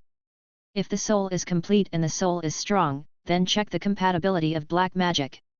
When the fit of black magic can describe more than 3 black magic, refer to the making and upgrading of liches in Record of Undead Experiments. Grindelwald was too impatient to read the preface to Ian's notebook. After all, in books in the magic world, the prefaces of many books are nonsense. Either introduce the author or why you wrote the book. So Grindelwald habitually skips the foreword. Nico also watched from the sidelines. After reading it, he patted Grindelwald on the shoulder and said. Gellert, it's really you. The process of making undead is also very similar to alchemy. Alchemy books are different from other magic books. Dumbledore also looked at Grindelwald with a half-smile. I said wait for Ian to see first. Grindelwald's face darkened instantly, ignoring Nico and Dumbledore, and said to Ian. Okay, this time it's my problem. The undead experiment record should also be your notebook. Ian nodded, but the notebook seemed to have fallen into his original world. He didn't find it at the time, so he didn't bring it to Grindelwald for research. There are many dark magics recorded by Ian in that notebook. But after he left, the castle should have been eroded into ruins by the magic power of death emitted by the undead, right? Ian tossed the memory out of his head, looking like he had to rewrite it all over again. That notebook wasn't brought with me when I was teleported. Let me write it again. Grindelwald could only nod helplessly now. It seems that there is no way this time. After finishing speaking, Grindelwald looked at Hermione and said with some embarrassment. Sorry little Hermione. Grandpa's gift may not be very good this time. Hermione also saw what happened just now. She shook her head and comforted Grindelwald. Grandpa Grindelwald, I really like the undead you sent me. I think it's pretty awesome. Grindelwald laughed at Hermione's words. I know, as long as you like it. Then Grindelwald glanced at Ian. Not like some heartless ones. Ian gave Grindelwald a blank look again, and said. Okay, come and have a late night snack, it will be cold if you don't eat any more. Also, didn't you guys say you want to talk about that idiot Gilderoy Lockhart? On the second day, as usual, Harry and Ronald came to Hogwarts Great Hall to enjoy breakfast. It's just that the difference between today and last semester is that Harry finally didn't get stared at just after sitting down. Because Ariana, who was with Hermione, helped Harry share a lot of the staring. But before Harry could cheer up, he felt a frenzied stare again. Exactly the same as last night. Harry felt the direction of his gaze. I saw a freshman looking at him eagerly. When Colin Creevey noticed that Harry was looking at him, he hastily averted his gaze. Harry suddenly felt a headache. Ronald, did you see that freshman? Ronald followed Harry's gaze, and saw Colin secretly looking at Harry from time to time. I saw Harry, he seems to be paying attention to you. Harry got goosebumps when he heard Ronald use the word attention. Just when Harry was about to speak, Sprout walked into the red list with Lockhart at the gate of the auditorium. Chapter 277. It's just that Sprout changed from his usual gentle smile to annoyed expression. Lockhart, on the other hand, kept his trademark sexual grin. Sprout felt unlucky today, and met Lockhart as soon as he stepped out of the lounge. On the way to breakfast in the auditorium, Lockhart brags about his adventures. And kept asking if Sprout had his poster hanging over his bed. Hermione glanced up at Lockhart before continuing to chat with Ariana. And Ronald looked at the ugly Sprout and whispered to Harry. Harry, I bet Lockhart has definitely offended Professor Sprout. I've never seen Professor Sprout look so ugly. Harry nodded in deep agreement and said. I think so too, Ronald. Wait, Lockhart looks like I'm looking my 127. Lockhart's eyes lit up when he saw Harry, and he said to Sprout. Sorry, Professor Sprout, I don't think I can go on with my story. Now I have some things to attend to. Sprout was delighted to hear Lockhart's words. Her complexion improved a little, and she said. Then you go to work first, Professor Lockhart. After speaking, Sprout didn't give Lockhart another chance to speak, and walked quickly towards the teacher. While Lockhart's attention was now on Harry, he also walked directly towards Harry.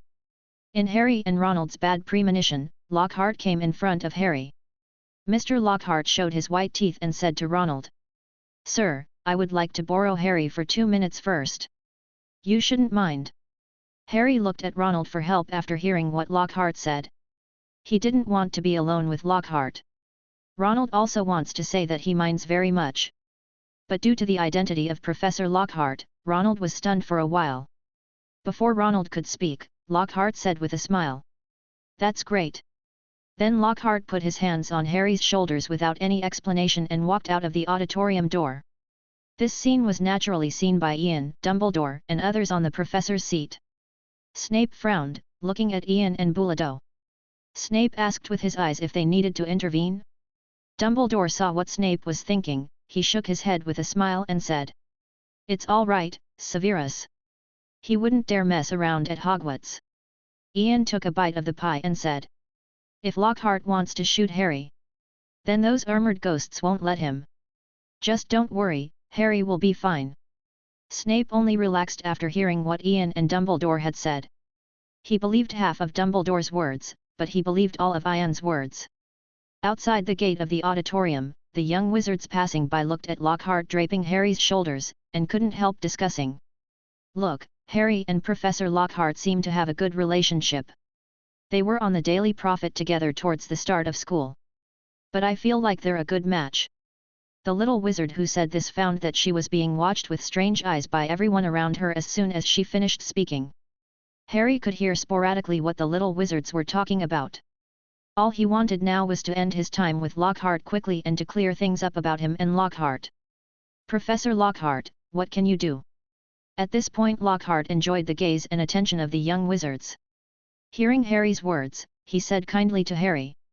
Harry, I've always wanted to talk to you. Harry looked at Lockhart with some doubts, they only met once at Lihen bookstore before school started. What can we talk about? Harry just listened to Lockhart continue. Harry, how does it feel to be famous? Look, they're all talking about our headlines. Harry looked around when he heard what Lockhart said, and indeed the little wizards were all looking at the two of them. Feeling very uncomfortable, Harry said. Oh. Professor. No, I think I. Before Harry could finish speaking, Lockhart directly interrupted Harry, and said with a smile. I understand, Harry. This kind of thing is like a billywig-tail needle. After the first time, I want to do the second time. Having said that, Lockhart whispered in Harry's ear. I have a way for us to quickly increase our reputation and honor. And when Lockhart was close to Harry, Harry felt that Lockhart's feeling became more obvious to him. Harry moved his steps backwards, suppressing his uncomfortable emotions and said. Thank you, Professor Lockhart. B. Lockhart interrupted Harry again, and he said kindly to Harry. Haha, blame me, blame me. Gives you the first time no time to get used to the attention that fame brings. Harry, we'll get more attention together. Trust me, this will get you hooked. Harry got goosebumps from what Lockhart said. He couldn't imagine how much trouble it would bring him if he was being watched all the time. At this time Draco came to the door of the auditorium. He looked at Harry and Lockhart with their shoulders crossed in puzzlement. Professor Lockhart? Harry, what are you doing? Lockhart heard Draco's question, hugged Harry tightly and said loudly. Harry is asking me for the secret to success. Of course. As a professor, I would like to tell everyone about my experience. Harry and Draco were dumbfounded by what Lockhart said. Draco was about to ask something, but Harry winked at 0.6 Draco. Draco understood what Harry meant, we'll talk about any problems later. Then Harry quickly pulled Lockhart's hand away and said. Professor. I still have something to do. I'm leaving first. After speaking, Harry dragged Draco away without looking back. Lockhart smiled as he watched Harry and Draco leave. Harry Potter was nothing more than a stepping stone to his fame. I hope you can bring me some attention, Harry Potter. A little wizard fan of Lockhart walked up to Lockhart and asked a little embarrassedly. Professor, can you give me an autograph? Lockhart looked back at Harry, smiled and said to the little wizard. Sure. Anyone else need an autograph? Chapter 278. While Lockhart was signing autographs for the little wizards outside the auditorium, Harry dragged Draco into the stairwell behind the corridor of the auditorium. Draco breathlessly said to Harry. Harry, you and Lockhart, what is the situation? Harry was also panting constantly from exhaustion, and said. Yeah, that's right, Draco, I don't think Lockhart is right. Draco nodded when he heard Harry's words, and after adjusting his breath, he said. Yes, I think so too. A powerful wizard never goes around showing off. Ian and Professor Dumbledore wouldn't be like him. Harry shook his head and said.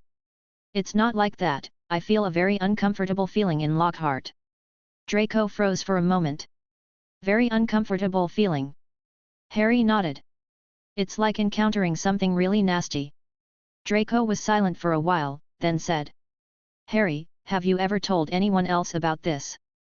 Harry shook his head, he didn't understand what Draco meant. Then Draco continued. That's good, I trust you, Harry. But others may not believe what you say. 25. You also see how crazy those fans are. Harry knew Draco had a point, and he sighed. That's the only way to go, let's avoid him in the future. Still, the way Lockhart made him feel uneasy. After all, Dobby had learned from the past, and now Harry felt like he was cursed whenever he felt something was wrong. Because Draco didn't eat breakfast, he ran to the auditorium to get 2 breads, and then went directly to the herbal medicine class with Harry. If Harry returned to the auditorium now, he might be pestered by Lockhart again. Ronald, who was on the seat, saw that Harry hadn't come back, and saw Draco, who was in a hurry. He wanted to stop Draco and ask him where Harry was. But Draco ran too fast, and the arrival of Lockhart started discussions among the teachers. Ronald couldn't stop calling Draco. Herbalism classes for Gryffindor and Slytherin are taught together in 2nd year this year. After finding out that today's class is in the 3rd greenhouse, the 2 of them waited here for class. After arriving in the 3rd greenhouse, Ronald looked at Harry and Draco with some displeasure and said. You don't wait for me. I've been waiting for you in the auditorium. Harry looked at Ronald helplessly, pulled Ronald to the corner, and told him what happened just now. Ronald looked at Harry and Draco in surprise, and said. No wonder you run so fast. However, Harry, I think we can look into Lockhart. Having said that, Ronald became excited. He longs for a great adventure. Before Harry could speak, Draco snorted coldly. Weasley, you are a reckless lion. Lockhart is a grown wizard. And you haven't learned half an offensive spell yet. Be careful, I tell Aunt Molly what you said. Draco's words made Ronald flush instantly. He wanted to refute, but he knew Draco was telling the truth.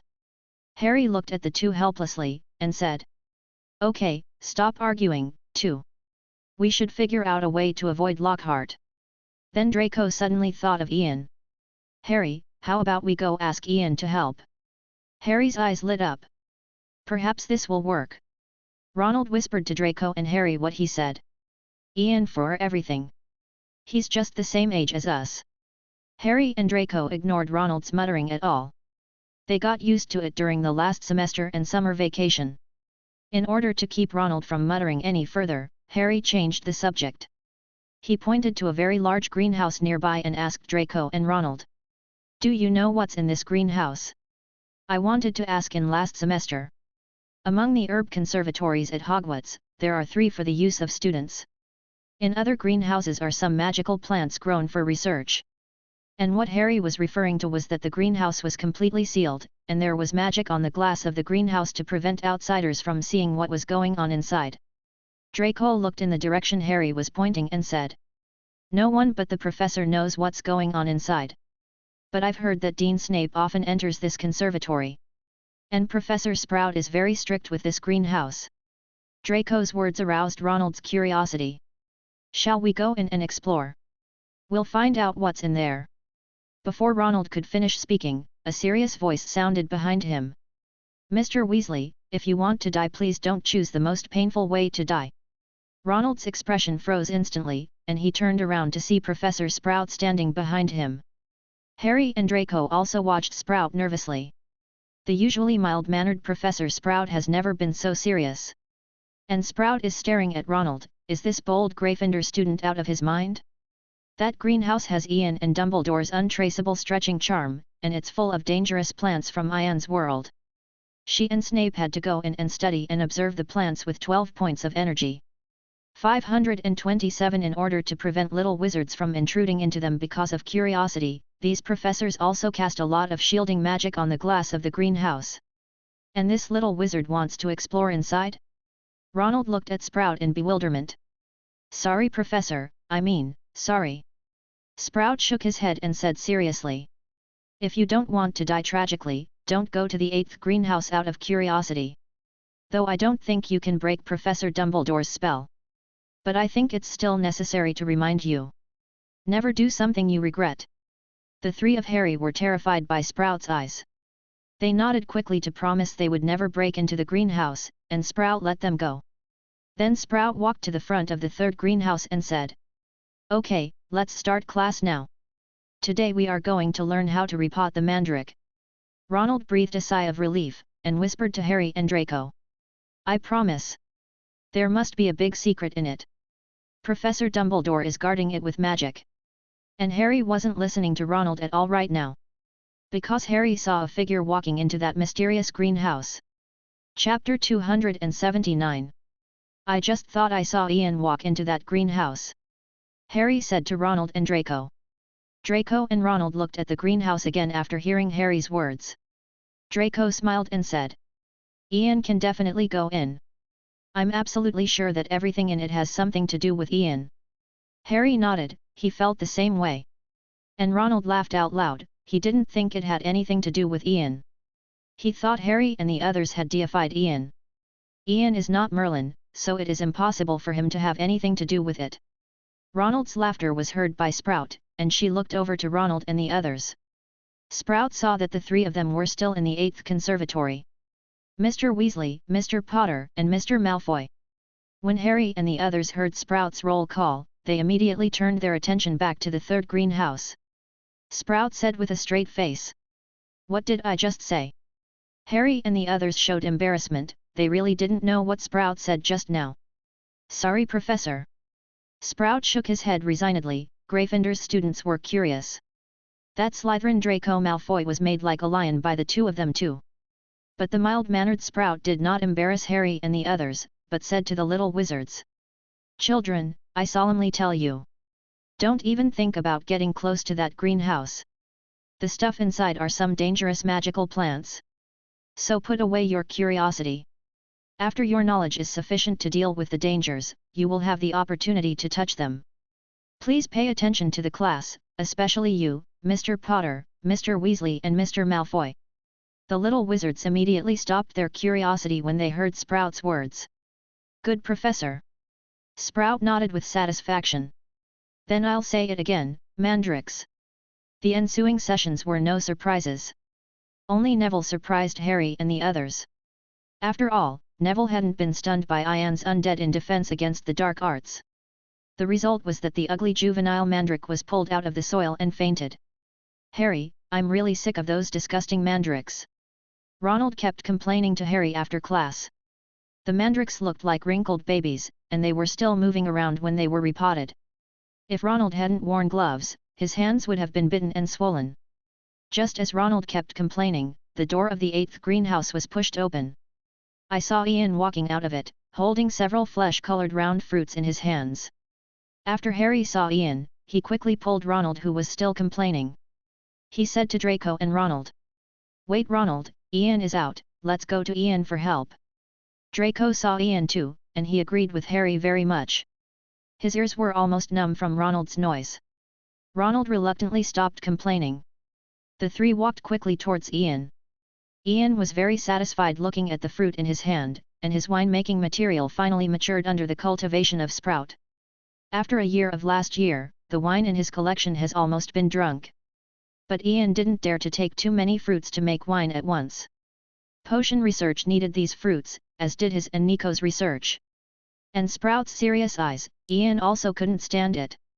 At this moment, Ian sensed that the soul fluctuations of the three of Harry were approaching him. The three of Harry stopped in front of Ian, and they were looking curiously at the greenhouse door behind Ian. Because after Ian came out, they found that the door of the greenhouse hadn't been completely closed.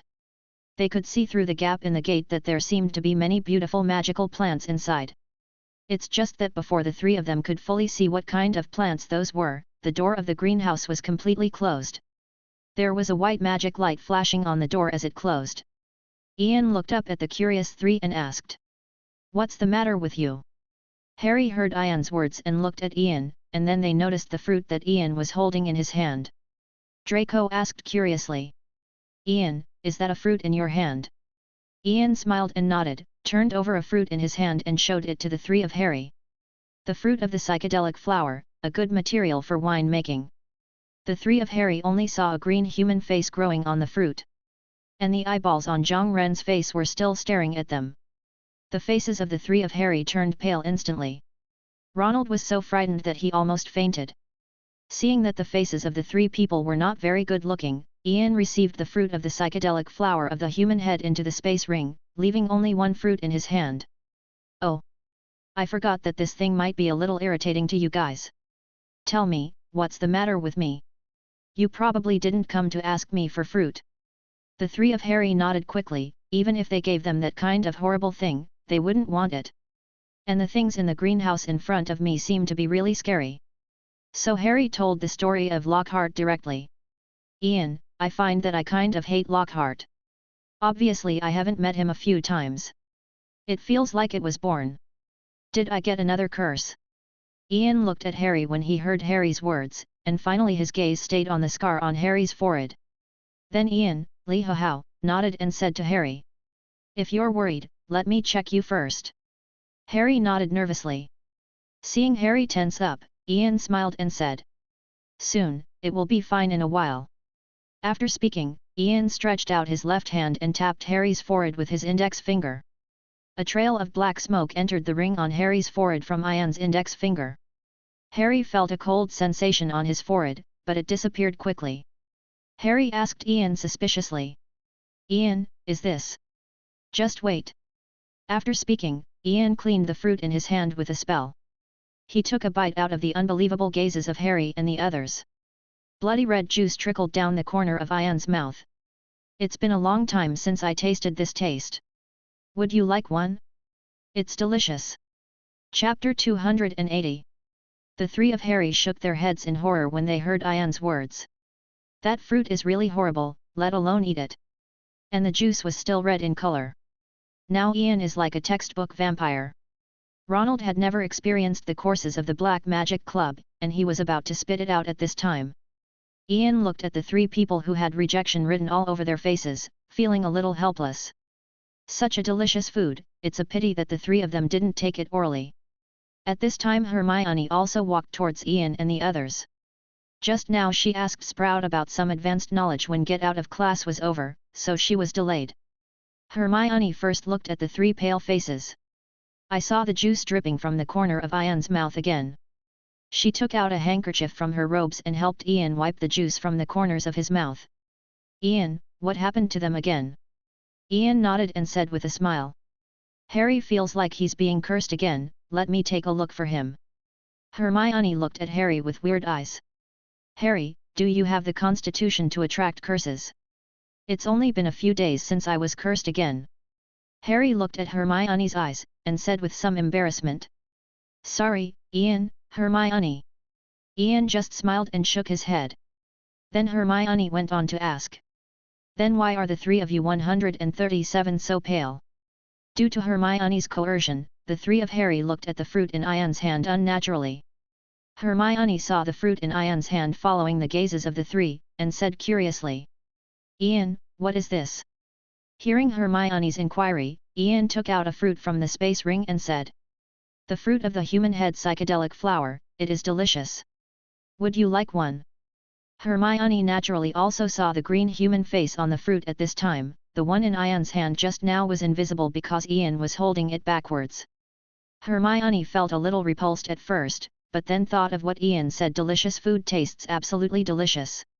She took the fruit with some hesitation, constantly struggling in her heart whether to try it. And immediately she heard the sound of Ian biting the fruit beside her. Hermione looked up at Ian's enjoyment expression and encouraging eyes. She swallowed her saliva, and with a hard heart, she took a bite of the fruit under the shocked gazes of the three of Harry. The moment the pulp entered the mouth, Hermione felt a very refreshing sweetness spreading in, mouth. There is no trace of sour taste, but also has a fragrance. Hermione's eyes lit up instantly, and she took another bite to the fruit. She swears by it. This is the best fruit she's ever had. If only the appearance wasn't so scary. The three of Harry beside him were already stunned. At the same time, they swore in their hearts that they would never make Hermione angry in the future. Otherwise, their fate will definitely not be much better than that fruit. Hermione ate the fruit without realizing it. Then she realized that Ian was looking at her with a smile on his face. Hermione blushed a little, and whispered. Delicious. Ian nodded with a smile, took out 2 fruits again and handed them to Hermione. I'm going to use the rest of this to make wine. My stock has been almost consumed by the old man and the others. Hermione glared at Ian when she heard what he said. I told you to drink less. Ian smiled and ruffled Hermione's hair. Said. It's okay, you didn't drink less. After Hermione grew in magic power and physique, Ian and others allowed her to drink a small amount of alcohol. After all, Ian's wine is brewed with magic ingredients, which is good for the growth of magic power. As long as it doesn't hurt your body, it's fine. Hermione rolled her eyes when she heard Ian's words, but didn't say anything more. Then Ian looked at Harry and said. Harry, it's ready. The black mist that had just entered Harry's body had already probed Harry's body. Although Ian knew that Harry was feeling discomfort from Voldemort's Horcrux. But a closer inspection would be an answer to Old Man Deng and Severus. Just to make sure exactly what happened to Voldemort's soul fragment in Harry's body. Harry adjusted his mood after hearing Ian's words, and looked at Ian seriously. Ian shook his head with a smile and said. It's just that you are overthinking, and there is no curse on you. Hearing Ian's words, the three of Harry felt relieved. After thanking Ian, they were going to the Transfiguration classroom. Hermione was going to Transfiguration too, and left with them. Ian came to Dumbledore's office. Ian, why are you here so early today? Dumbledore looked at Ian in some surprise. Ian sat down directly on the chair opposite Dumbledore, picked up a pile of cockroaches and threw it into his mouth. Remember when I said Harry's soul vibrations were enhanced? The fragments of Voldemort's soul on him are slowly recovering. I guess it was accidentally activated by Dobby's nightmare charm. Dumbledore turned serious when he heard Ian's words. Will it affect anything? Ian. Dumbledore wouldn't play with the lives of his students. If it didn't work, he and Grindelwald went to catch Tom, beat him up and threw him in front of Harry to complete the prophecy. It was also impossible for him to ask second-year Harry to kill Voldemort solo. Harry wasn't a pervert like Ian. Then Ian shook his head and said, "Don't be so nervous, old man Deng, just recover." But there is no consciousness, and no connection with Voldemort's main soul. It just gave Harry some talent for the dark arts and the ability to sense Horcruxes. So Harry also got a new ability. Hearing this, Dumbledore was relieved. Dumbledore took off his glasses and rubbed his forehead. "That's good. By the way, Ian, can you help me?" Before Dumbledore could finish speaking, Ian got up and took a pack of cockroaches from Dumbledore's table. "I still have something to do, you just let Severus keep an eye on Harry and Lockhart. I don't have time to look at your savior every day. Just let me know when you want to clean them up." After speaking, Ian left Dumbledore's office directly. Dumbledore watched Ian leave helplessly. These two Grindelwalds run faster than the other when they're in trouble. Chapter 281. Harry was completely relieved after confirming that there was no curse on him. He thinks it's Lockhart who hit him. Just dodge some in the future. The following Transfiguration class, McGonagall asked students to turn beetles into buttons. Hermione's speed was still fast, and the button had the Hogwarts crest printed on it. McGonagall was very satisfied with Hermione's transformation skills, and it seemed that her private goods were not in vain. Harry chased the beetles all over the table with his wand and cast spells, and almost tore the table down in the end. On the other hand, Ronald directly killed 3 beetles. Which makes McGonagall's assessment of the duo a wand-wielding baboon. The lesson ended with Hermione giving Gryffindor 10 points. Both Harry and Ronald felt doomed after hearing McGonagall say that get out of class was over. Because in contrast to Hermione, McGonagall looked at the two of them particularly unkindly. Harry and Ronald came to the auditorium. Ronald looked at the food on the table and finally heaved a sigh of relief. "Harry, I just felt like Professor McGonagall's eyes were going to kill us." Harry also relaxed and nodded, and said with some fear, "Ronald, I think we need some extra refresher on Transfiguration." Ronald's face collapsed when he heard Harry's words. That means less rest time for him. And he thinks the potion class is the most difficult one, and the Transfiguration class is the second. At this time, Colin Creevey took the camera and saw Harry and Ronald coming to the auditorium. He walked towards Harry and Ronald very nervously.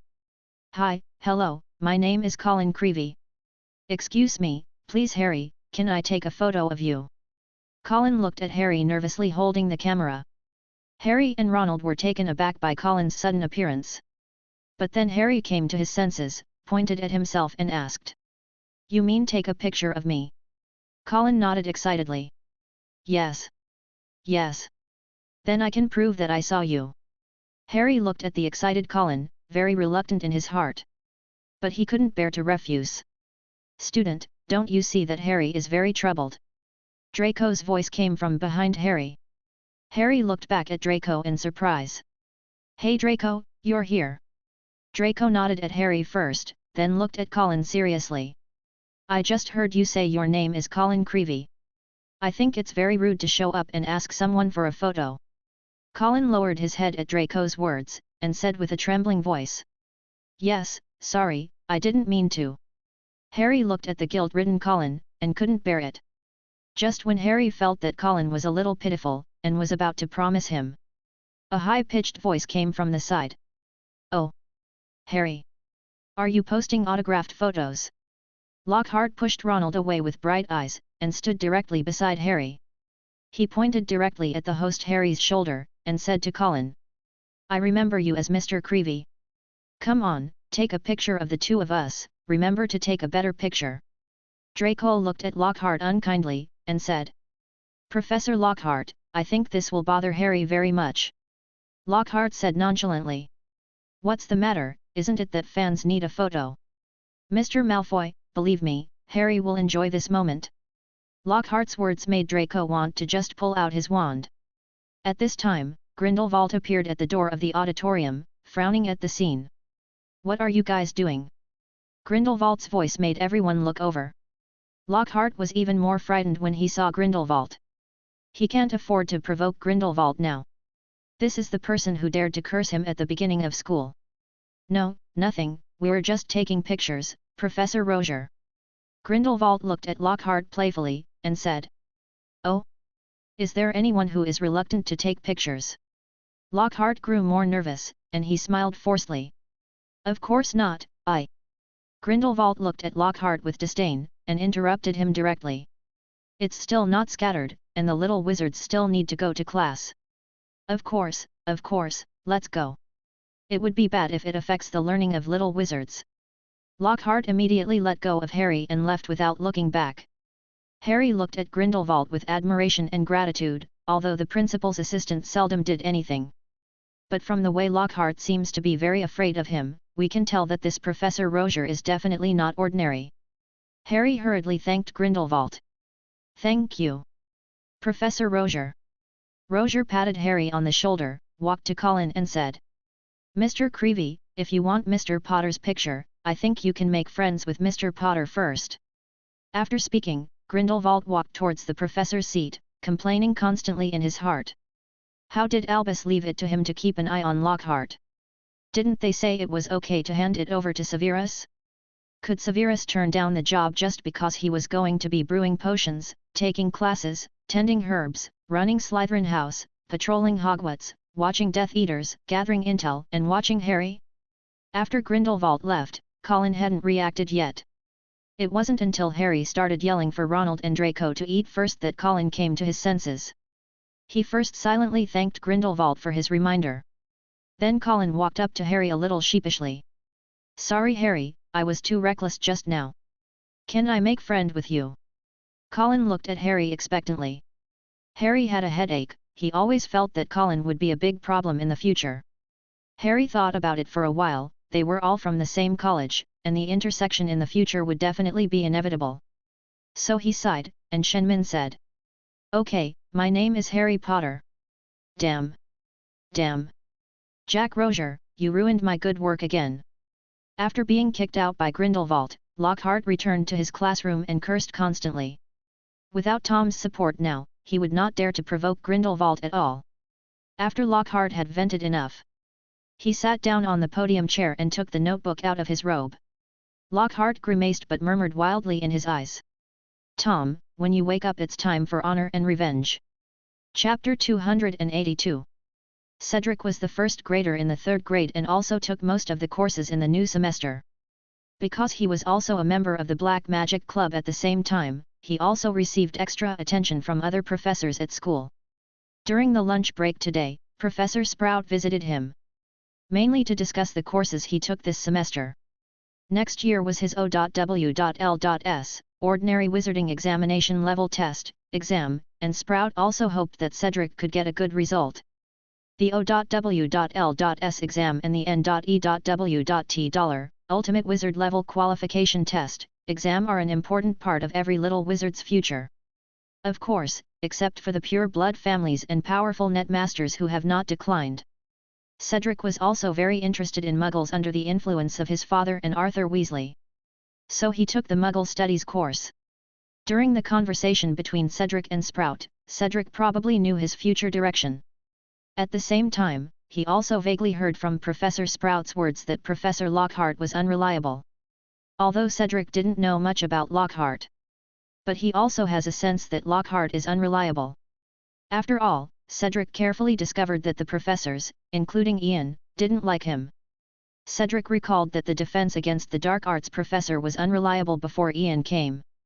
Now it seems that the professor who has become a Muggle Studies class is unreliable. Quirrell was also unreliable last year, and died suddenly at the beginning of school. Will the Muggle Studies professors of the future be like the defense against the dark arts professors of the past? Cedric, on his way to the Muggle Studies classroom, threw his thoughts out of his head. You'll find out after class. Cedric, what do you think of Professor Lockhart? On the way to the Muggle Studies classroom, a Hufflepuff girl asked Condrick. Her eyes were shining, it was the wizard she admired. Cedric glanced at the witch, although he wanted to say that Lockhart felt very unreliable, but if he said it, it might cause trouble. Then Cedric said perfunctorily. Fennis, I think there should be no problem. Fennis was a little dissatisfied when she heard Cedric's words. Cedric, I think you can drop the word should. I didn't expect Professor Lockhart to have research on defense against the dark arts. Knows a lot about muggles. He's literally the man of my dreams. Several other witches also joined the discussion. Cedric had a headache from the quarrel between Fennis and the witches. But with his polite and gentle personality, he kept replying to their words. After arriving at the door of the classroom, Cedric breathed a sigh of relief. Finally, I don't have to listen to those girls nagging anymore. Upon entering the classroom, Cedric notices that Lockhart's portrait is hung throughout the classroom. And there's even one on the blackboard. This made Cedric have a bad prophecy, so he uncharacteristically sat at the back of the classroom. Not long after, Tuhart came out of the teacher's office in front of the classroom. He was wearing a green wizard robe, and his face did not have the gloomy expression in the lounge at noon.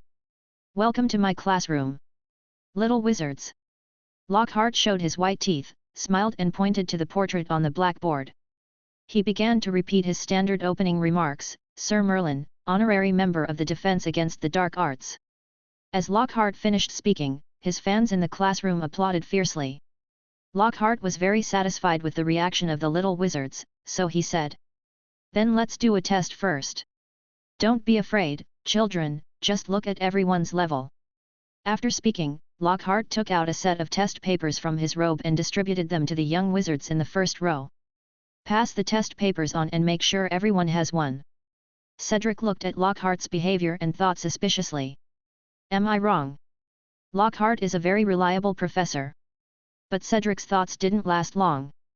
The moment he got the test paper, Cedric swore all he was thinking was fart. I saw that the test paper said. Question 1, what is Gilderoy Lockhart's favorite color? Question 2, when will the book I Can Be Magical be released? This test paper is exactly Lockhart's personal story test. Cedric took the pen and didn't know how to write these answers. Lockhart came to Cedric's side unknowingly, looked at his unwritten paper, and said encouragingly. Children, don't be too nervous. This exam is just to check your level. Cedric heard Lockhart's voice sounding beside him, so he raised his head and asked. Professor, shouldn't we have some muggle knowledge? Lockhart laughed at Cedric's words. Oh, boy, you are kidding. But I promise it's the funniest joke I've heard this year. After speaking, Lockhart patted Cedric on the back and walked towards the podium. His father is a muggle, how could he not know how weak muggles are? And Cedric was stunned in his seat. Is muggle knowledge a joke? They could all see muggle books in Ian's office. Cedric is deeply suspicious of Lockhart. As time passed, Lockhart collected all the test papers after half an hour. Ah! Very good, Miss Finn 0.0 Nas Carl's Le full marks. Hufflepuff plus 10, the next one is. It's a pity that Miss Mester has mistaken the color I like, and I like lilac. Mr. Diggory, it seems that your usual grades must be very unsatisfactory. Basically they were all wrong. The little wizards froze when they heard what Lockhart said. Cedric is number 1 in grade. Phineas raised her hand in doubt, and said. Professor, Cedric is. Before Phineas could finish speaking, Lockhart puffed out his chest and said loudly confidently. But that's okay. Muggle stuff, I think you'll know it after reading the book. I'll tell you about it when I have time. So I'm going to give you a tutorial on other subjects in this class. Chapter 283. Lockhart's words stunned the young wizards below. Before the little wizards could react, Lockhart continued to speak loudly. I think we can start with the Defense Against the Dark Arts class first. I heard that your former professors were very unreliable. Now your Professor Grindelwald is still a child, and he certainly doesn't have my level. So. It's up to me. Honorary member of the Defense Against the Dark Arts. To help you. After Lockhart finished speaking, he kept his trademark smile and waited for the little wizards to applaud. But he waited for a while, and the little wizards were still quiet.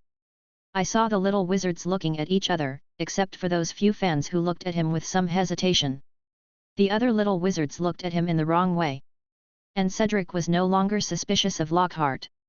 He's sure there's something wrong with Lockhart's brain. Ian is he can touch porcelain. Although Cedric has not seen Lockhart's strength, but definitely not to the extent that he could kill Voldemort solo. Phineas raised her hand hesitantly. Lockhart smiled and asked Phineas.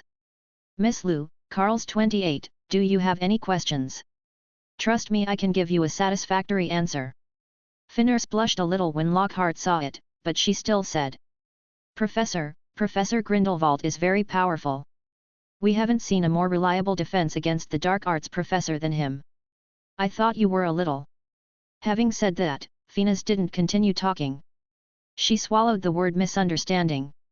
Although she knew that Lockhart had great achievements in defense against the dark arts. But she couldn't beat the self-esteem of her idol. Professor Dumbledore recognized Ian's strength. Moreover, Phineas still had fantasies in her heart. After all, Professor Lockhart is also a very famous wizard in the world.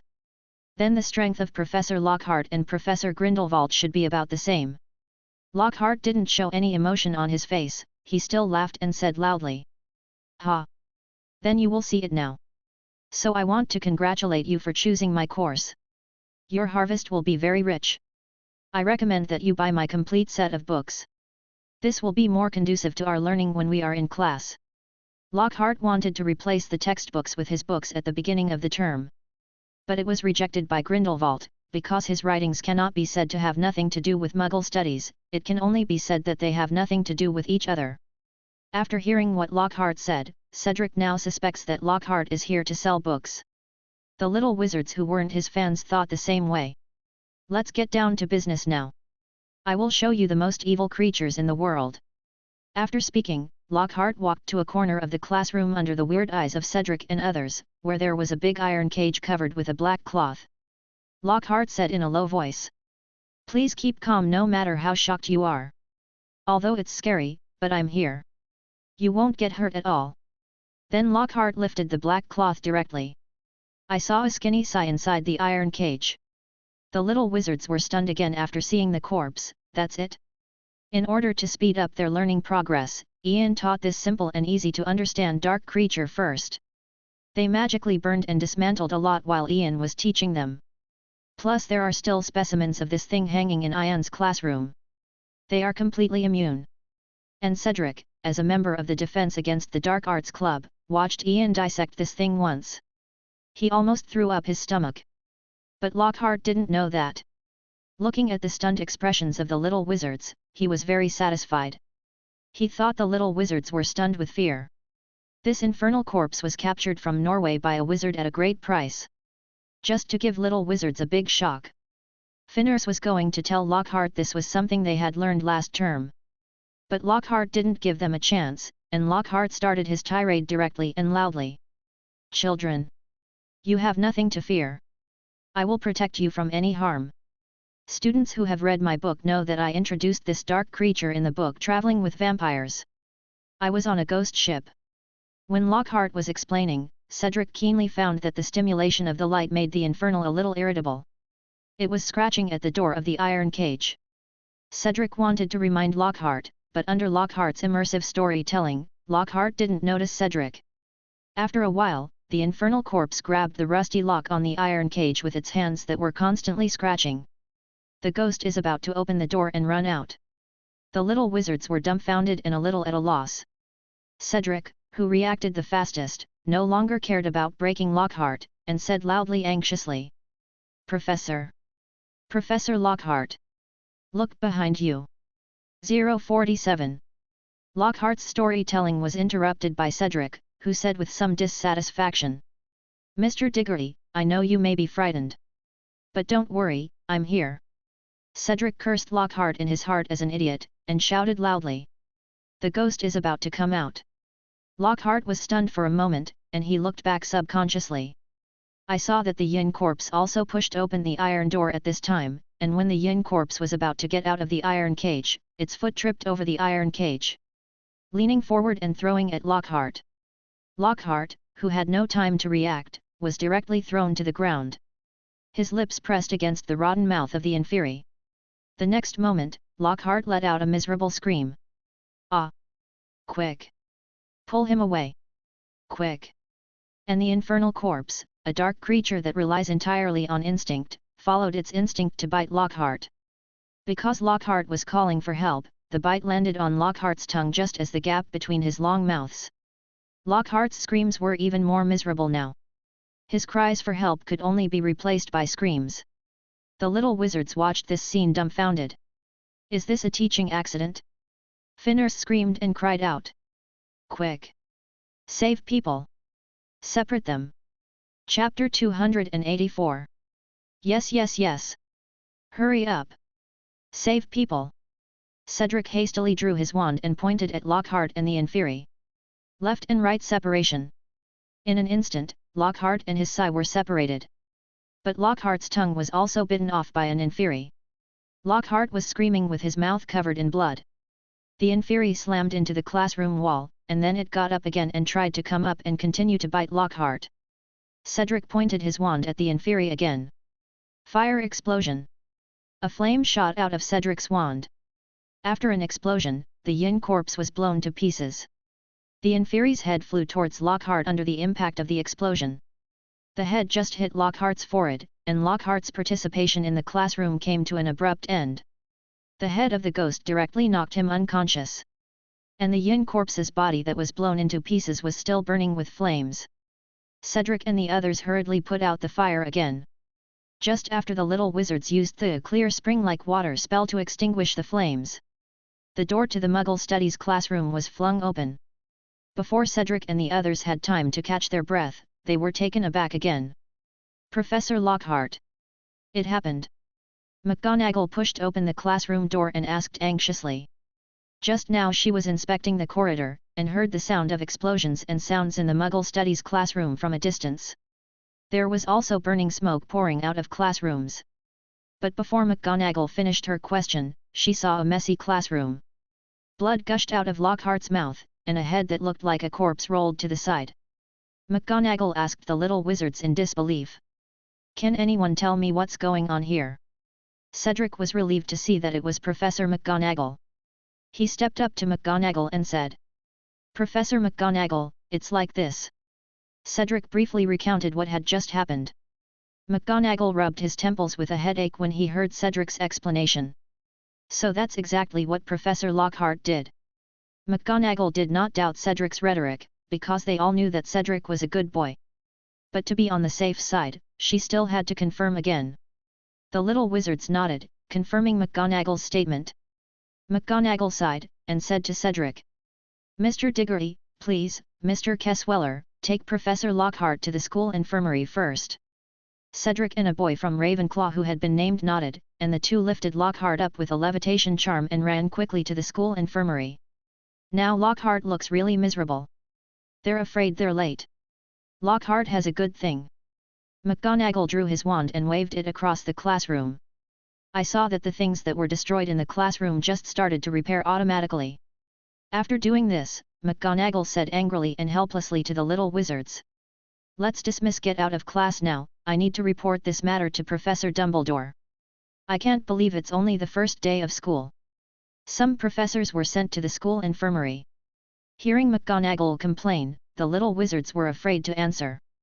Fans of Lockhart, such as Phineas, fell into a deep confusion. Soon, rumors spread throughout Hogwarts that Lockhart was admitted to the infirmary on the first day of school. There were voices of little wizards discussing it everywhere, and those Lockhart fans couldn't believe it. Did you know? Professor Lockhart is hospitalized today. I've heard that before. How could such a great wizard, Professor Lockhart, have such a problem? It used to be an accident with the Professor of Defense Against the Dark Arts, but now it's replaced by Muggle Studies. Like Quirrell last year. Harry, Ronald, and Malfoy couldn't help but feel quite mysterious after knowing this. They made a wish at noon, hoping to see Lockhart less, and Lockhart entered the school hospital in the afternoon. But Harry relaxed a little, at least he won't have to see Lockhart again in the short term. Hermione was somewhat aggrieved by Lockhart's behavior. He actually wanted to steal Ian's class, and he deserved to be admitted to the school hospital. And Ian was also called to the headmaster's office by Dumbledore. Ian complained as soon as he entered the door. Old man Deng, I still have class later. It's only been a few hours, why are you looking for me again? Dumbledore looked at Ian strangely, and said. Ian, Lockhart Infirmary. I'm still in a coma, half of my tongue was bitten off by a ghost. Ian choked on Dumbledore's words. Cough cough, old man dang, you mean Lockhart. Dumbledore nodded helplessly, and said. Yes, Ian, did you put a curse on Lockhart? Ian shook his head and said. I'm not that boring, and he doesn't deserve my curse. Besides, if I cursed him, he would have no chance of entering the infirmary now. Dumbledore heard Ian's explanation, and it seemed to be true. Ian's black magic Lockhart must be dead by now. But Ian looked at Dumbledore with some doubts and asked. He's not going to teach little wizards how to make muggles into ghouls. Dumbledore's face turned dark when he heard Ian's words, and explained. It's not what you think, Ian. Lockhart is ready to prove his skills. Teach the little wizards how to deal with ghost corpses. Ian was quite speechless to Lockhart, he didn't know how much he weighed. In the Muggle Studies class, you just teach the common sense of Muggles, and it's okay to teach the defense against the dark arts courses. At this moment, Dumbledore suddenly remembered something. Ian, didn't you throw Tom's curse back last year? Ian nodded. What is Dumbledore doing at this time? Dumbledore looked at Ian with a wry smile. Ian, tell me, is there a possibility? The curse shifted after Quirrell died. Except for Tom's curse, I really can't think of a person who can be so cursed. Ian also froze for a moment. Seems like a possibility. Ian quickly took out the Hogwarts professor contract from the space ring. Follow the traces of magic power above and start to investigate the curse. Chapter 285. Not long after, Ian said with some embarrassment. Old man dang, you guessed it right. Voldemort's curse after the death of Quirrell and Voldemort's remnant. Now attached to the professor's contract in Muggle Studies. Dumbledore patted his forehead. I knew it. So Ian, does this curse have any effect on Professor Carrie Dybubagan? Ian thought for a while, continued to probe the contract with magic power, then shook his head again and said. No, Boobagee's contract was signed before the curse. This curse will only affect those who come after. Like your old defense against the dark arts professors. Aren't the professors before the curse okay? Hearing Ian's words, Dumbledore breathed a sigh of relief. As long as it doesn't involve Professor Carrie Boobagee.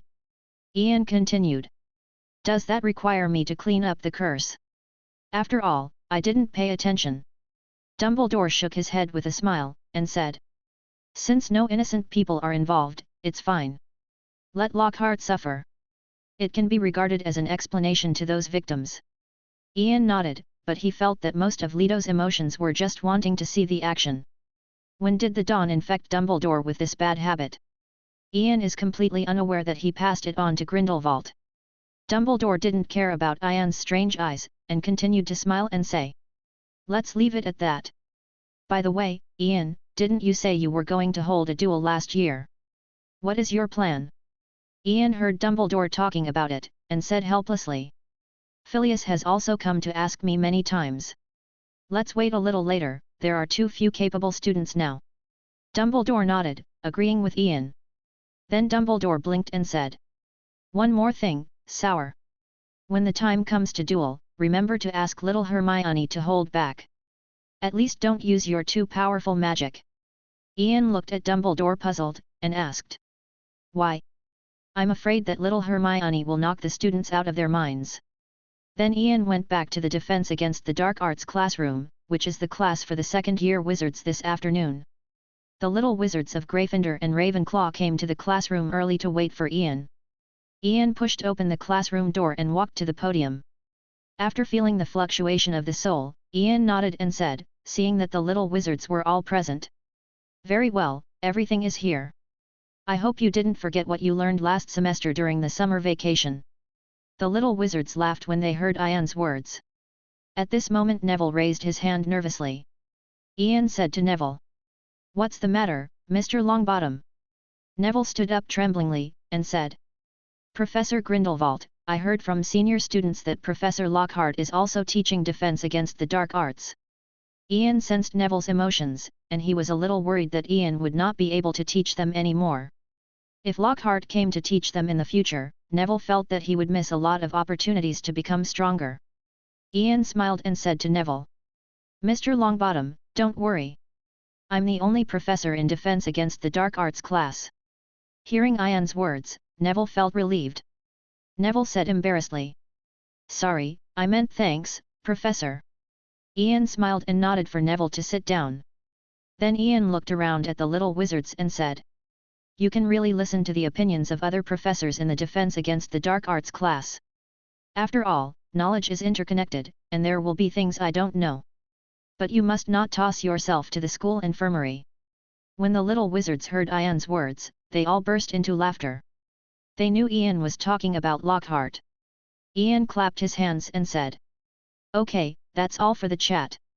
Now let's take a test. Of course, students with excellent grades can enter the defense against the Dark Arts Club. This is a very important reference for students who want to take alchemy in the 3rd grade. Students who fail, I think you know what will happen to you. Hermione sat in the first row, her chin lifted. She is a professional in the exam. The first must be hers. Most of the little wizards also looked at Ian with bright eyes. They have been looking forward to this day for a long time. But some little wizards who didn't review shivered. They don't want to experience Ian's tutoring course at all. Now they just pray that they will pass. Ronald lowered his head nervously. Harry looked at Ronald and said. Ronald, don't be nervous. After the tutoring during the holidays, you can definitely get a good grade in the exam. Ronald raised his head, looked at Harry very nervously, and said in a low voice. Harry, I still can't calm down. If I fail in the exam, my mother will definitely not let me go. Harry was about to say something to comfort Ronald, but the test papers had already arrived on the desks of every little wizard under the control of Ian's magic. Harry could only swallow his words and start the exam. The only sound left in the classroom was the sound of the quill writing on the parchment. Half an hour passed quickly. Ian waved his hand, and the test papers of the little wizards automatically flew to the podium. In the next time, you first preview the chapter about Grindylow. Ronald felt that time was passing very slowly while Ian was grading the test paper. Harry was also somewhat absent-mindedly recalling the answers to the exam just now. Except for Hermione, the little wizards were all in the same mood as Harry and Ronald. Only Hermione is very confident. There is definitely nothing wrong with her answers. Soon Ian stopped the quill for grading the test paper, and he looked up at the little wizards. The little wizards waited nervously for Ian to announce their exam results. Ian smiled and said. Everyone passed the exam. Woohoo! Yay! The little wizards erupt into huge cheers instantly. That means no one is being sent to tutoring. Ian raised his hand and pressed down, and the little wizards immediately fell silent. Ian then laughed and said. There are still results to be announced. First place, Ms. Hermione Granger, full marks. Hermione lifted her little head proudly, she proved herself to be the best regiment. Chapter 286. The little wizards were not surprised when they heard that Hermione was the number 1. They'd be surprised if Hermione wasn't number 1. And tied for second place are Mr. Harry Potter and Mr. Neville Longbottom. The little wizards looked at Neville in surprise. They were mentally prepared for Harry's grades, but Neville's grades suddenly soared. Neville burst into tears immediately. Do you know how I spent this summer vacation? His grandma let down her guard against Ian after the Daily Prophet reported. Especially after finding out about Ian's Black Magic Club, his grandma gave him a death order to join. Only then will Neville have powerful magic. He can protect himself. And it may be possible to learn those very precious magic through Ian's connections to cure his parents. 197. But Neville's memory is very poor, he has to pay several times the efforts of others to learn what others can learn. So Neville didn't have a good day this summer. Ian smiled at Neville, who was wiping away his tears. He was also a poor man, trying to make Neville forget the memory of his parents being tortured by Death Eaters as a child. Neville's grandmother used the Oblivion Curse on him, which made Neville's memory very poor since he was a child. This result is inseparable from Neville's own efforts. Then Ian continued to turn over the test paper and said. The third is Mr. Ronald Weasley. When Ronald heard his name, he immediately became excited. A good grade means he can finally join Ian's Black Magic Club. Ronald felt those cool elemental magic beckoning to him. He finally stopped envious of Harry and Draco, as well as George and Fred. And there are those extraordinarily delicious meals. I heard it is available every week. Like George and Fred, for eating at Ian's. The two of them didn't even eat lunch, they just waited for the evening meal. Ian sensed Ronald's emotions and looked at him with some concern. Ronald's mentality is very likely to fail to maintain his grades in the second half of the semester. Not the power-seeking idea that Ian hates, though. But Ian also didn't want to spend his time with a little wizard who couldn't hold on. Ian thought for a while, and said to Neville and Ronald. Mr. Longbottom, Mr. Weasley. You can choose to join the Defense Against the Dark Arts Club as an auditor. How much you can learn is up to you. Neville looked at Ian excitedly and said quickly. Professor Grindelwald. I'm joining. And Ronald asked puzzledly. Professor Grindelwald, what do you mean by auditor? Ian first smiled and nodded to Neville, and then said to Ronald. It means that you have not been officially allowed to join for the time being. You have to work hard to prove that you have the qualifications to stay and study. Neville's heart settled after hearing Ian's words. Whether it's for revenge and treatment for his parents, or for Grandma's expectations. He has a reason to persevere. Neville reached into the pocket of his robe. Gripping the bubble gum wrapper his mother had given him over the summer. Even now that his mother couldn't recognize him because of the magic damage from the Cruciatus curse, she would only give him bubble gum wrappers as gifts. But Neville believes that one day he will bring his parents back to normal. On the other hand, Ronald was full of sadness. During the summer vacation, he felt that his daily study was already tortured. He doesn't even have much time to play. Now Ian also asks them to keep the grades. In this case, he will have less time to play. And if he joins now, he will be kicked out of the club for failing to maintain good results. His mother might hang him up and beat him? Ian sensed the emotions of the two, and the strong contrast made Ian shake his head. There, Mr. Longbottom, Mr. Weasley. If you want to join, just come to this classroom on Friday night. Ian waved his hand, and the test papers of the Xiao Gang teachers flew into their hands. I won't talk about the rest of the results. After the test papers are sent out, you will revise the contents of the books yourself. Just like last semester, write a 5-inch paper after revising the wrong magical knowledge. Remember, every knowledge point must be written. After getting the test papers, those little wizards who didn't get good grades suddenly let out miserable voices. No. Professor Grindelwald. That's too much. I can't finish it. I can't finish it at all. Ian ignored the misery of the little wizards. Whoever dares not to do their homework. I think what I have is a way to make you write willingly. Harry shuddered involuntarily when he heard Ian's words. He remembered what happened last semester. The psychological shadow of that dead demon has not been erased yet. If he could go back in time, he would give his innocent self a slap in the face.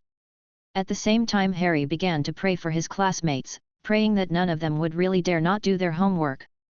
At this time, Lockhart's head in the school infirmary was covered with bandages, and Madame Pomfrey had just changed Lockhart's medicine. McGonagall on the side asked Madame Pomfrey. Bobby, Professor Lockhart. McGonagall, being Dumbledore's real assistant, was not like some lazy old guy. She handles everything at Hogwarts seriously and responsibly. After her class ended today, McGonagall went to the school infirmary to check on Lockhart. Madame Pomfrey complained angrily before McGonagall could finish speaking.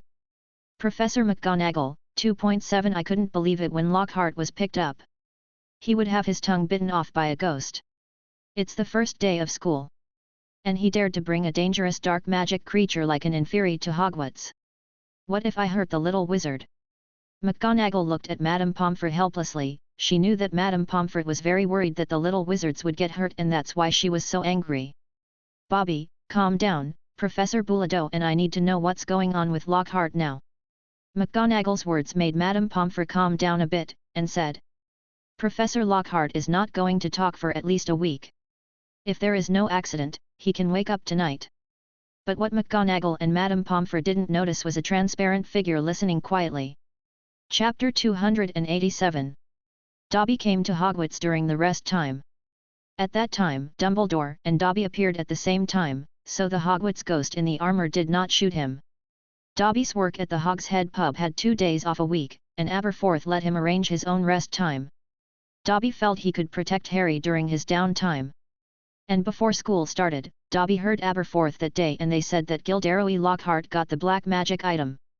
But they didn't let Mundungus and Dobby hear about Lockhart later. So Dobby decided to find out about Lockhart himself. But after he came to Hogwarts, he found that Lockhart had entered the school infirmary. In this way, Dobby secretly overheard the conversation between McGonagall and Madame Pomfrey after he came to the school infirmary with the illusion spell. Dobby must do his best to protect Mr. Harry Potter.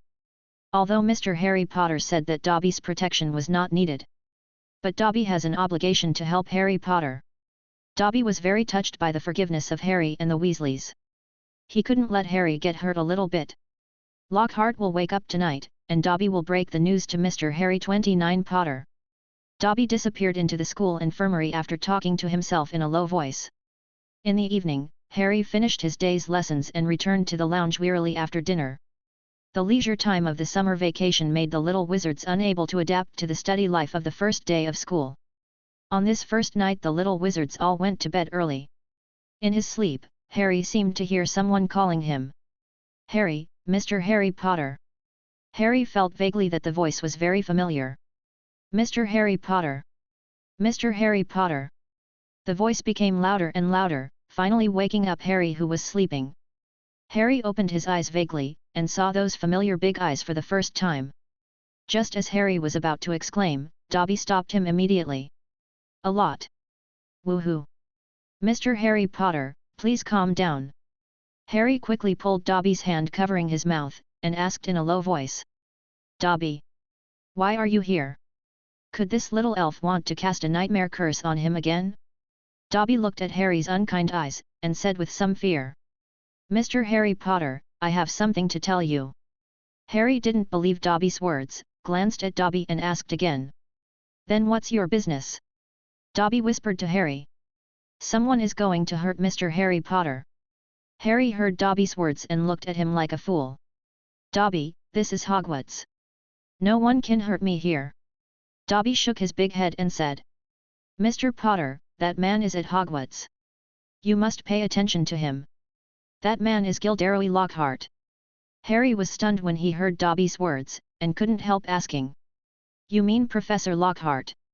Dobby nodded and was about to say something, but Ronald seemed to be waking up on the bed next to Harry. Then Dobby said hastily. "Mr. Potter. Lockhart got that very bad thing. You must pay attention to safety. That's all I know. Oh. By the way, Lockhart will wake up tonight. Mr. Potter. You must pay attention to him." After speaking, Dobby disappeared without waiting for Harry to react. Dobby didn't want more people to see him, so he might fail to protect Harry. Surprise is the best way to get the best results, which is what Aberforth taught him when he beat people. Ronald seemed to hear someone Harry was talking to when he was sleeping just now. He rubbed his eyes dimly, looking at Harry sitting up. "Harry, who are you talking to?" Harry heard Ronald's voice behind him. He came back to his senses and whispered to Ronald. "Ronald, Dobby just came to see me again." When Ronald heard Harry's words, he lost his sleepiness instantly. He said angrily. "Harry, what is he doing again? Do you want to curse you again?" Harry shook his head, and said with some worry. "He's here to warn me about Lockhart." Now Ronald looked at Harry in a daze. "Lockhart?" Harry nodded, observing his roommates Simon Finnegan and Neville first. Seeing that they didn't wake up, he whispered what Dobby said just now. Ronald said with some doubts. "So that notebook is in Lockhart's possession?" Harry nodded and said. "That's what Dobby said, if I understand correctly." Ronald felt that his brain could not turn around, so he said. "Harry, should we discuss it with Malfoy tomorrow?" Harry could only nod when he heard Ronald's words, because his mind was also very confused now. That night, Harry and Ronald lost sleep completely. The next day, Harry and Ronald ran straight to the auditorium gate to wait for Draco. Draco looked at the two with big dark circles on their faces and said suspiciously. "What kind of look do you have?" Harry and Ronald didn't answer Draco's words, they directly dragged the unaware Draco to a small corner of 343. Harry told Draco what happened last night. Draco nodded heavily, and said. "If it's true what Dobby said, then we can no longer hide from Lockhart. We need to investigate him." Ronald looked at Draco suspiciously and asked. "Why didn't we tell Professor Dumbledore?" Maybe Ian can too. Draco gave Ronald a blank look, and said. Professors wouldn't believe it without evidence. And Ian said at the beginning of term that he wasn't familiar with Lockhart either. At this time Harry remembered what Ian said at the beginning of school. Draco, Ronald, do you remember? Ian said it was our choice to investigate Lockhart or not. Harry's words made Draco and Ronald suddenly enlightened. Draco said excitedly. Harry! Maybe that's what you said. Maybe this is the mission Ian gave us. There's no evidence Ian they're inconvenient to shoot. Ronald also nodded excitedly. Is it finally their turn to show off? At this moment, a gloomy voice came from behind the three of Harry. What are you standing here for? Chapter 288. Mr. Potter, Mr. Weasley, Mr. Malfoy. You will make people think that you are discussing ulterior matters. Snape looked at the three of them sullenly. He had just heard Harry's words that they planned to investigate Lockhart. He had tried his best to protect Harry, and now Harry was going to put himself in Lockhart's mouth? And the three of them discuss things without looking at where this is. Great Hall. Let the whole of Hogwarts know about the plans of the three of you. If anyone told Lockhart, their safety was a big concern. This made Snape very annoyed at the three of Harry. The three of Harry were also quite frightened by Snape's sudden appearance. But Snape clearly had no intention of letting them go so easily. Snape stared into Harry's eyes, and said in a dark tone. It seems that our famous Mr. Potter and his followers can't stand the loneliness anymore. Decided to take the good student of Slytherin to investigate the professor's affairs. Mr. Potter, if you want to play Muggle detective, I think I can put you out of school. Come back to class when you've had enough fun. Harry was sweating profusely from Snape's words, and stammered to explain. Sigh, Professor Snape, we are just discussing a game. Drake and Ronald also nodded quickly. Snape's eyes darkened even more, and he said. Very well, now I have learned to lie. Professor Deception, you three have earned yourself a detention. The complexions of Harry and Ronald turned pale in an instant. They thought of Floberson, who couldn't deal with it in the last semester. Draco didn't look much better either. Your place of confinement is... Before Snape could finish speaking, McGonagall's voice came over. Professor Snape, I don't think you can put Mr. Potter in confinement. Snape looked in McGonagall's direction, and said with a dark face. Mr. Potter, they just broke the school rules. McGonagall stood in front of Harry and the others solemnly, and said. Professor Snape, to Mr. Potter and the others, this may just be their way of caring for their professors. Maybe they were really discussing the game just now. I don't think they violated any school rules just now. McGonagall had also been paying attention to the situation of the three of Harry just now. McGonagall knew that Snape only cared about Harry, and there was so much wrong with Two-Heart. Maybe there is a shadow of Voldemort. Dumbledore et al. Haven't told McGonagall these professors. After all, the less people know about this matter, the better. It has to disturb Voldemort's soul fragment in the Horcrux on Lockhart's body. No one knows whether this Horcrux will have legilimency. So this is just McGonagall's guesswork. But she trusted Dumbledore and Ian. In order to cooperate with them, of course she has to stand up now. And the fact that Lockhart had traces of Voldemort among the professors, only Snape, the occlumency master, knew about it. He also knew that with Ian and Grindelwald and Dumbledore at Hogwarts, Harry couldn't die. But injuries are definitely inevitable. So it was inevitable that Snape would still be concerned about Harry's situation. The reckless appearance of Harry and others makes him angry when he looks at it. At least find a place where there are few people and talk about it. But the appearance of McGonagall gave him no reason to embarrass Harry and others. Snape stared at the stern Professor McGonagall for a few minutes. Then Snape snorted and said. Hope you all had as much fun in potions class today as you do now. After speaking, he threw the robe behind him and left quickly. As they walked away, Snape gave the three of them a hard look out of the corner of his eye. Now he was going to ask Ian why he had encouraged Harry to investigate Lockhart at the beginning of school. The three of Harry were relieved to see Snape leave. Harry thanked McGonagall and said. Thank you. Professor McGonagall. McGonagall looked back at Harry also seriously and said. Harry, you guys go to dinner right now. Next time I'll lock you up. Hearing McGonagall's words, the three of Harry hurriedly apologized and promised that they would not make the same mistake again. Seeing the sincerity of the three, McGonagall let them go. After McGonagall left, the three of Harry had already decided in their hearts to investigate Lockhart.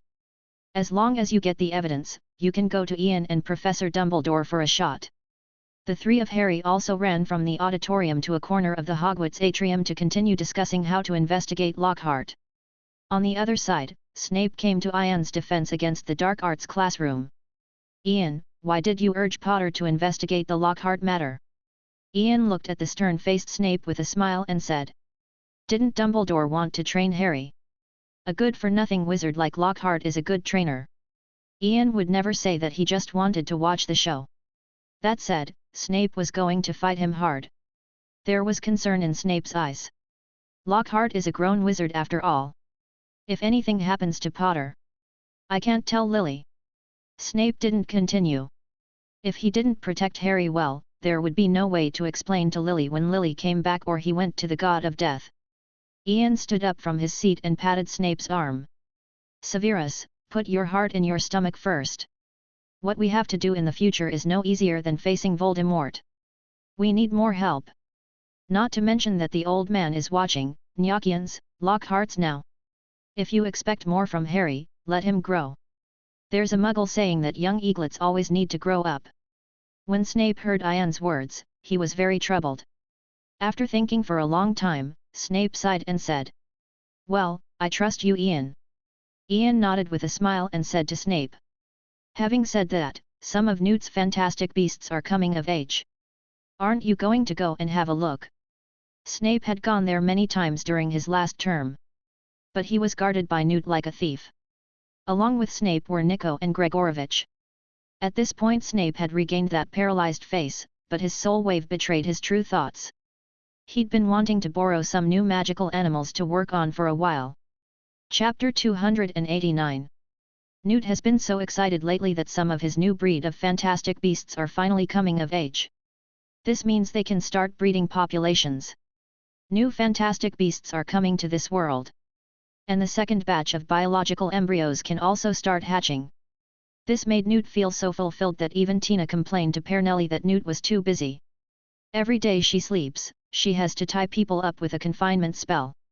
And their grandson, Rolf Scamander, also enrolled at Hogwarts this year. Sorted to Hufflepuff by the Sorting Hat, he perfectly inherited the spirit of Newt. But now Newt couldn't care about his grandson, because he was always restless these days. Both Nico and Grigovish spend more time hanging out at his farm. Newt could feel that their eyes were shining when they saw these cuties he raised. And Newt also felt that more than two people were eyeing his cutie. In the dark, there is a black figure like a big bat wandering around his farm. Most likely Snape Severus. Just as Newt was checking the guard spells on the farm, Tina came to Newt's farm aggressively. 987 Newt. You didn't even visit Rove when he enrolled this year. Your little ones will be fine if you leave for a while. Tina came to Newt's side and picked up Newt's ear, and said angrily. Newt's ears hurt, he quickly put down his wand and said. Hey, it hurts, it hurts. Tina let go of her hand first, I have something to say. Tina ignored Newt's begging for mercy, and worked harder. When did you say you were going to see Rove? He's asked me so many times. Newt knew that his wife was really angry, he ignored the pain in his ears, and said hastily. Afternoon. I'll go in the afternoon. I promise. Tina let go of Newt when she heard what Newt said. Newt hurriedly covered his ears, gasping for breath. Tina's attack was too ruthless. Then Tina asked with a bad expression. Then what time do you plan to go in the afternoon? It's not that Tina doesn't believe Newt, it's that Newt doesn't give an exact time. She could have sworn Newt would put it behind him this afternoon. Newt fell silent when he heard Tina's, Abed, question, and began to think about when he would have time. In the afternoon, I have to check the scales of the Nascandi dragon. The vine demon has some diarrhea recently and needs to prepare medicine. Seeing that Newt lowered his head and did not speak for a long time, Tina raised Newt's head with her hands, stared into Newt's eyes and said. If you didn't go, you wouldn't even go to bed this year. Newt looked at his wife helplessly, and he whispered. Rove is already a big kid, these cuties are still kids. Tina heard Newt's yelling clearly, and she reached out to cover Newt's ear again.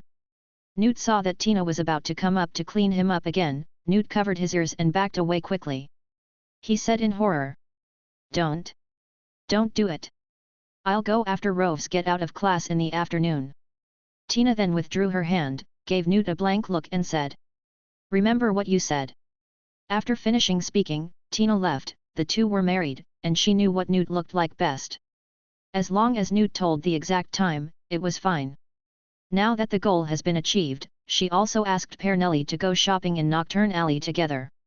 Newt sighed as he watched his wife leave, and began to hurry up and do things. Otherwise, he will definitely be the one who missed the afternoon. And in a corner of the farm, 5 furtive figures were facing an embarrassing situation. Ian and Snape looked at Grindelwald, Nico and Gregorovitch in embarrassment. Even Snape's paralyzed face couldn't hold back at this moment. Ian scratched his head, and spoke first in embarrassment. What a coincidence! Why are you here? After chatting, Ian and Snape hit it off and sneaked into Newt's farm. They're going to borrow some of Newt's amazing animals. Snape was for the potion experiment, and Ian followed Snape's words, but Ian actually wanted to relieve the delicacies of that time. Newt's alarm spells are no problem at all against wizards like elite Aurors. But it is definitely not enough for a legendary wizard like Ian who is known for his weird magic. Just after the two sneaked in, they met 3 people who were secretly hiding in the corner. Grindelwald heard Ian's words, and said with some embarrassment. Yes, what a coincidence, but why are you here? Ian scratched his head and smiled unnaturally. Severus and I are coming over to see how Newt is doing. We still have to care about Newt who worked hard. Right, Severus. Snape nodded reluctantly, and said with a sullen face. What are you doing here? Grindelwald, Nico and Gregorovitch quickly said. Because we love fantastic beasts. Do you like the material on them? Ian rolled his eyes at the 3 of them, and opened his mouth cautiously and said. Okay, here are all our own people. Let's just tell the truth. I want to eat some old delicacies. Snape's face darkened instantly when he heard Ian's words. That's not what you said in the defense against the dark arts classroom just now. You clearly said it was because you love potions. Ian naturally sensed Snape's emotions, and directly ignored Snape's dead fish eyes staring at him. The 3 of Grindelwald looked at each other. Grindelwald spoke first. I wanted to see if anything looked delicious. I'm getting tired of eating dragon meat recently. Nico and Gregorovitch immediately stared at Grindelwald. Gregorovitch said angrily. Gellert! Didn't you say it was to help me choose a new wand material? Nico patted Gregorovitch on the shoulder, and said helplessly. Okay, Vicky, I think it must be not easy for him to call us to steal fantastic beasts today. After speaking, Nico glanced at Ian. The 2 of them deserved to have the surname Grindelwald. Stealing food also has to pull people to back it up, so that Newt won't be too angry even if he finds out. After all, it is understandable if it is regarded as a research. But Ian and Grindelwald have been complained by Newt more than once for eating magical animals. Grindelwald pouted, and said to it. Nico, we're not stealing. We're borrowing. The big deal is that Ian pays Newt some more embryos. Chapter 290. Ian glanced at Grindelwald, and said loudly. You can't use up the embryos in my body. I've given Newt most of the stock. If you still have a conscience, woo-woo. Grindelwald rushed up and covered Ian's mouth, and whispered. Hush! Keep your voice down. Newt isn't gone yet. Nicole gave a thud in his heart, and said quickly in a low voice. No. Newt seems to have heard it. Ian didn't have time to break free from Grindelwald's hand, and Grindelwald was too late to let go of Ian. The 2 hurriedly cast spells silently, and they must not be discovered by Newt. Newt was taking the parchment and quill to record data for the Nascandi dragon. But he seemed to have heard the voices of the people he was focusing on guarding against. Newt suddenly looked around vigilantly. He looked at it for a while, but found nothing unusual. But Newt was not completely relieved. He pulled out his wand and waved it around. Very quickly reveal. An invisible ripple scattered around, and after waiting for a while, nothing happened. Then Newt checked the warning spells that had been placed. There was no trace of being touched, so Newt was relieved. It seems that I am overthinking. It's not Newt's fault, after all, he knows how bad Grindelwald and the others are. Plus Nico and Gregorovitch are always up to no good with his cuties. All he does is very necessary. Reassured, Newt's attention returned to the flying dragon in front of him. He led the Naskandi flying dragon to an open space, but behind the open space were the 5 people hiding. Now Newt needs to continue to speed up the recording, otherwise Tina's anger will not be so easily calmed down if he delays the afternoon's work. And Grindelwald and others are very nervous. Although Newt is not good at magic spells compared to them. But no matter what, he is still a legendary wizard.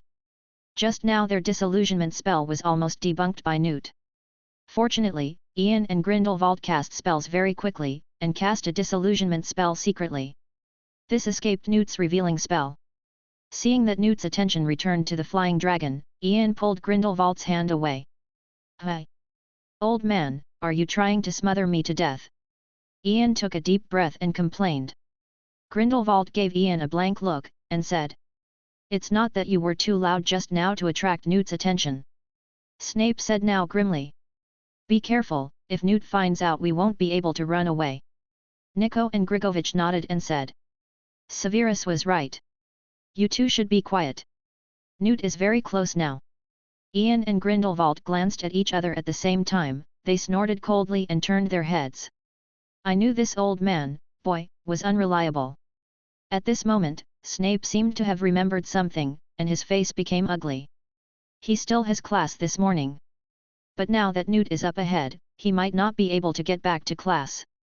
But Snape took another look at the new fantastic beast at the farm. "Forget it, if you miss a class, you will be absent. Anyway, those little wizards whose minds are full of monster feces will not become excellent in grades just because they miss a class. In fact, Ian also has classes, but his mind is now full of the cooking methods of those magical animals. The matter of class has long been thrown aside by him." At this time, Ian looked at the Cyric flying pig lying on the rock basking in the sun, full of fat and wings. Tears were streaming down the corner of his mouth. Sure enough, it is better to raise this kind of thing professionally. He has never bred such a healthy Cyric flying pig. In this way, the 5 of them quietly waited for Newt to leave with their own thoughts. And the little wizards at Hogwarts encountered a strange thing. This morning's potions class and defense against the dark arts class, their professor actually missed class. McGonagall found out about this in the afternoon, and she found Dumbledore immediately. Dumbledore watched the stern McGonagall enter the principal's office, and asked in puzzlement.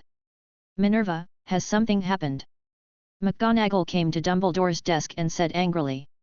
"Albus, Ian and Severus didn't go to class today. I heard Severus went to see Ian this morning. Then the two disappeared together. It's only the second day of school." McGonagall looked at Dumbledore gravely, feeling bad about the incident affecting her. Dumbledore froze for a moment when he heard McGonagall's words, and then said in surprise. "Ian and Severus didn't go to class." McGonagall nodded solemnly and said. "I searched all over Hogwarts. I didn't see either of them at Hogwarts. I think the two need to be taken seriously." Dumbledore rubbed his swollen temples, sighed and said. "I'll take care of this, Minerva. Now you go back first, I have to think about where they will go." While McGonagall and Dumbledore were suing, Newt had finally done his thing. Newt wiped the sweat from his forehead, patted the fat head of one of the Cyric flying pigs and said with a smile. "Well, you are also very healthy now. I have something to go out now, and I've got dinner ready." The Zillick flying pig responded with grunts, turned over and continued to sleep. Newt smiled, then picked up the quill on the ground and walked out of the farm. The moment Newt went out, the figures of Ian and others appeared in the farm. Nicole breathed a sigh of relief and said with a smile. "Newt is finally gone, have you chosen the animal to borrow?" "Say it first, I want that vine demon." Grigovich rubbed his sore thighs, pointed to a creature with feathers that looked like a butterfly and said. "That Elamis butterfly looks good to me." Snape didn't speak, just stunned several giant 2-horned bullfrogs with a spell. Ian used to eat all this stuff, and now he can finally study it. And Ian and Grindelwald go directly to a Cyric flying pig. Grindelwald swallowed the saliva he was constantly secreting, pointed to the sleeping flying pig on the ground and asked Ian. "Is this pig tasty?" Ian also wiped the tears from the corner of his mouth, and said with bright eyes. "Excellent. Then what are you waiting for, hurry up. It seems to be waking up." Chapter 291. Newt always had a bad feeling when he came out of the farm. But this bad premonition has often accompanied him recently. So Newt didn't care, it must be those old guys trying to steal his cutie again. And Newt had studied Ian's and Snape's schedules. They all have classes today, so they don't have time to hang out with him. Then Newt went directly to the Great Hall of Hogwarts. The appearance of Newt made many little wizards start discussing. Hey! Have you seen the old wizard? No, is it the new professor? Possibly, after all Professor Lockhart is only in the infirmary now. Newt didn't pay attention to the discussion of the little wizards, he just nodded to the little wizards a little embarrassedly, as a greeting. Then Newt looked at Hufflepuff's 297 table and started looking. After seeing a freckled little wizard on Hufflepuff's dining table, he walked over quickly. At this moment Rolf Scamander was absent-mindedly enjoying his lunch. Because of his surname, he is also a well-known character at Hogwarts. But the conflict between Grindelwald and Newt is too far away from the little wizards, so he doesn't get as much attention as Harry. Rove has always wanted to meet his grandpa since he got to Hogwarts. But only Grandma Tina secretly visited him. Newt and Tina didn't come home for Christmas either. Rove is now wondering how soon he will see Newt, and he has a lot of questions about fantastic beasts. Just when Rove was in a daze, Newt had already come behind him. Newt patted Rove on the shoulder lightly, and said, "Rove, your grandma asked me to come and see you." Rove came back to his senses when he heard the voice behind him.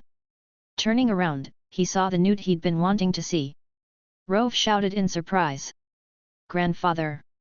The little wizard has been paying attention to Newt's actions. After hearing Rove calling Grandpa Newt, the auditorium suddenly exploded. "That's Rove's grandfather. That means it's Professor Scamander. Aunt Merlin's pineapple pizza. Pizza can't put pineapple. It seems that this is a little wizard from Italy." One of Ravenclaw's blonde witches takes a special interest in Newt. Newt first looked at Rove's surprised expression, then looked at the little wizard watching them in the auditorium, and said to Rove a little unnaturally, "Rove, I think we can find a place to talk." Rove naturally knew that his grandfather was not good at dealing with crowds, so he nodded quickly and left the auditorium with Newt. After the two left, the little wizard still didn't stop discussing. Then McGonagall also came to the auditorium. She heard the discussion of the little wizards, so she stopped a passing Gryffindor student and asked, "Mr. Sennett, do you know where Professor Scamander and the others went just now?"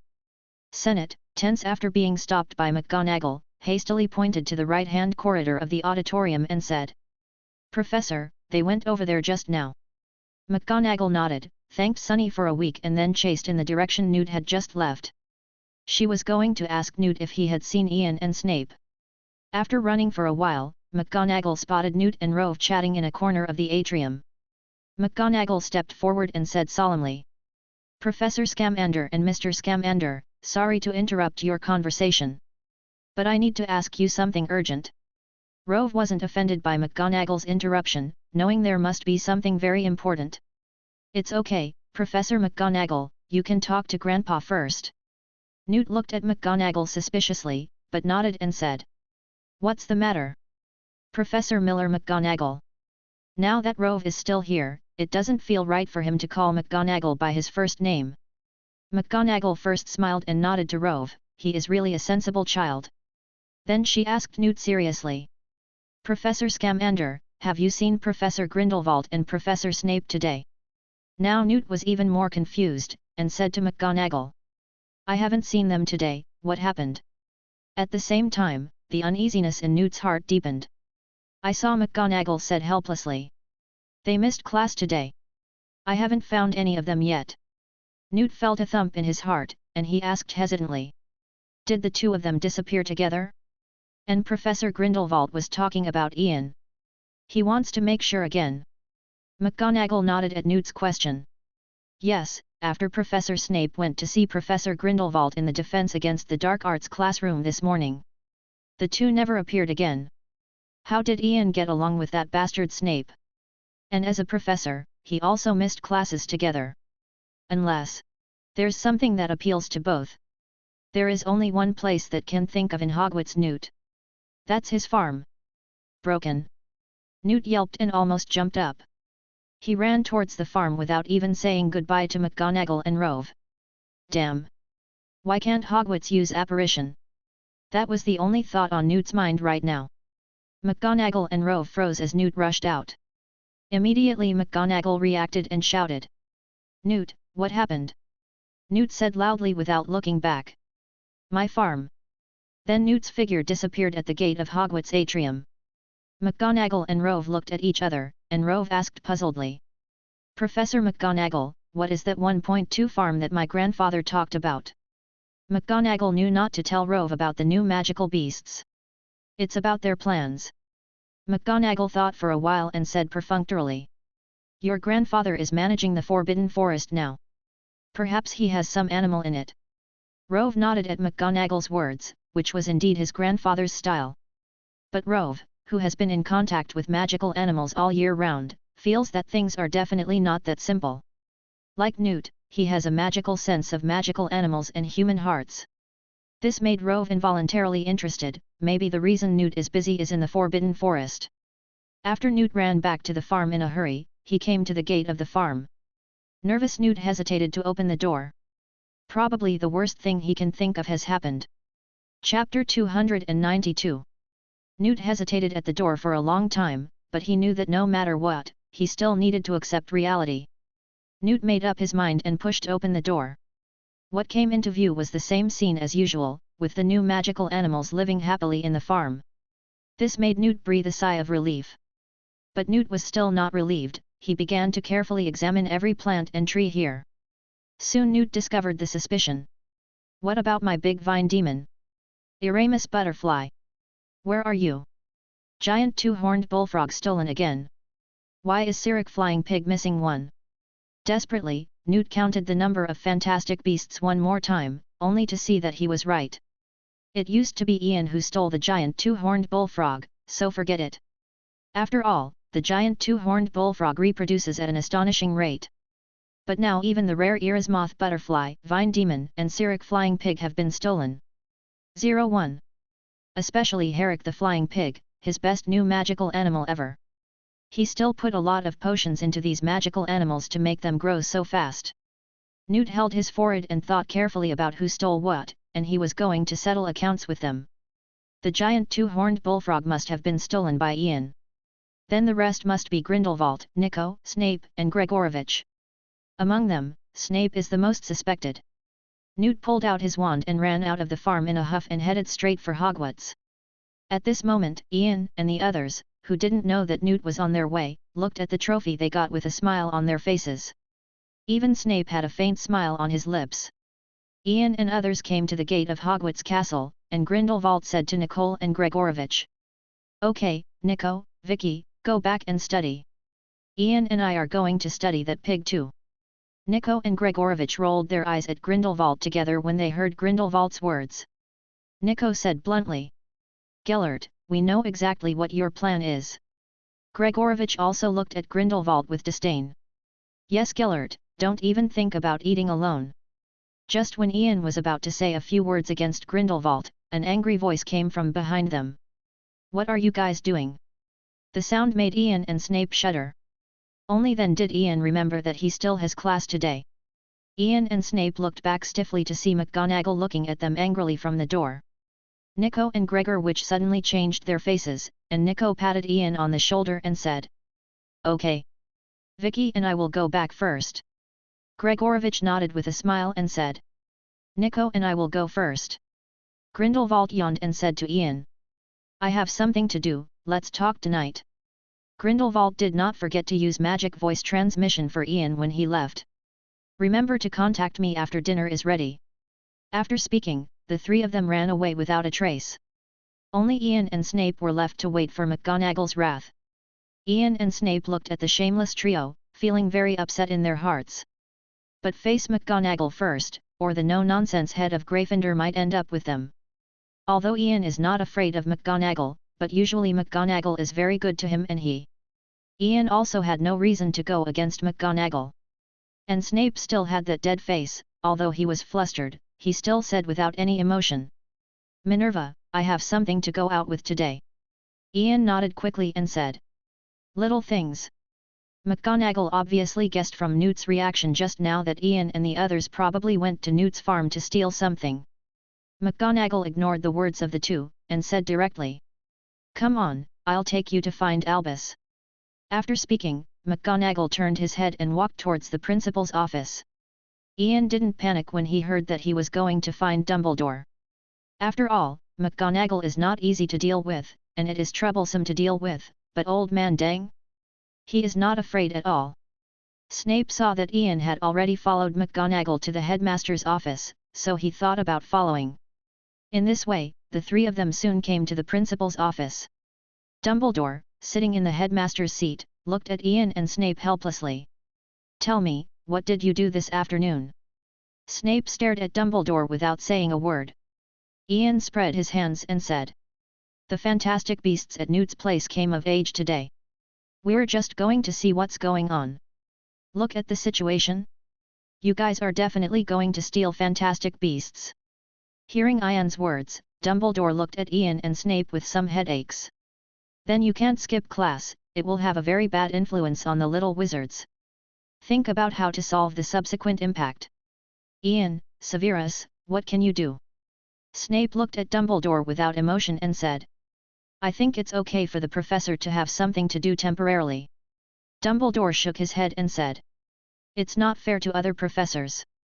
Ian yawned and said casually to Dumbledore, 910. "What's unfair? The previous defense against the dark arts professors didn't often miss classes."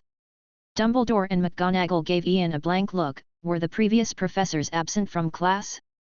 They couldn't attend class by accident. McGonagall didn't want to go any further, saying, "Professor Dumbledore, by Hogwarts contract, I think Ian and Severus could be deducted from this month's pay as punishment." But McGonagall's voice became smaller and smaller, and she suddenly remembered that these two people in front of her are rich masters. Ian and Snape froze when they heard McGonagall's words. One of them is the richest wizard, and the other is a well-known potion master. This punishment is totally meaningless to both of them. Dumbledore looked at Ian and Snape after hearing McGonagall's words. But he looked at the indifferent faces of Ian and Snape. He decided to make trouble for Ian and Snape. Ian sensed Dumbledore's emotions and instantly became restless. This stinky old man is plotting against him. Just as Dumbledore was about to speak, Ian's voice reached his ears through magic. "Old man dang, don't try to cause trouble for me. I'll give you a tenderloin of the Zillick flying pig that I borrowed today." Chapter 293.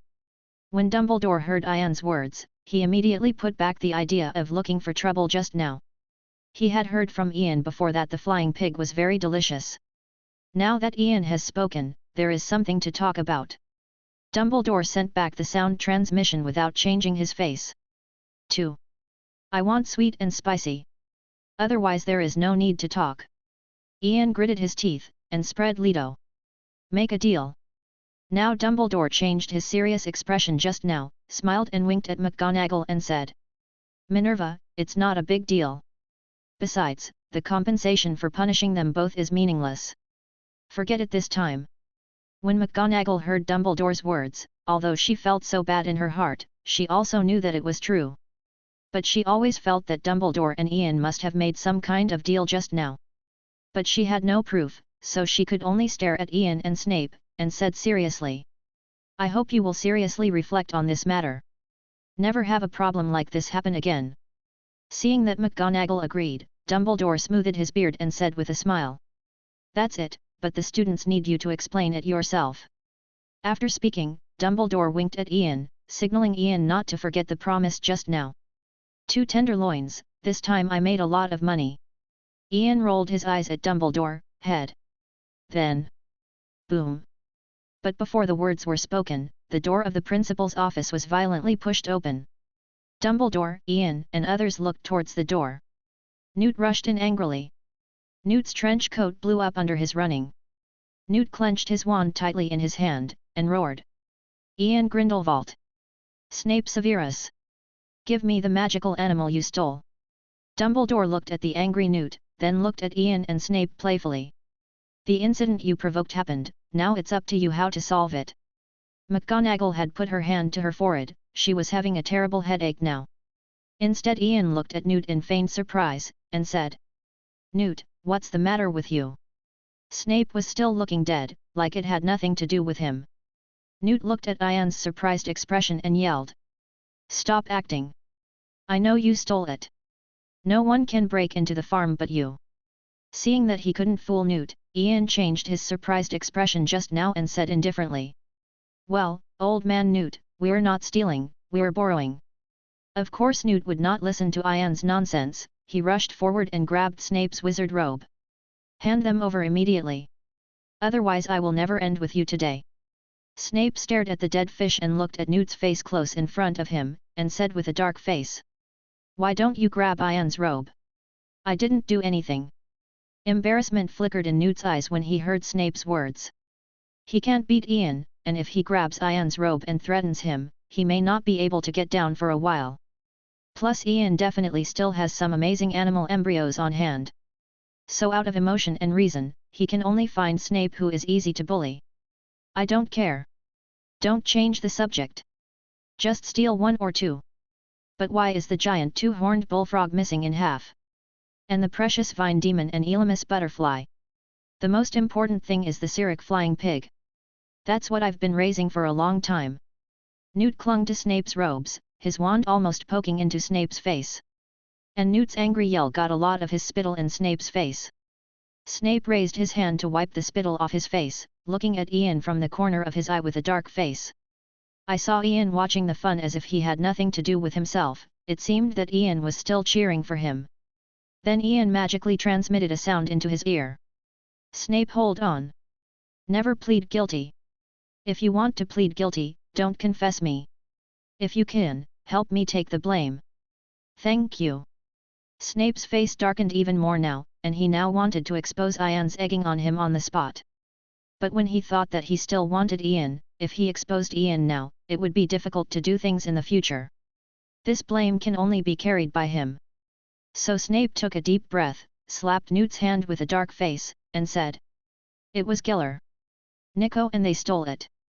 I just took the giant two-horned bullfrog. I have dissected that pig. After speaking, Snape also took out the bag of the untraceable stretching charm on his body, opened it for Newt to take a look at. Snape noticed that there seemed to be someone outside the office. Grindelwald's name could not be pronounced. So throw the blame on Nico. And Newt didn't care about it, it directly made Newt's blood pressure soar.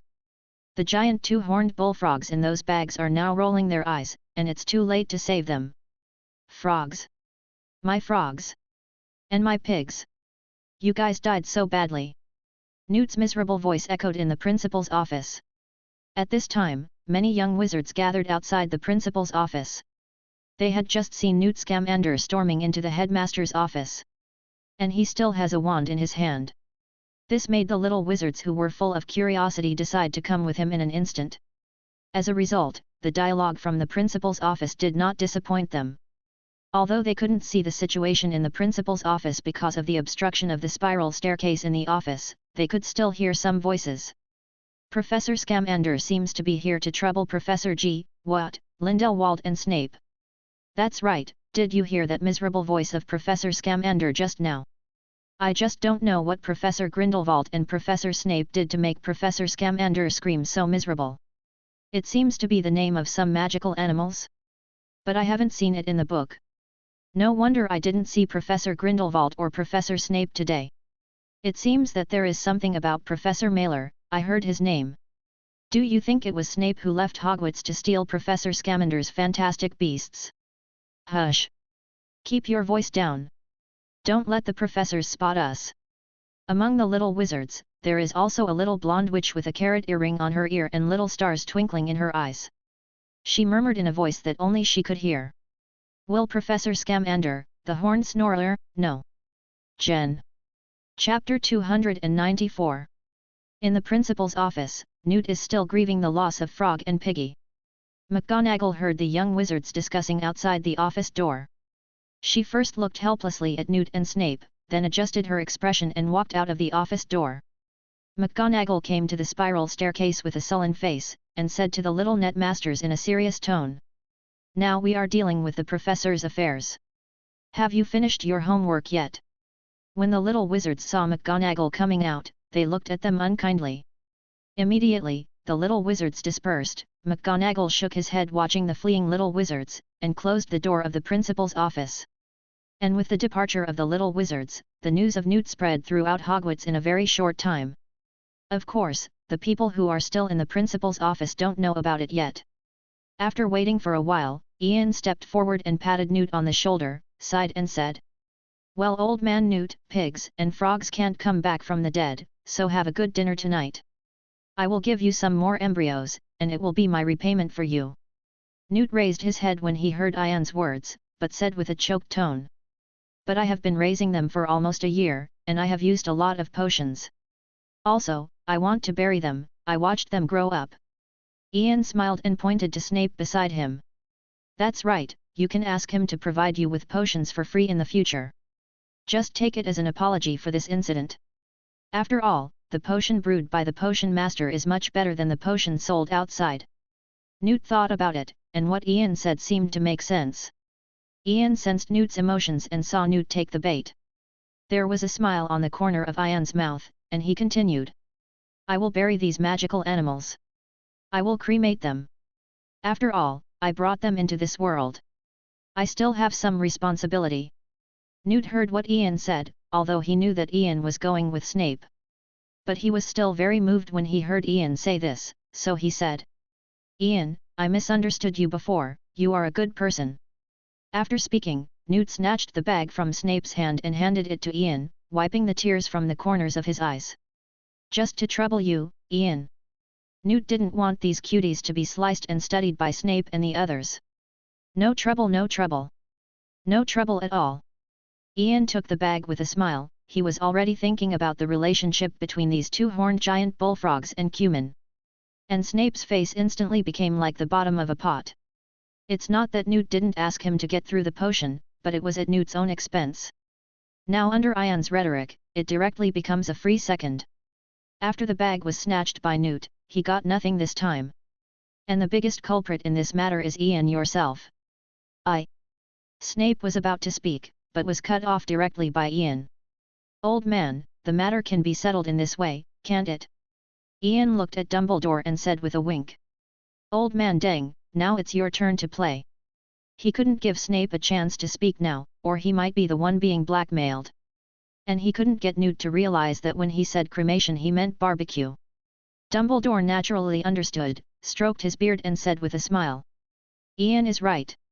So be it, Severus. After all, you were the one who stole from Newt." Ian nodded to Snape with a smile and said, "Severus, Newt will forgive you." At the same time, Ian also used magic to transmit voice to Snape. "I beg, bring it to you tonight. We won't get one if Newt takes it back." It's just that Ian didn't tell Snape a word, that is, wait for him to eat the leftovers.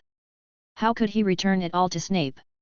Hearing what Ian said, Snape seemed to be the one to blame himself. Snape gritted his teeth and said, "Okay. That's good." After speaking, Snape snorted coldly, threw his robe behind him and walked out the door of the principal's office. He doesn't want to see these two black-bellied people now. After Newt saw that the matter was settled, he said to Ian and Dumbledore, "Thank you, Ian, Albus. I'm going to find Nico and the others now. Today they must give me an explanation.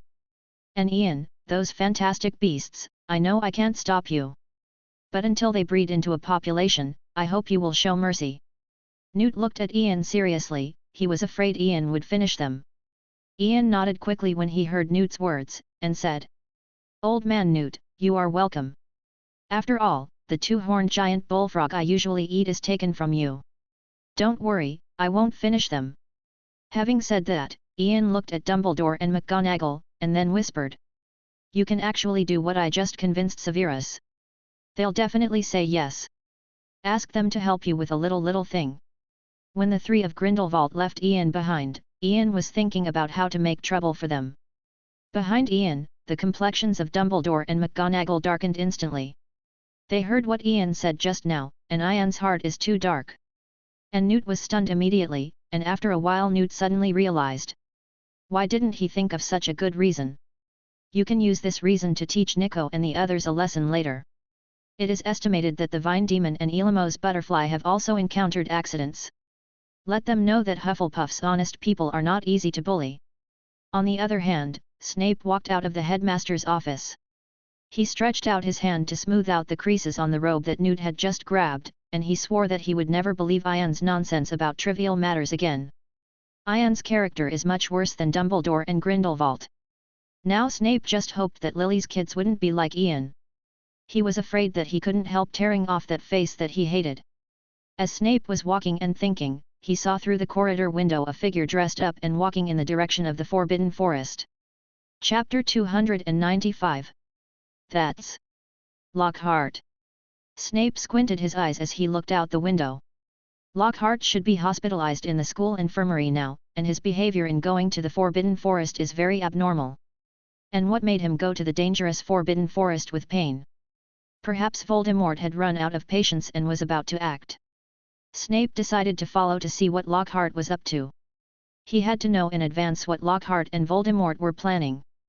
Only in this way can he protect Harry perfectly. On the way Snape left the castle, most of the little wizards he met gave him strange looks. Unbeknownst to Snape, word had spread throughout Hogwarts about him. That indifferent Professor Snape had a hobby of stealing fantastic beasts. Also discovered by Professor Scamander. Snape didn't notice the eyes of the young wizards, because now he saw a figure at the gate of the castle that he didn't want to see. Harry and Ronald and Draco had just spotted Lockhart sneaking out of the castle to the Forbidden Forest. The three of them secretly followed Lockhart all the way to the gate of the castle. Lockhart was hesitating at the entrance of the Forbidden Forest at this time, and the three of Harry were also hesitating whether to follow. Ronald looked at Harry and Draco, and said with some fear. "Harry, Malfoy, I don't think we should go any further." Ronald was very afraid of the Forbidden Forest. The professors said it was a scary place. And according to Hogwarts legend, half of the former defense against the dark arts professors died there. Coupled with Hagrid's exaggerated description, it made Ronald have no idea about stepping into the Forbidden Forest. Draco looked at the frightened Ronald, and said disdainfully. "Weasley, go back if you're scared. Lockhart's going to the Forbidden Forest is a chance to expose his secret." Ronald came immediately after hearing Draco's words. He clenched his fists tightly and said loudly. "Who do you think is scared? I'm just worried that there will be danger." "You're just scared. Weasley." Harry looked helplessly at the two arguing. He knew that what Ronald and Draco said were right. But keep the two of them arguing like this and they'll lose Lockhart. Just when Harry was about to stop the two from arguing, the voice that terrified him that morning came again from behind Harry. "The famous Mr. Potter, are you planning to enter the Forbidden Forest?" The three of Harry were taken aback for an instant, and Draco and Ronald also stopped arguing. The three of them looked at the gloomy Snape with pale faces. Professor Snape. They don't understand why Snape is here now. Didn't you just hear that Snape is in the headmaster's office? Snape looked at the three in front of him with hatred. In the morning, Snape had tacitly let Harry grow up under Ian's fooling. He will help Harry and protect Harry to a certain extent. But he warned the three of them this morning. Don't discuss things in public. In less than a day, the three of them put this matter behind them. This made Snape doubt the correctness of his decision. No matter how hard he tried, he couldn't protect a troll-brained Harry. Snape looked Harry in the eyes, frowned and said. "It seems that you didn't listen to my warning to you this morning. Maybe I should have Dumbledore kick you out." Hearing Snape's threat, the faces of the three of Harry became even paler. "No. Professor. We don't. I mean, we're listening." Harry looked at Snape hurriedly and quibbled. Draco and Ronald also nodded quickly, expressing that they had the same thoughts as Harry. Snape was going to continue to teach the three of Harry a lesson, but he found that Lockhart, who was hesitant at the entrance of the Forbidden Forest, had already stepped into the Forbidden Forest. This forced Snape to give up his plan to teach the three of Harry a lesson. Snape drew his wand, looked at the three men sullenly and said in a low voice. "You guys. Now. Go back to the castle immediately. If I ever catch you talking about your nonsense again, I'll let you all go home." After speaking, Snape flicked his robe, and walked towards the entrance of the Forbidden Forest like a big bat. The three of Harry were relieved to see Snape leave. Ronald patted his chest, a thought flashed through his head. Ronald excitedly said to Harry and Malfoy. "Harry, do you remember when George and Fred said that Snape was going to steal Fantastic Beasts today? Harry and Draco nodded when they heard Ronald's words. They didn't know why Ronald was asking this now. Then Ronald whispered mysteriously. Harry, Malfoy, do you think it's possible? After Snape stole the Fantastic Beasts, he put them in the Forbidden Forest. He's now worried that Lockhart will find out about his secret. That's why it's here. Harry and Draco looked at each other, and Draco asked puzzledly. Weasley, do you have any ideas? Then Ronald raised his head courageously and continued. If only we knew where those magical creatures are. If we report to Professor Dumbledore again, then Mr. Scamander will surely thank us. Mr. Scamander, I heard, is the one who dared to yell at Snape. That way Snape might not dare to target us again. We also proved to Ian that we have what it takes to investigate professors. Plus Lockhart is in the Forbidden Forest. We can do two things at once. If Snape was still here, he would definitely praise Ronald as very clever. Harry's eyes lit up instantly, he felt that what Ronald said made sense. But Harry immediately looked at Ronald suspiciously, and asked. Ronald, aren't you afraid of entering the Forbidden Forest? Ronald smiled wryly when he heard Harry's words. I'm more afraid of Snape staring at us than the Forbidden Forest. He is like a scary big bat flying in the sky and staring at us. Harry nodded in deep agreement with Ronald's words. Draco asked with some concern. Harry, Weasley, wouldn't this be too good? Professor Snape is our dean after all. Harry heard Draco's words, he thought for a while and said. I don't think it's a problem, Draco. That way Snape will surely know our strength. To be honest, I don't want to be lectured by Snape again in the future. Even if it's just targeting us less. Having said that, Harry shivered, and unconsciously looked in the direction Snape left. Snape had unexpectedly appeared behind them twice today. He doesn't want a third B. Chapter 296. Harry saw Snape's figure had disappeared at the entrance of the Forbidden Forest. This made him completely relieved. Draco nodded after hearing Harry's words. The feeling of being targeted by Snape is indeed too exciting. Today he found out why those Gryffindor students were so scared in front of Snape. Forget it, now is not the time to think about these things. Draco shook his head, patted his cheek again, and pushed those thoughts out of his head. Now the only thing to think about is how to enter the Forbidden Forest without being discovered. Then Draco looked around at the little wizards coming and going, and said to Harry. Harry, how are we supposed to get in without being seen? Now that the students are out of class, we will be seen entering the Forbidden Forest. If someone tells the professor, we will not end well. 030. When Harry heard Draco's words, his eyes lit up suddenly, and he dragged Draco and Ronald towards the castle. I have a good idea. Now I'm going to the lounge of our academy. Draco was pulled by Harry, looking at Harry with some doubts. But Ronald said excitedly. Harry. Could it be that the one with you is an invisibility cloak? Harry nodded as he ran. That's right. With an invisibility cloak, we're sure to be undetected. Draco was also excited when he heard the invisibility cloak. It turns out that Harry still has such good things. Just when the three of Harry ran back to get the invisibility cloak, Snape had already caught up with Lockhart. He followed Lockhart closely, hiding himself in the shadow of the trees. Coupled with the fact that it was getting dark now, Snape's black wizard robe made him almost blend with the environment. Lockhart, what exactly are you trying to do? Snape looked at Lockhart, who was advancing ahead, with a stern look in his eyes. And Lockhart is very nervous right now. He sneaked out, and he tried his best to avoid the little wizards and professors on the way. He resisted the pain in his mouth and kept walking deep into the Forbidden Forest. Although Madame Pomfrey had given him the tongue-growing potion, his bitten-off tongue hadn't grown yet. What happened to the ghost corpse this time made him feel ashamed. So Lockhart decided to come to the Forbidden Forest to find those weak creatures. Use their lives to revive Tom as soon as possible. Only with Tom helping him, can he restore his damaged image as soon as possible. For his character design, Lockhart did not hesitate to fight. Lockhart was now wand in hand, nervously observing his surroundings. He didn't notice a shadow following him at all. It wasn't long before Lockhart noticed a slight movement in a bush. This made Lockhart even more nervous. He just prayed not to encounter two powerful magical creatures. Otherwise, he would have to explain here. Then, at Lockhart's prayer, a mouse jumped out of that bush. This relieved Lockhart, who immediately became excited. Lockhart waved his wand nervously at the mouse. Damn to low, swoon. Lockhart lisps the incantation, and a light flashes on the tip of his wand. But this magical light is not a faint red, but a white light. Then the white light flew from Lockhart's wand and hit the mouse. The mouse that was hit screamed in horror, and then fell on the spot like a puddle of mud. Lockhart hurried forward to catch the rat. He has become accustomed to his unexpected situations in other magics except the memory spell.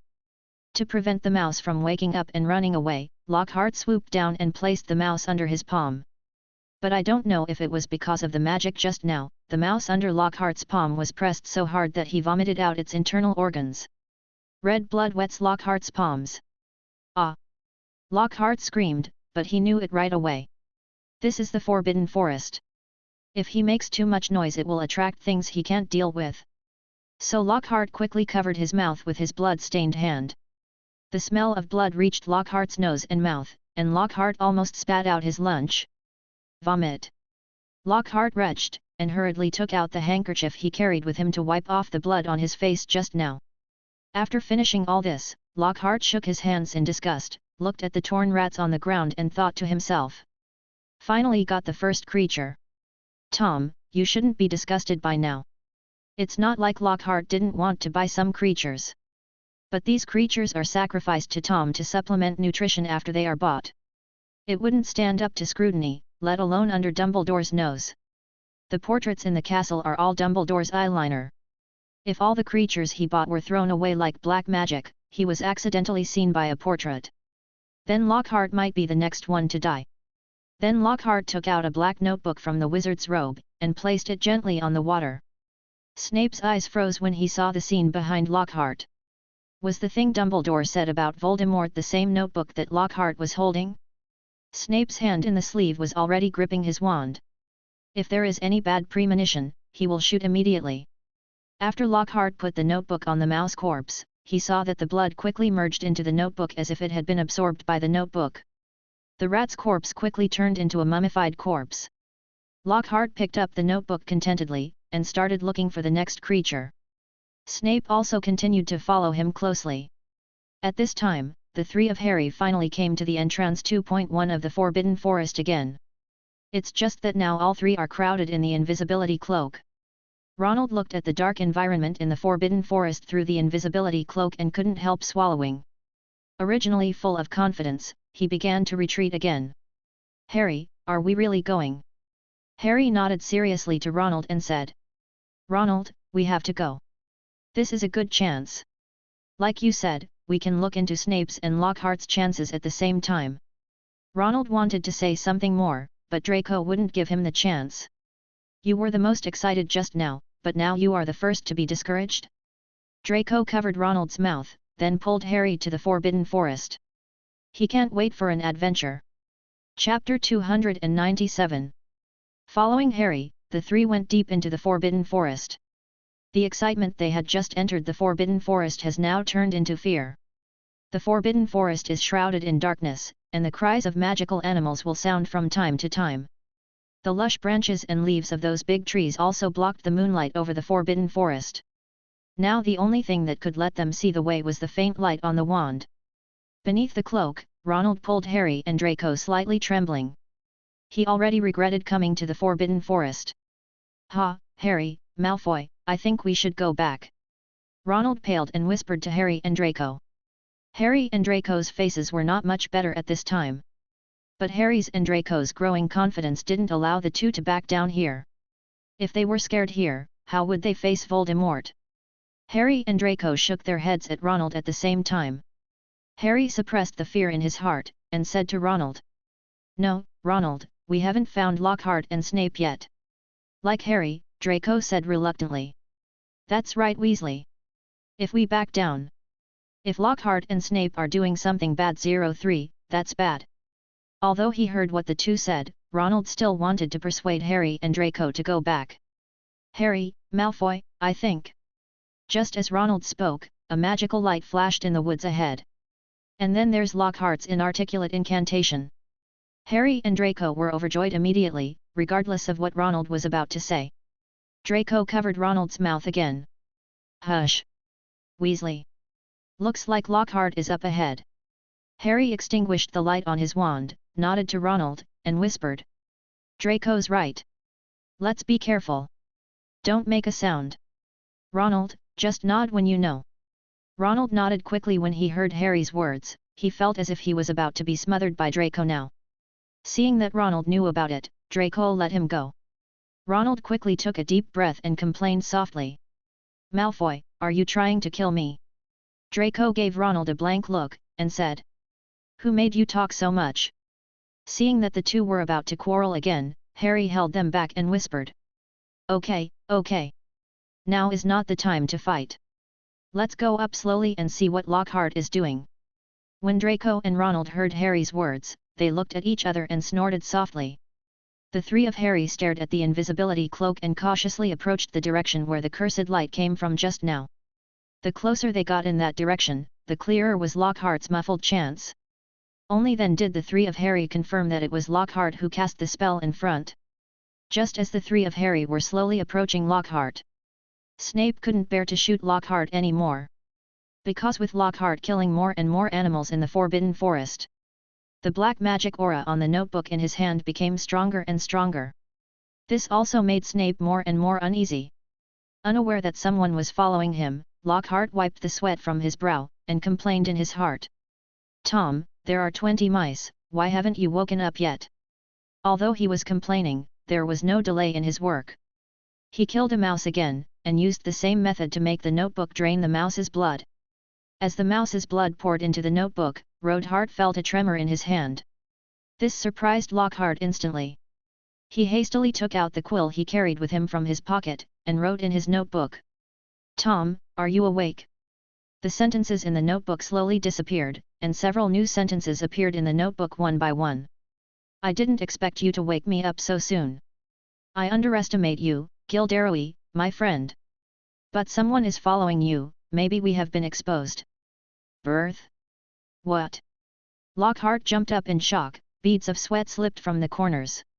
If someone finds out what he is doing now, he will be miserable.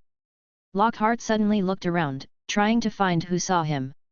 And Snape, who was in the dark, saw Lockhart like this, and immediately knew that he had been found. It couldn't be Lockhart who found it, then it's very likely that the dark magic item on Lockhart reminded him. In this case, the thing in Lockhart's hand is likely to be Voldemort's Horcrux. Snape pointed the curse at Lockhart, hatred in his eyes. He was going to kill Lockhart here, and take that Horcrux back. He's going to destroy Voldemort's Horcruxes. As for Dumbledore wanting to use Voldemort to train Harry, he can't control that much anymore. With Ian around, Voldemort didn't dare to be presumptuous at Hogwarts. There is no need for him to be this double agent again. Snape's wand glowed green, and the killing curse was aimed at Falhart.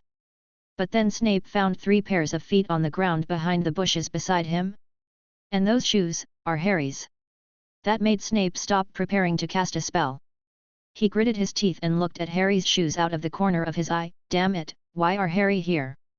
And the usage of the invisibility cloak is the same as that idiot James Potter. Didn't 693 already warn them? If he killed Lockhart now, that Horcrux still has the ability to resist. Maybe he can win, but he definitely can't protect Harry. This made Snape give up the idea of killing Lockhart. He didn't dare to gamble, and he couldn't take risks. And the 3 of Harry who just came here are very nervous now. They didn't find the magical animal that Snape supposedly hidden along the way. But they just saw that Snape was going to sneak up on Lockhart. The green light on Snape's spell also made the 3 of them feel extremely palpitating. That must be dangerous black magic. And as the green light on Snape's wand went out, the 3 of Harry found that their backs were drenched in cold sweat. Ronald almost sat on the ground with his legs going limp. Phew, Snape's magic is so scary to me. It feels like I'm going to die. Draco turned pale, and said to Harry and Ronald. Harry, Weasley, if I'm not mistaken. That might have been a killing curse just now. What? Harry and Ronald exclaimed softly. Draco quickly made a silent gesture. SHH. You'll be found out like this, look. Professor Snape is walking towards Lockhart. Chapter 298. Snape steps straight out of the shadows, walking towards Lockhart sullenly. With Harry and the others on the side, he could only stabilize Lockhart and Voldemort's Horcruxes first. They couldn't put Harry in danger. The moment Lockhart saw Snape, he raised his wand in shock and cast a spell at Snape. Forget everything. It was the only spell Lockhart had managed to cast. Snape had watched. But Lockhart's level is really bad. Snape dispelled Lockhart's Oblivion charm with a flick of his wand, and said darkly. Lockhart, I know what you're doing. I think we can talk. Lockhart obviously didn't believe Snape, and said nervously. Sigh, Snape, you, don't come here. Are you going to report this to Dumbledore? I'm here just. Snape frowned at Lockhart's crappy accent, but managed to understand it. Before Lockhart could finish speaking, a weak voice came into Lockhart's ear. Gilderoy, calm down first. You are no match for Severus. I'm still very weak now, you should test him first. Severus shouldn't mind your business. Hearing this voice, Lockhart instantly calmed down a lot. He trusted Tom's judgment very much, and Tom helped him a lot during this time. At the same time, when he heard Tom call Snape Severus, he felt surprised. Do Tom and Snape know each other? Snape saw that Lockhart didn't continue. He looked into Lockhart's eyes. Legilimency slowly read Lockhart's thoughts. Then he said. Lockhart, I know you're working for that man. Tell me, what are your plans? Now Lockhart froze. Who? When did he work for someone else? Snape. He had just learned through legilimency that the remnant in Voldemort's Horcrux hadn't told Lockhart his true identity. He said this to stabilize the remnant soul in the Horcrux. Make Voldemort feel like he hasn't betrayed yet.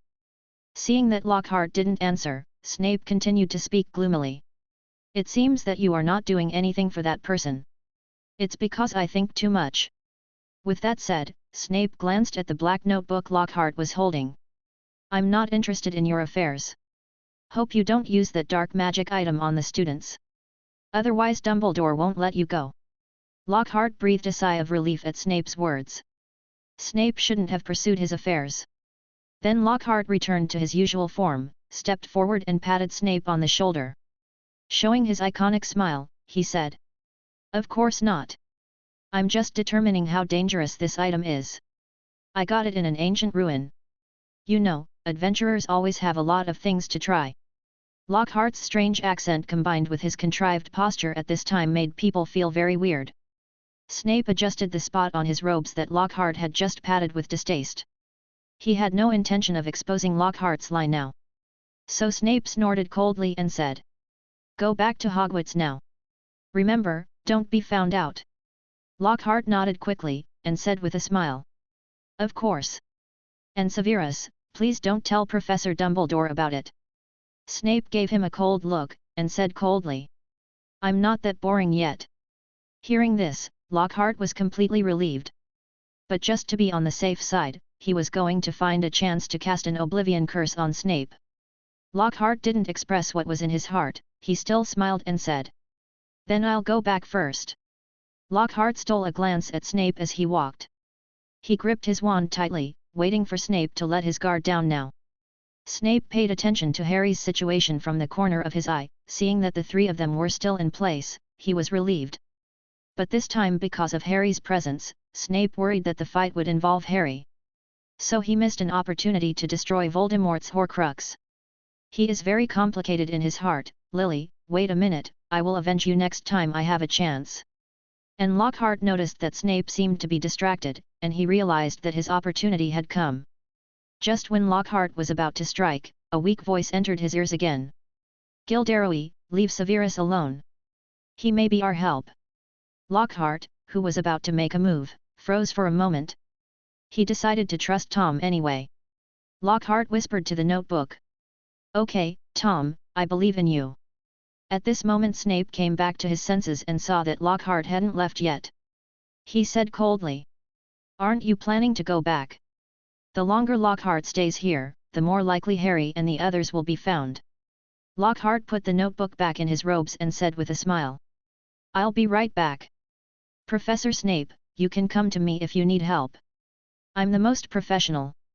Then I ask you to help me, take your notebook to die together, okay? Snape looked at Lockhart expressionlessly, with eyes that seemed to eat him. Lockhart was a little creeped by the look in Snape's eyes. He said hello and ran away. Snape watched Lockhart disappear, and he sighed softly. Then he gave Harry a hard look and walked towards Hogwarts where the three of them were. The three Harrys under the invisibility cloak turned pale with fright. They thought Snape had found them, Zhaos. After Snape left, they were relieved. The three of Harry looked at each other, and walked slowly in the direction Snape left in tacit understanding. It was just too scary. After the three of Harry left the Forbidden Forest, they ran to an abandoned classroom. Harry tore off the invisibility cloak covering them, and said nervously, "I thought I was discovered." Ronald kept nodding his head and said excitedly, "Yes. It's really exciting." And Draco threw himself on the seat, and said with lingering fear, "But did you see it? That black notebook can actually suck blood." After hearing Draco's words, Harry and Ronald calmed down. Ronald shuddered, remembering the tragic death of the mouse. He remembered his pet Chong. Ronald swore. Never let Lockhart see his dear Scabrous. Chapter 299. Ronald then remembered the green light on Snape's wand. This instantly cooled his originally excited mood. Professor Snape actually tried to kill Lockhart. Is he just trying to hide the magical animals he stole? Will we also? Ronald didn't finish, he didn't dare to think about it anymore. Harry and Draco nodded apprehensively. Harry tensed up again. "Yes, Ronald, Snape is dangerous too." Draco looked at the two worriedly, and said, "Then what should we do? I think we need to tell the professors about this." Ronald nodded hastily, and echoed, "Yes, Harry, if Snape knew we went to the Forbidden Forest, he will absolutely kill us." After speaking, Ronald's face was full of horror. He had imagined Snape pointing his wand at them. Harry forcibly suppressed the fear in his heart, and thought for a while calmly. To Ronald and Draco, "I'm afraid we can't tell the professor about it."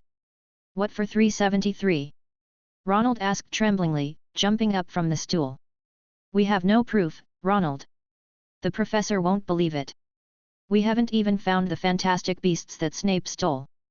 Hearing this, Ronald felt like a deflated ball, his legs softened and he sat on the ground. Harry and Draco were in no mood for a desperate Ronald right now. Harry pondered for a while, then suddenly remembered the conversation between Snape and Lockhart just now. "Draco, Snape just said that which do you think it will be?" When Draco heard Harry's words, he suddenly thought of something. "Yes. I heard Harry too. It's very likely that the person Snape was talking about was Voldemort." "What?" Harry and Draco were taken aback by Ronald's exclamation. Draco looked at Ronald angrily, and said, "Weasley, don't yell." Ronald ignored Draco's accusation, and now he just wanted to know if the person Snape was talking about was Voldemort. "Harry, aged, is what you say true?" There was still a glimmer of hope in Ronald's heart, he only wanted to hear a negative answer from Harry. Harry nodded, and said seriously, "I think there's a good chance that's the case." Ronald, who was already desperate, became even more desperate now. Harry and Draco looked at each other, only one thought in their mind. Must hurry to gather evidence of Snape and Lockhart. That way they can be truly safe. On the other hand, Snape came to the headmaster's office again after returning to Hogwarts. He could hear Ian haggling with Dumbledore just outside the headmaster's office. "Old man Deng! You can't be heartless. Ian, I didn't cheat you. You made the deal. But you want the two thickest loins. Impossible. I borrowed the pig. That's wrong, you didn't make it clear." At this time, the door of the principal's office was pushed open. Dumbledore and Ian watched Snape back and forth, a little surprised. But at this moment, the expression on Snape's face was so gloomy that it could drip water. Ian sensed Snape's mixture of anger and pity. He stopped haggling with Dumbledore and asked involuntarily, "Severus, what's wrong with you?" Snape heard Ian's question and said darkly, "Just now I saw Lockhart go to the Forbidden Forest." Snape told Ian and Dumbledore the whole thing. After listening to Snape's description, Ian said helplessly, "Severus, why are you trying to snatch Harry's prey? Didn't you just agree to let go this morning? Now you kill Lockhart, what about his snake meat? And I can't watch Harry's hilarity either. Dumbledore sighed, looked at Snape and said. Severus, don't be too impatient. This is a test and education for young wizards. You should give them a little more confidence in Harry. Snape nodded stiffly and said nothing more. Seeing that Snape was still like this, Ian stepped forward and patted Snape's arm. Let's go, it's time to have supper. Leave this to Harry and the others. Let me tell you first, I want half of those giant two-horned bullfrogs as storage fees. Dumbledore and Ian came to Ian's lounge with the black-faced Snape. Just opened the door, Hermione has been waiting here for a long time. There are still Grindelwald and others in the room, but Grindelwald, Nico, and Gregorovitch all have swollen eyes at this time. Hermione saw the three of Ian coming to the lounge, she quickly put down the book in her hand and ran towards Ian. Hermione looked at Ian worriedly and said. Ian, I heard you missed class today. Are you okay? Ian looked at the worried Hermione, smiled and ruffled her hair. It's okay, I just went to check on Newt's magical beasts today. Grindelwald said with a smile on the sofa. Let me just say, Hermione, Ian will be fine. Hermione nodded shyly, then looked at Ian seriously.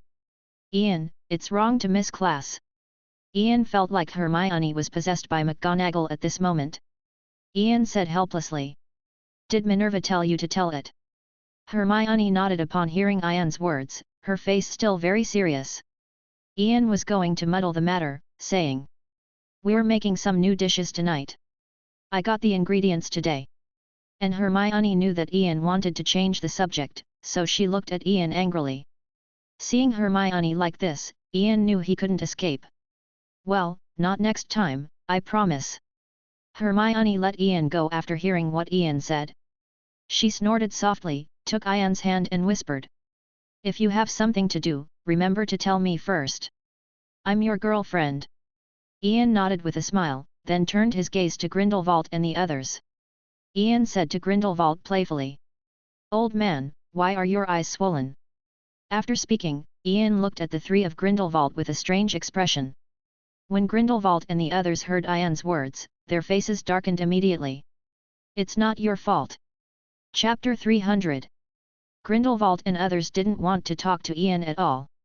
After Newt found the three of them, he went straight up and punched them in the eye without saying a word. Later, they gave some guarantees before Newt let them go. Grindelwald said unhappily to Hermione. Little Hermione, you still have to take care of Ian. Otherwise, he will always plan to bully us old men. Hermione covered her mouth and smiled softly, she was used to Ian and they bickering. As long as Ian doesn't suffer, she won't persuade Ian. Grindelwald looked at Hermione's appearance, and said helplessly. It seems that my grandpa is still not Ian important. After finishing speaking, Grindelwald glanced at Dumbledore, why is there such a big gap between people? If Dumbledore had been that way to him when he was young, the wizarding world would have been theirs long ago. And Dumbledore responded to Grindelwald with a blank eye. Hermione stepped forward and grabbed Grindelwald's robe, and said with a smile. Grandpa is important too. Ian felt very warm watching this scene. After the fusion of the two worlds, he will live this kind of life every day. Okay. New ingredients have arrived today. And the two-horned giant bullfrog, piped today. Old man, come and fight. Ariana is the happiest when I hear about the new ingredients and the giant two-horned bullfrog. You can eat delicious food again. Unlike Ariana, however, was Snape. His face turned darker in an instant, it was his thing. Ian the Blackheart took half of it. Unlike the warm time on Ian's side, Lockhart was scolded by Madame Pomfrey as soon as he returned to the school infirmary. Even Lockhart's smile that captivated so many witches didn't help. After he returned to his hospital bed, Madame Pomfrey stared at him. Don't let him have any chance to escape. Lockhart had the chance to contact Tom only after Madame Pomfrey rested.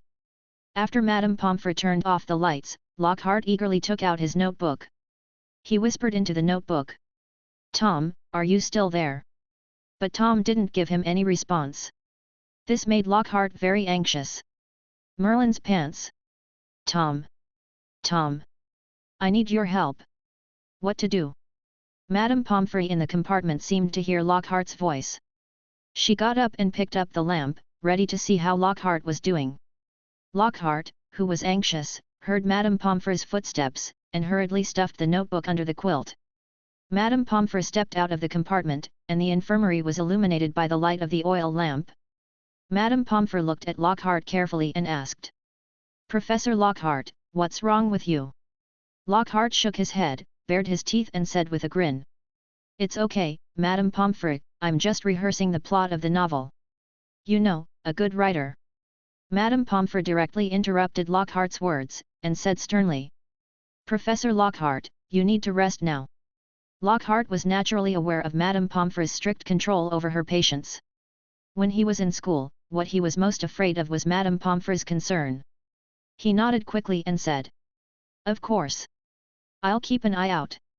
Madame Pomfrey nodded after hearing Lockhart's answer. "It's time for you to rest and think about other things when you're better." Madame Pomfrey returned to the compartment with the oil lamp after speaking. Lockhart saw Madame Pomfrey leave, and he took out his notebook again. This time without waiting for him to speak, the notebook opened automatically, and a line of words appeared on it. "Gilderoy, I'm still very weak. Temporarily unable to communicate with you through magic sound transmission. You can tell me what you want to ask, and I will tell you in notes." Only then did Lockhart let go of his hanging heart. "As long as Tom is around." Lockhart whispered into the notebook.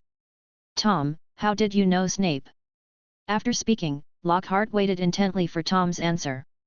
"Snape kept him on edge." Not long after, the last line on the notebook disappeared. Instead, Tom's answer. "Severus is an old friend of mine. But I'm not sure if he will betray me if he knows I'm weak. You know, I only have you as a true friend." What was he going to say? Was he Voldemort? Ever seen Snape when the main spirit carried him by his side? And Snape was his subordinate? If he told Lockhart that, then he would have something in Lockhart's hands. If Lockhart handed him back to Dumbledore, he'd be finished. Tom couldn't bet on Lockhart's heart for him. Tom's words made Lockhart smile instantly. "Of course. Of course. We are best friends. But Tom, since you think he will betray you, then why do you say he might be our help?" "Because I will recover one day. So Severus is our help. And as you can tell from talking to him, it's clear that he and Dumbledore are at odds." Lockhart looked suddenly enlightened, and then asked, "And do you know who that person Snape was talking about?" After Lockhart finished asking, there was no response from the notebook. After a while, Lockhart called out uncertainly, "Tom." This time, the words on the notebook disappeared, and the reappearing words shocked Lockhart. He was talking about the mysterious man. "You know who?" Lockhart almost exclaimed. Cold sweat instantly soaked his clothes. "Yes, he is under the mysterious man. Now it seems that he is still looking for the mysterious person." Lockhart remembered that Tom had just said that Snape betrayed him. Could it be Tom? Lockhart was completely flustered now. And the legilimency on the notebook captured Lockhart's thoughts, and a new sentence emerged on it. "I am not a mysterious person, my friend. There is still my trophy at Hogwarts. If you don't believe me, you can go and see it. I am worried that if I don't recover, Severus will betray me to the mysterious man's subordinates." Seeing this sentence, Lockhart barely calmed down. He took a deep breath and smiled forcefully. "You scared the hell out of me, Tom. I trust you. So what do we do next?" He had already decided to go and see Tom's trophy tomorrow. If not, he'd be jumping out of Hogwarts tomorrow. But he didn't know that Voldemort's remnant soul already knew what he was thinking. So Tom continued to fool around. "To express my sincerity, friend, I decided to give you a gift. This is the legacy of Slytherin. Pill.